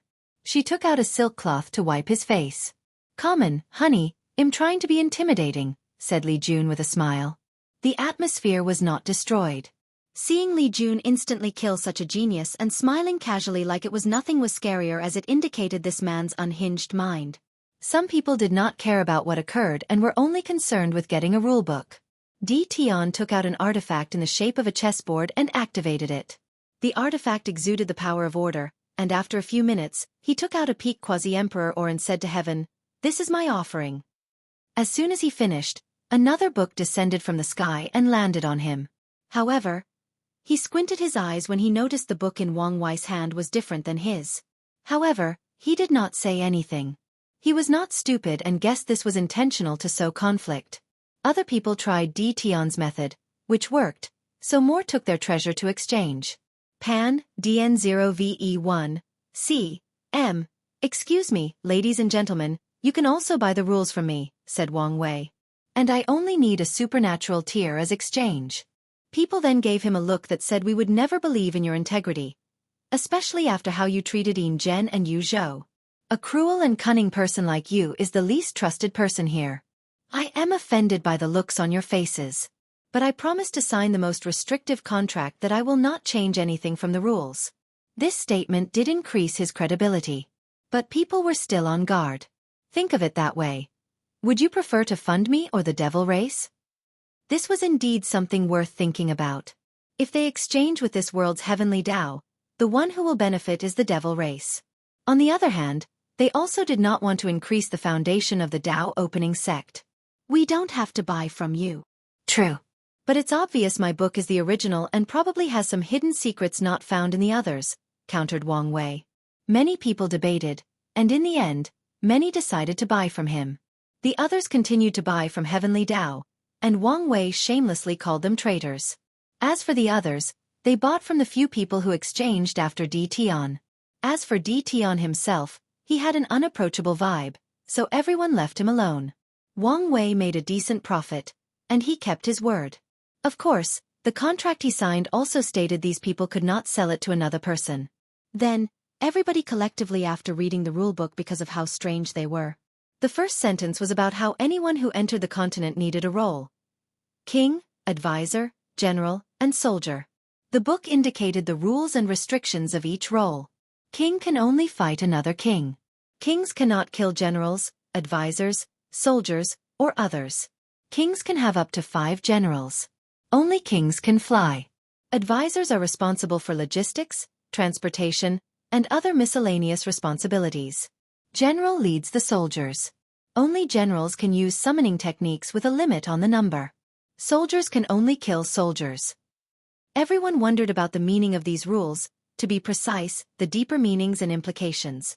I choose general, suddenly said Dition. The character trembled a little, but nothing occurred. In that case, I want to be an advisor. The character trembled again, but it was the same result. Soldier. Nothing happened. King. Then, the character of king floated above his head. Everyone tested this anomaly and discovered 5 people who could only become king. Dition, Wang Wei, Yin Zhen, Feng Hang, and Lianxiang. What is with these rules and nonsensical restrictions? Asked Tai Gang. It seems the objective is to prevent us from slaughtering too many of the devil race, commented Li Jun. The vagueness of the rules is to give the devil race an advantage, analyzed Yan Liling. They are probably used to this mode of battle and overwhelm us on experience. Furthermore, we probably do not know all the rules. Liling is right. The rules we have is only because of the disorder balance.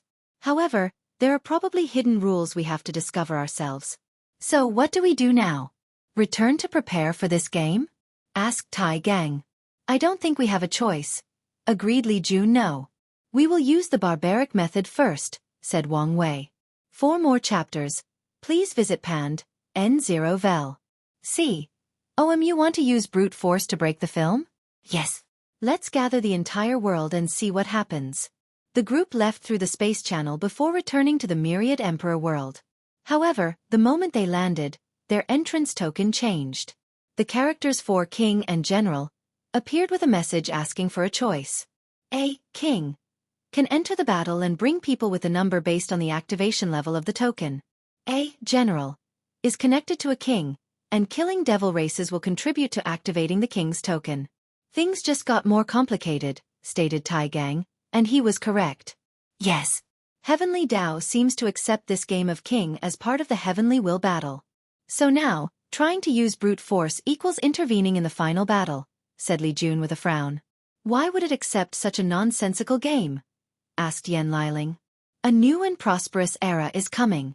Heavenly Dao may want the next emperor to have power and display leadership, charisma, and strategic capabilities. That's a reasonable explanation. But are things as simple as that? Probably not. Let's go home first and prepare, said Wang Wei as he felt the same way. Things were not that simple. However, before they could even leave, the token sent another message. Everybody had 3 days before the start of the game. It's one thing after another, complained Tai Gang, and everybody agreed with him. After returning home to analyze the rules, Wang Wei sensed something and teleported to Wang Clan Mountain, where he saw a worried look on his mother's face. What's wrong? I think your father might be developing heart demon. Wang Wei sighed. Ill talk to him. He flew to the fishing river, and his father was in the same position, and he appeared to have been there since their last meeting. Wang Wei could feel the chaotic emotions emanating from his body, even affecting his spiritual power. What's going on with you? He asked as he sat next to the ladder. I've been thinking about the situation and trying to convince myself, replied Wang Tian. Then, I suddenly thought how you would be disappointed in me if I made the wrong choice and the situation escalated. You don't have to worry about my disappointment. This is about your cultivation path, and I will accept and support whatever you choose. But you will still be disappointed. Yes, but that's not important, is it? Reassured Wang Wei. Remember when I was a kid, and I refused to become a swordsman? You were disappointed in me, but you still supported and loved me, and I respected you for that. That's true, replied Wang Tian, smiling a little as he reminisced. And in the process, his breathing became smoother. I still cannot make a choice. Let me ask you something. You believe in your pure swordsman path, correct? Of course. Let's imagine a scenario. 2 identical swordsmen with the same talent studied the same techniques, fought the same battles, had the same state of mind, Dao heart, battle IQ, etc. One is a pure swordsman, and the other trains his body to the pinnacle. Who would win? The body one, of course. Why? Because of his defense. Shouldn't the pure swordsman overcome the latter's defense? Isn't that the core of your ideology? Overcoming everything with the most powerful attack. So, why would the body swordsman win? He would win because his body would allow him an even greater attack power. He would become the ultimate sword, an unbreakable sword, a sword without weakness. A powerful sword will appear around Wang Tian as he closed his eyes, entering a state of enlightenment. Wang Wei smiled and nodded before leaving. I'm busy, so I can't wait for him to wake up. Don't worry. Now that I think about it, it's weird that you're back, said Yu Yan. Things got complicated. I'll tell you later. All right. I'll stay by your father's side until he wakes up. Wang Wei flew to reunite with the group. Start of the game. How is it going? Asked Wang Wei as he entered the room. We've asked the elders to begin the troops' mobilization, and we are now analyzing the rules, replied Li Jun. Is everything okay on your side? It's deal with. What do you guys have so far? The advisor seemed the most useless of the roles based on the description only. However, it appeared second when the roles appeared. Moreover, what is the meaning of miscellaneous in the job's descriptions? Said Yan Liling. If only kings can fly, battles will become less dynamic, which is both good and bad, commented Li Jun, and there might even be some other restrictions before a king can another. I'm worried about this sentence. Kings cannot kill generals, advisors, soldiers, or others. What do the others mean? Are there any unknown roles we do not know about? Added Tai Gang. If the soldiers cannot fly and teleport, then we would need to march or use other forms of transportation like horses or demonic race, pointed out Li Jun. This should be one of the jobs of the advisor, transportation. Logistics should involve pills to recuperate, increase strength, and other stuff. That means advisors must have alchemy capabilities, said Yan Liling. Or worse, they might be the only ones who can use alchemy or other professions. This conclusion made sense if the game's purpose was to limit the players, targeting masters of all trades like Wang Wei. Moreover, the advisor must be a capable alchemist like Yan Liling, who can refine various pills. The summoning restrictions are also a way to limit the power of generals, said Li Jun. However, why does it say soldiers can only kill soldiers? Could it be that a large number cannot be used to defeat other roles? Or is it something else? Big brother, what do you think? Are you paying attention? I am, but I'm thinking, why only 5 of us could only be kings? Isn't it because of strength? Yes, everyone that was chosen, except for Yi Lianxing, had a minimum strength of 4-leaf Immortal Venerable. Does that mean he also has that strength? It seems obvious. It does. But everyone who broke the Mortal Immorta boundary has a certain aura to them that I can recognize, but I did not feel it from him. So what's so special about him? People like Tai Gang and Liling, who has to use a secret technique to Immortal Venerable strength, also do not have this aura. Are you saying Yi Lianxiang can increase his strength from Quasi-Emperor to 4-leaf Immortal Venerable? And it might be higher? How is that possible? Because of the gap, Li Jun only has 3-leaf and will only achieve 4-leaf in the Quasi-Emperor realm, and there is the possibility of failure. Maybe you should really kill him, said Tai Gang. He was in for removing any possible hidden danger. Let's observe more since I probably only have 1 spot left. I need to take out the biggest instability, replied Wang Wei. Now, you guys should consider the implications behind these 5 individuals. Implications? Said Li Jun with a frown before his eyes lit up. The Devil Race's Heavenly Tao is not worried about generals or kings that only have 3-leaf or below strength. So, that's the reason I could be both a king or a general. Exactly. This game might be more difficult than we expected. Indeed, said Wang Wei, motioning for everybody to quiet down. He closed his eyes and began to calculate and do simulations, even using his future Buddha self. A few hours later he said, "The advisor is the most important role in this game." Did you figure something out? Yes, replied Wang Wei before explaining the possible scenario he thought of. That would change the dynamic of everything, commented Li Jun. He then looked at his wife. You will have a lot of work. It's fine. The automatic cauldron is perfect for this kind of scenario. Let's go prepare. Add a few more professions as soldiers, commented Wang Wei. We might need them later. He then flew home to see his wife. Whatever it is you want to ask me, don't. Pan, DN0VE1, C, M, what? I haven't opened my mouth yet. It's your heaven will battle, so deal with it yourself. Sigh. Can you, at least, tell me if there has been any heaven will battle like this one? I know there have been a few odd ones, but nothing as odd as this one. So, it is an anomaly. Wang Wei spent some time with his wife before leaving. He wanted to take the remaining 3 days to strategize and even do some last-minute training with his army. However, before flying away, Wu Hong said, "Be careful of Yi Lianxing. What secret he has gives me a bad vibe. Do you know something? I feel like I do, but I can't remember." Like many others, such a person did not exist in the previous timeline. However, Yi Lianxing's creepy aura reminded her of one of the few times she experienced terror as a paragon. Unfortunately, the memory is vague and distant. "I will be careful." After Wang Wei left, Wu Hong looked into the distance. "I can only use it once more, and it's already been planned." She shook her head, a little sad. For more chapters, please visit Pand, N0vel. Meanwhile, Wang Wei regrouped with the others. They used his time chaos treasure to strategize and conduct training. The entire world was rapidly mobilizing for this sudden change in Heaven Will battle. Powerful generals instantly became extremely valuable since one cannot even acquire an entrance token without one. 3 days later, everyone gathered again at the starting place of the game. Wang Wei became the king, Yan Liling was the advisor, and Tai Gang, Li Jun, and Wang Ju were generals.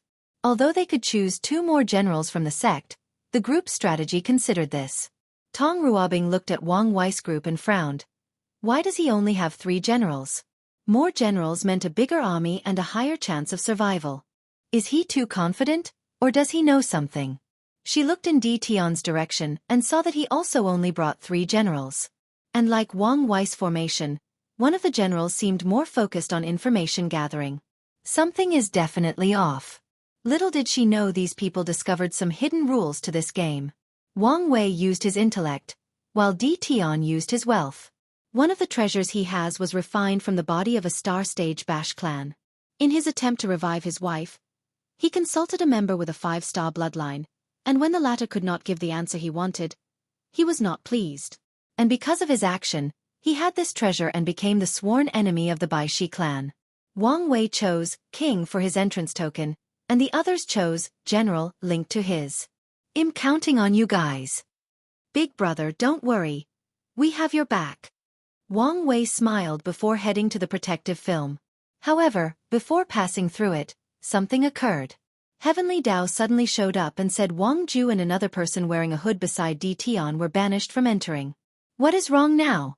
asked Wang Wei, even though he knew. No answer. "I'll agree for her to seal herself." No answer. Just the same answer that Wang Ju was banned. "Then let her be a king." Still the same. "This is absurd." Wang Wei closed his eyes and used his Sun Era title to summon the myriad Emperor World's Heavenly Dao. He argued that the devil race should not allow changing the rules. Afterward, negotiations occurred between these world consciousness before they reached an agreement. A seal descended on Wang Ju and Di Tian's shadow, limiting their power. Wang Wei frowned, but he did not say anything else. The group then finally entered the film. They found themselves in an open plain with nothing in the distance. "What is going on with Heavenly Dao?" asked Li Jun. "I don't know," replied Wang Wei. "Let's observe the surroundings for now." "All right. Abundant spiritual qi, so the devil race should be thriving living in such an environment," commented Tai Gang. "The question is how long this place has existed? And how much have they recuperated?" Asked Li Jun. "The surrounding space is weird," said Wang Wei as he tried to manipulate the space to no avail. As expected, teleportation is a form of travel that is prohibited. "Liling, can you teleport?" Yan Liling controlled her law to bend the space.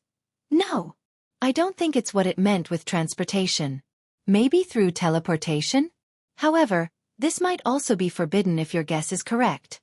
"True. Try flying." Everyone then tried to fly into the sky, and a powerful force prevented them. "Please choose your soldiers." These characters suddenly appeared, floating above this group's head. The group then summoned their legions, the Slaughter and Undying Legion. "You have reached the maximum number of soldiers. Please be warned that spatial treasures will be forbidden from now on. So, take out your weapons and armor immediately." "So they are trying to prevent us from placing soldiers in small worlds to transport them," commented Tai Gang. "What about for advisors?" asked Wang Wei. "Advisors are allowed to remove limited items from their space ring." "Do you think we would know the answer if we did not ask this question?" asked Yan Liling. "Probably not. but it's not that hard to figure out. I think, replied Li Jun, let's test out a few things, said Wang Wei before flying in the distance and returning a few minutes later. The king can only travel a certain distance from his troops. Luckily, the distance is not that horrible. The devil race in this continent better have the same rules and restrictions, said Tai Gang. Otherwise, this would be ridiculous. They have to, replied Wang Wei. Wang Ju, send your scout. We'll march afterward. Wang Ju only brought the least amount of people in the group because of the previous tactics. A few hours later, she returned with some news. Sect Master, your prediction was correct. Suffocating. Li Jun and Tai Gang each led 5 million soldiers, walking in perfect order and wearing the best armor and weapon.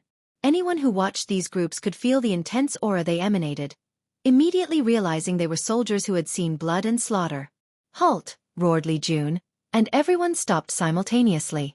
He looked at his man and could see them breathing hard and sweating. The information is correct, said Li Jun to the group next to him. They only walked a few thousand kilometers and are already this tired, commented Yan Liling. The weakest cultivation level of these soldiers is primordial spirit, with many middle officers in the void-shattering realm. Meanwhile, the lieutenants are all saints. Any of these soldiers would be god back on Earth or considered middle or high level in other worlds. Yet, after walking a few thousand meters, they were out of breath, sweating, and displaying signs of fatigue. So the restrictions of soldiers is that besides their strength, their stamina is limited to a mortal? Complained Tai Gang, feeling more absurd about this game. It might be worse than this, said Wang Wei. Ordered them to recuperate. Li Jun made a hand movement, and the soldier perfectly sat cross-legged on the ground, entering a deep state of meditation while holding their weapons. Half an hour later. It's useless. They are not recuperating their stamina. Give them some food and pills, ordered Wang Wei, and Yan Liling did so. After eating the food, the soldier's stamina recuperated. You and you, said Li Jun pointing to 3 people in the front. Go to the side and use all your origin essence. The soldiers followed his order and used the fastest way to deplete their origin essence. Then they cultivate to recuperate. Useless as expected, said Li Jun. Yan Liling approached the soldiers and gave them energy recuperating pills, and they quickly recovered. Resources will be extremely valuable, she said. The game allowed her to remove limited items from her space ring. So, she will need to use the resources of this place to supplement her soldiers. I'm surprised they did not make us use our own resources, commented Tai Gang. That's what the exchange at the beginning was for, added Wang Wei before looking in the distance. Heavenly Tao purposely teleported us to a faraway place so we could waste the resources in our spirit ring. If resources are not managed properly, we could be wiped out. This game seems to value mortal strategies and abilities. Mortal generals have to worry about their army's state when marching, their transportation, logistics, etc. Meanwhile, as a cultivator, he rarely has to worry about his soldiers' stamina and traveling speed. Luckily, he also had to learn these things when his army was young, and he also read Sun Tzu's Art of War from Wang Wei.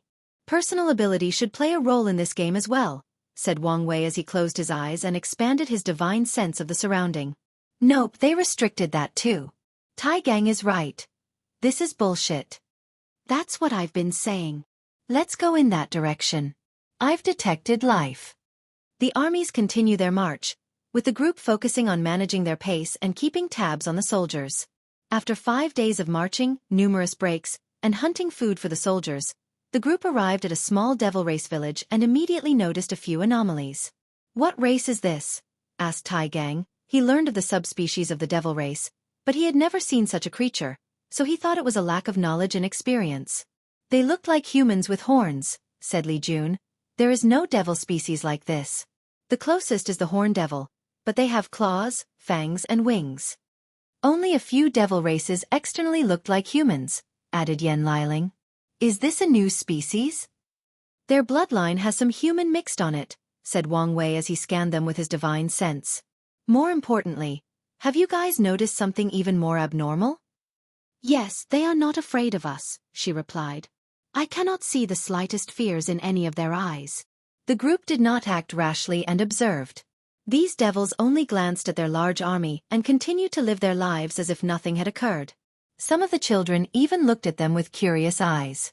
Wang Ju, Send one of your men to kill one person, ordered Wang Wei. A Fate shadow guard approached the nearest healthy man and slashed his head, immediately turning the village into a frenzy.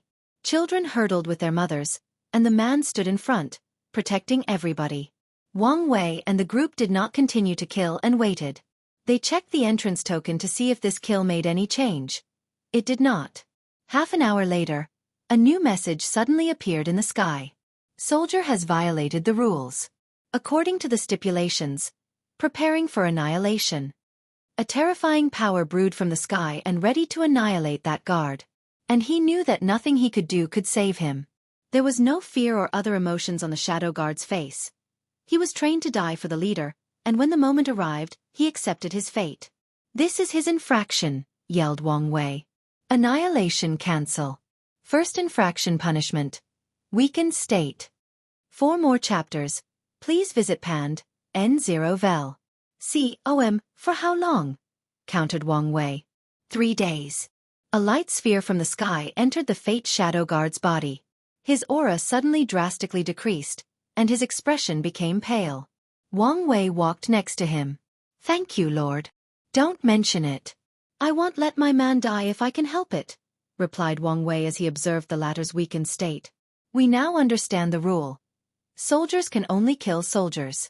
It's to protect the mortals of this continent and prevent mindless slaughter, said Li Jun.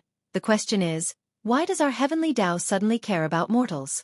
In the previous clean-up, everything was permitted, added Yen Liling.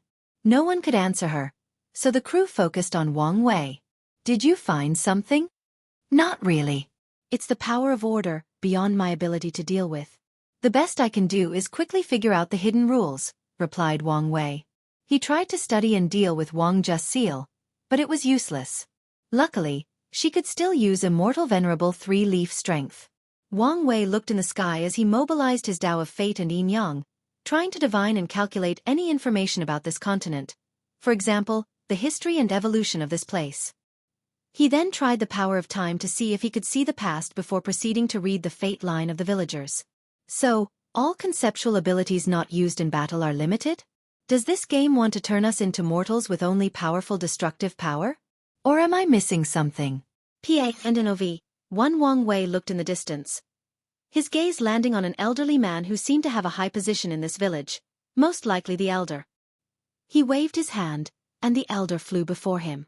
Foreign demon, have you not learned your lesson? The heavens protect us. Wang Wei ignored him as he entered the latter's memory, and saw everything from birth until now. And as expected, as the oldest person in this village, the elder knew some valuable information.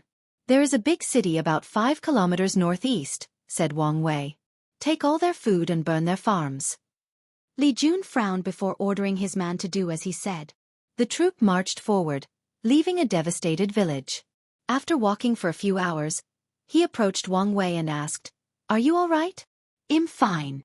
If you were fine, you would have turned that village into a resource-gathering spot for our troops. Wang Wei sighed. I was hoping you wouldn't notice. He was embarrassed. Come on, I know you better than this. I just find this place too suffocating, replied Wang Wei as he looked at the sky. Li Jun understood and patted his shoulder. Don't worry. I've calmed down. Wang Wei decided to better control his mood during this game. The group continued their march, taking the necessary pause and break. After 5 days, they finally arrived in a big city. The troop immediately noticed the city was prepared with the gate closed and soldiers on the city wall. So, Li Jun ordered everyone to siege the place and waited outside, deciding on the subsequent attack strategy. Somewhere in this continent, a secret gathering took place. 7 shadows sat at a rectangular table, 3 on each side with 1 person on the head. Hasn't these meetings become too often? Asked a voice. Shut up, Greed. You're always complaining about something. Unlike you, Lust, who spends all the time staring at a mirror, I have better things to do. Shut up, said Pride, who knew these people would bicker for hours if this continued.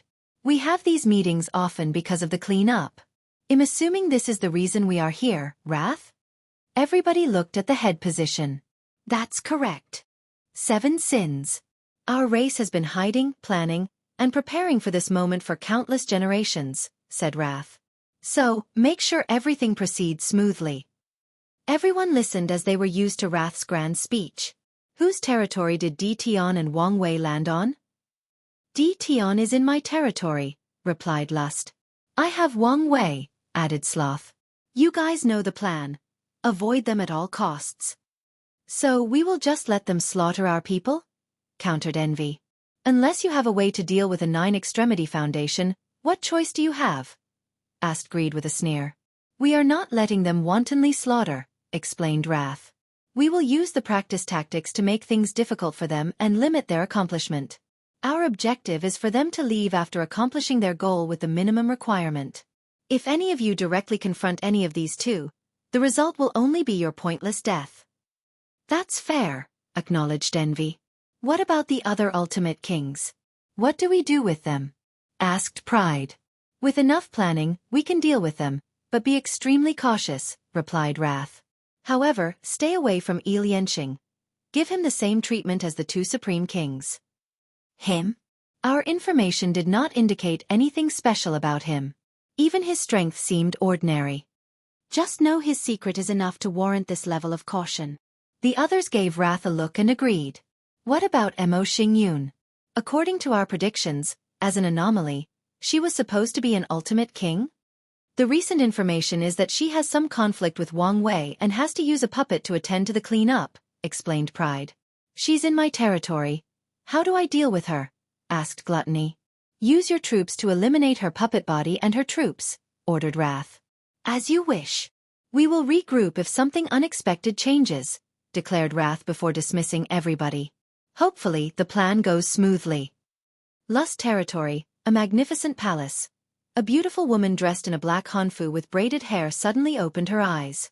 She looked indistinguishable from a human except for her very long nails, which were at least 10 centimeters and very sharp.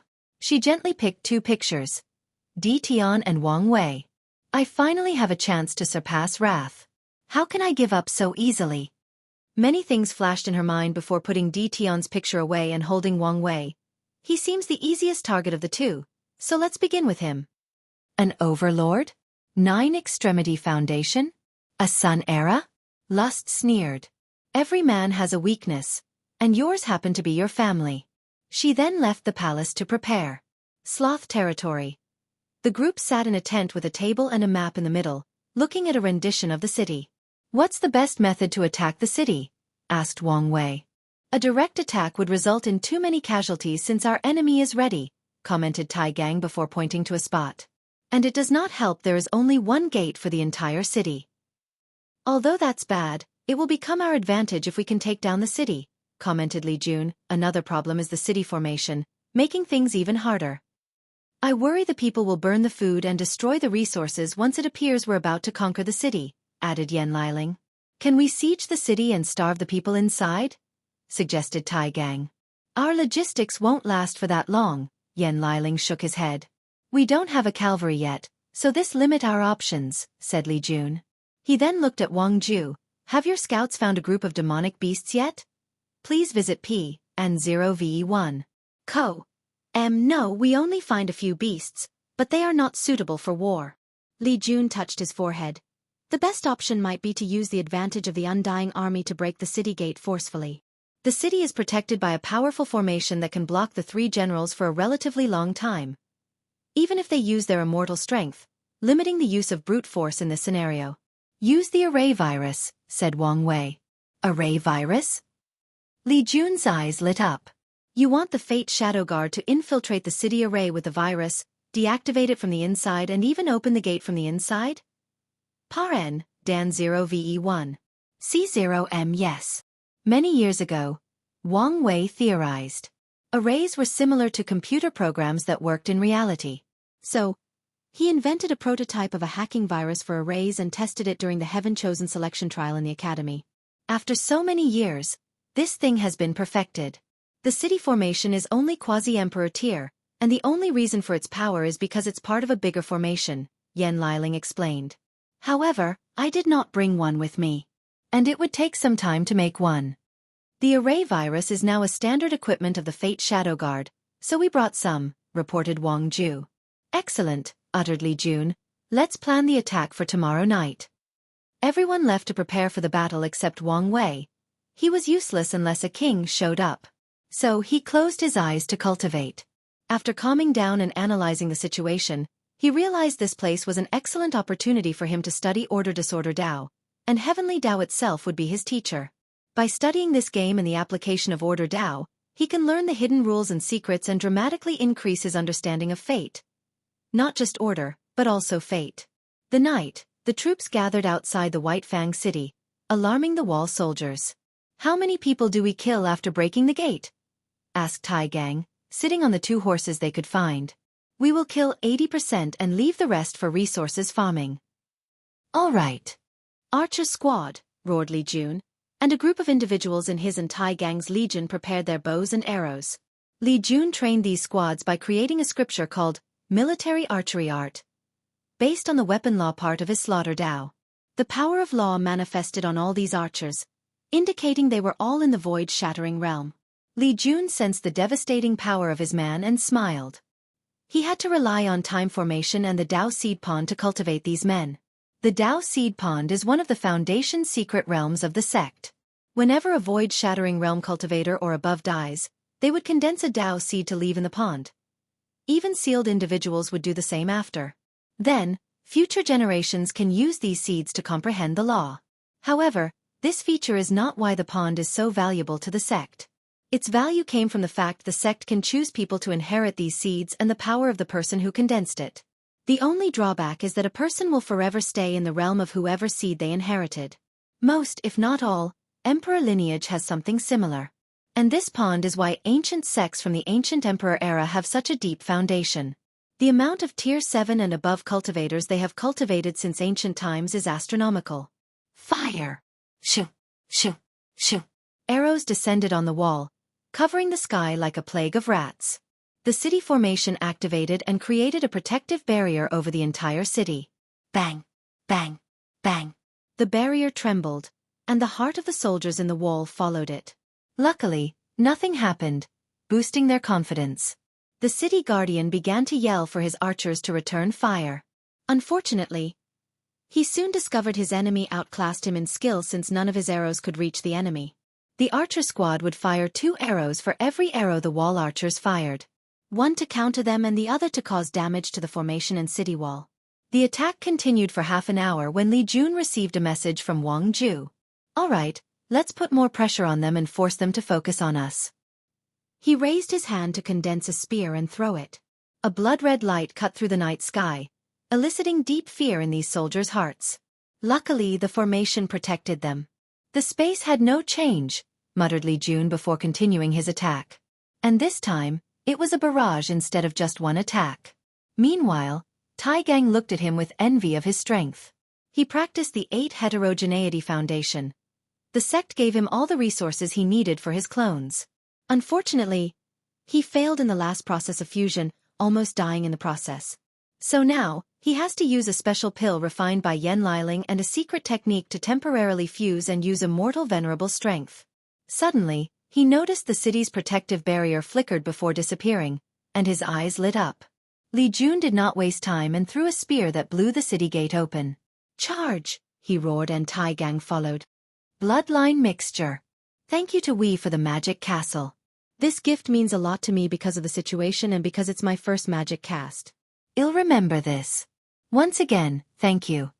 Li Jun led the troops inside the city to confront their defensive army. They faced an army made of the Black Wing race, a devil race with black wings and horns. Unfortunately, with the game's restriction, this race that could naturally fly lost its advantage.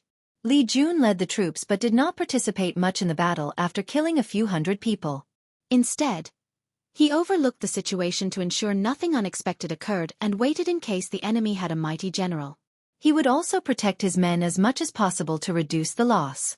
Meanwhile, Tai Gang led the slaughter in this battle. His undying legion relies on his innate talent, so he should have waited behind a layer of protection in case something occurred to him. However, he always considered himself a fighter and would be the first to head into battle. Bang! Tai Gang threw a punch and generated an immense vibration that killed thousands. He instantly appeared before a row of soldiers that remained perfectly in their army formation despite the dire situation. Boom! With one punch, the heads of thousands of soldiers exploded in a vertical line, creating a scene similar to numerous balloons exploding consecutively. The sight was strangely beautiful. And as the soldiers watched their comrades' fate, fear flashed on their faces. Fear. I thought the devil race did not know fear easily. From the records, he read about the devil era. Devils would become excited and even more powerful during slaughter, and it did not matter if it was their own. The negative energy or karma produced by acts of brutality boosted their strength, which is one of the reasons they were the perfect war machines that conquered countless planes. Tai Gang did not focus too much on these things before attacking again. He controlled his heart to beat at a unique frequency that forced the soldier's heart to match his. Then, he exploded their hearts, killing thousands, if not more. Tai Gang cultivated the Tao of vibration with a minor in fist Tao. And since Wang Wei used to apple vibration in his battle in his early years, thus he taught him many things. Additionally, vibration is a powerful Tao that many seniors of the Tao opening sect once cultivated, so Tai Gang had many resources available. With his effort, talent, luck, and willpower, he created his own scripture, the Heaven and Earth Vibration Sutra, turning him into a slaughter machine. Furthermore, he also relied on his unique innate talent to add some to his vibration Tao and make it unique. Tai Gang stomped his feet on the ground to generate an earthquake that buried thousands of soldiers. He also controlled the earth on the ground to ensure his attack did not do too much damage to the city, as per his order. He looked at one of the squads and whistled. However, this was not a normal whistle, but using a terrifying frequency that directly exploded the brain and soul of these devils. It's better to kill using my fist, he thought before rushing to another group and becoming a maniac that enjoyed exploding people's heads. He used the ground's vibration to push himself forward, drastically increasing his speed. Without using any technique, he could just barge into a group. Once they hit his body, the vibration generated would be redirected toward the enemy, creating even more devastating damage. Tai Gang headed to another squad and noticed the group had dropped their weapons and had a pale complexion. He did not care about the enemy's surrender since they had not reached the 80% allocation. "You can't kill us," roared a soldier, making Tai Gang stop and look at this group. He did not ignore these people's words, given the current situation. "And why can't I kill you? We are mortals now." Tai Gang frowned. "You can check. We have destroyed our cultivation and are now mortals." Is this another hidden rule? Thought Tai Gang before looking in the distance. He immediately used his divine sense to message Li Jun, who ordered his men to stop killing. He quickly accessed the situation and learned many of his men killed these mortals. "Par Novi 1, Danmit," he said before immediately contacting Wang Wei, who flew from the distance. A few minutes after his arrival, Heavenly Tao, or the Game Master, manifested above the city. Rule breaker detected. Launching punishment. No punishment is needed since these soldiers became non-combatant during active battle. Their action should not be allowed in the first place. Heavenly Tao slowed down the process of gathering power. Punishment avoided. Be mindful in the future. Li Jun, if you need to save our men in the future, use the same tactic as them, said Wang Wei with a sneer before Heavenly Tao disappeared. That's a good strategy. After all, we will only waste some resources to recultivate them. Please visit P&0VE1. Co. All these men were talented disciples in one way or the other, and the resources used to cultivate them are not worth searching for talented and loyal individuals. Li Jun mobilized his men to get the city under control since a few people chose to fight until death. Meanwhile, Wang Wei was observing the people who surrendered. Most had fears and relief in their eyes. However, some looked at him with defiance, telling him he could not do anything to them. Wang Wei did not care as this was not true. He had thought of two ways to kill these people. The first one is to have members of his troop abandon their cultivation, losing their status as soldiers and ordering them to kill these people. Of course, there is also the possibility of hidden rules which state that foreign soldiers who lose their soldier status must leave the game and cannot do such a thing. In that case, he would use his second plan, turn them against each other. He would read these people's memories and divide them into two groups, each containing people with grievances, even the tiniest contradictions. Then, he would dangle starvation before them. He would tell them he would feed only one group, the group that is the final winner. Finally, he would watch the ensuing slaughter for survival. Wang Wei knew some people might resist and refuse to fight. But as long as one person does it, others will follow. And when the others realized they would die of starvation. Well, there is a saying that a starving beast will even bite its master's hand. Wang Wei shook his head before continuing to observe the thing he came here for. A few minutes later, Li Jun approached him. Did you discover something? Yes. They are mixed with human bloodline. Who? These people? Pointed at the one in front of them. No. All the devil races in this city. Are you saying these devils fuse with human bloodline? But they hate us. That's not important. True. Do you think someone artificially engineered this bloodline mixture? But for what reason? The best theory I have is a way to escape Wu Hong's seal. If the devil race became a subspecies of humans, they would no longer be the devil race, and the seal would not work on them. However, is that possible? It seems too easy. It's not simple. They would also have to be acknowledged as a new human subspecies. Acknowledgement from the myriad emperor world's heavenly Tao? Wang Wei shook his head. The seal affected the entire endless dimension. And the devil race was also once a species on that level. So, they would need true heavenly Tao's permission. You don't sound too sure. It's just a theory. Plus, I feel like I'm missing something. We have time for you to figure it out, said Li Jun nevertheless. Whoever is responsible for this plan is either very powerful or extremely intelligent. They also have no fear of Wu Hong or willing to die for the revival of the devil race. Li Jun patted his shoulder and did not say anything more. He's only the muscle and only uses his brain when needed. Let's go discuss our next step. Lust Territory, Red Rose City. Tion slowly walked around the destroyed city with a serene look.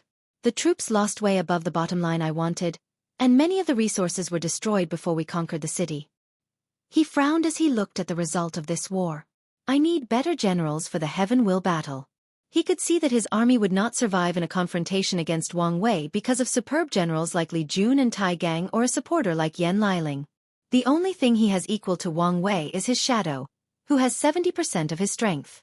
If his sleeper still existed, he could find a talent from there that had the potential of breaking the mortal-immortal boundary. Unfortunately, the D clan did not have such a talent in this generation. Should I wake up a sealed heaven chosen? With his status in the clan, there should be no issue using a sleeping heaven chosen as a general. His eyes suddenly lit up. There might be a better alternative. He had an idea and calculated the success potential. Tion took a breath. Before anything else, I need to figure out the rules of this game. He lost too many soldiers because of the stupid hidden rules. His era. Wang Wei and the group sat in the city lord's mansion and reviewed the situation, planning for the future.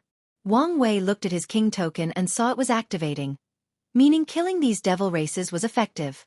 How was our lost? The Slaughter Legion suffered minor deaths and a few injuries. But the Undying Legion had no death, replied Li Jun with some envy.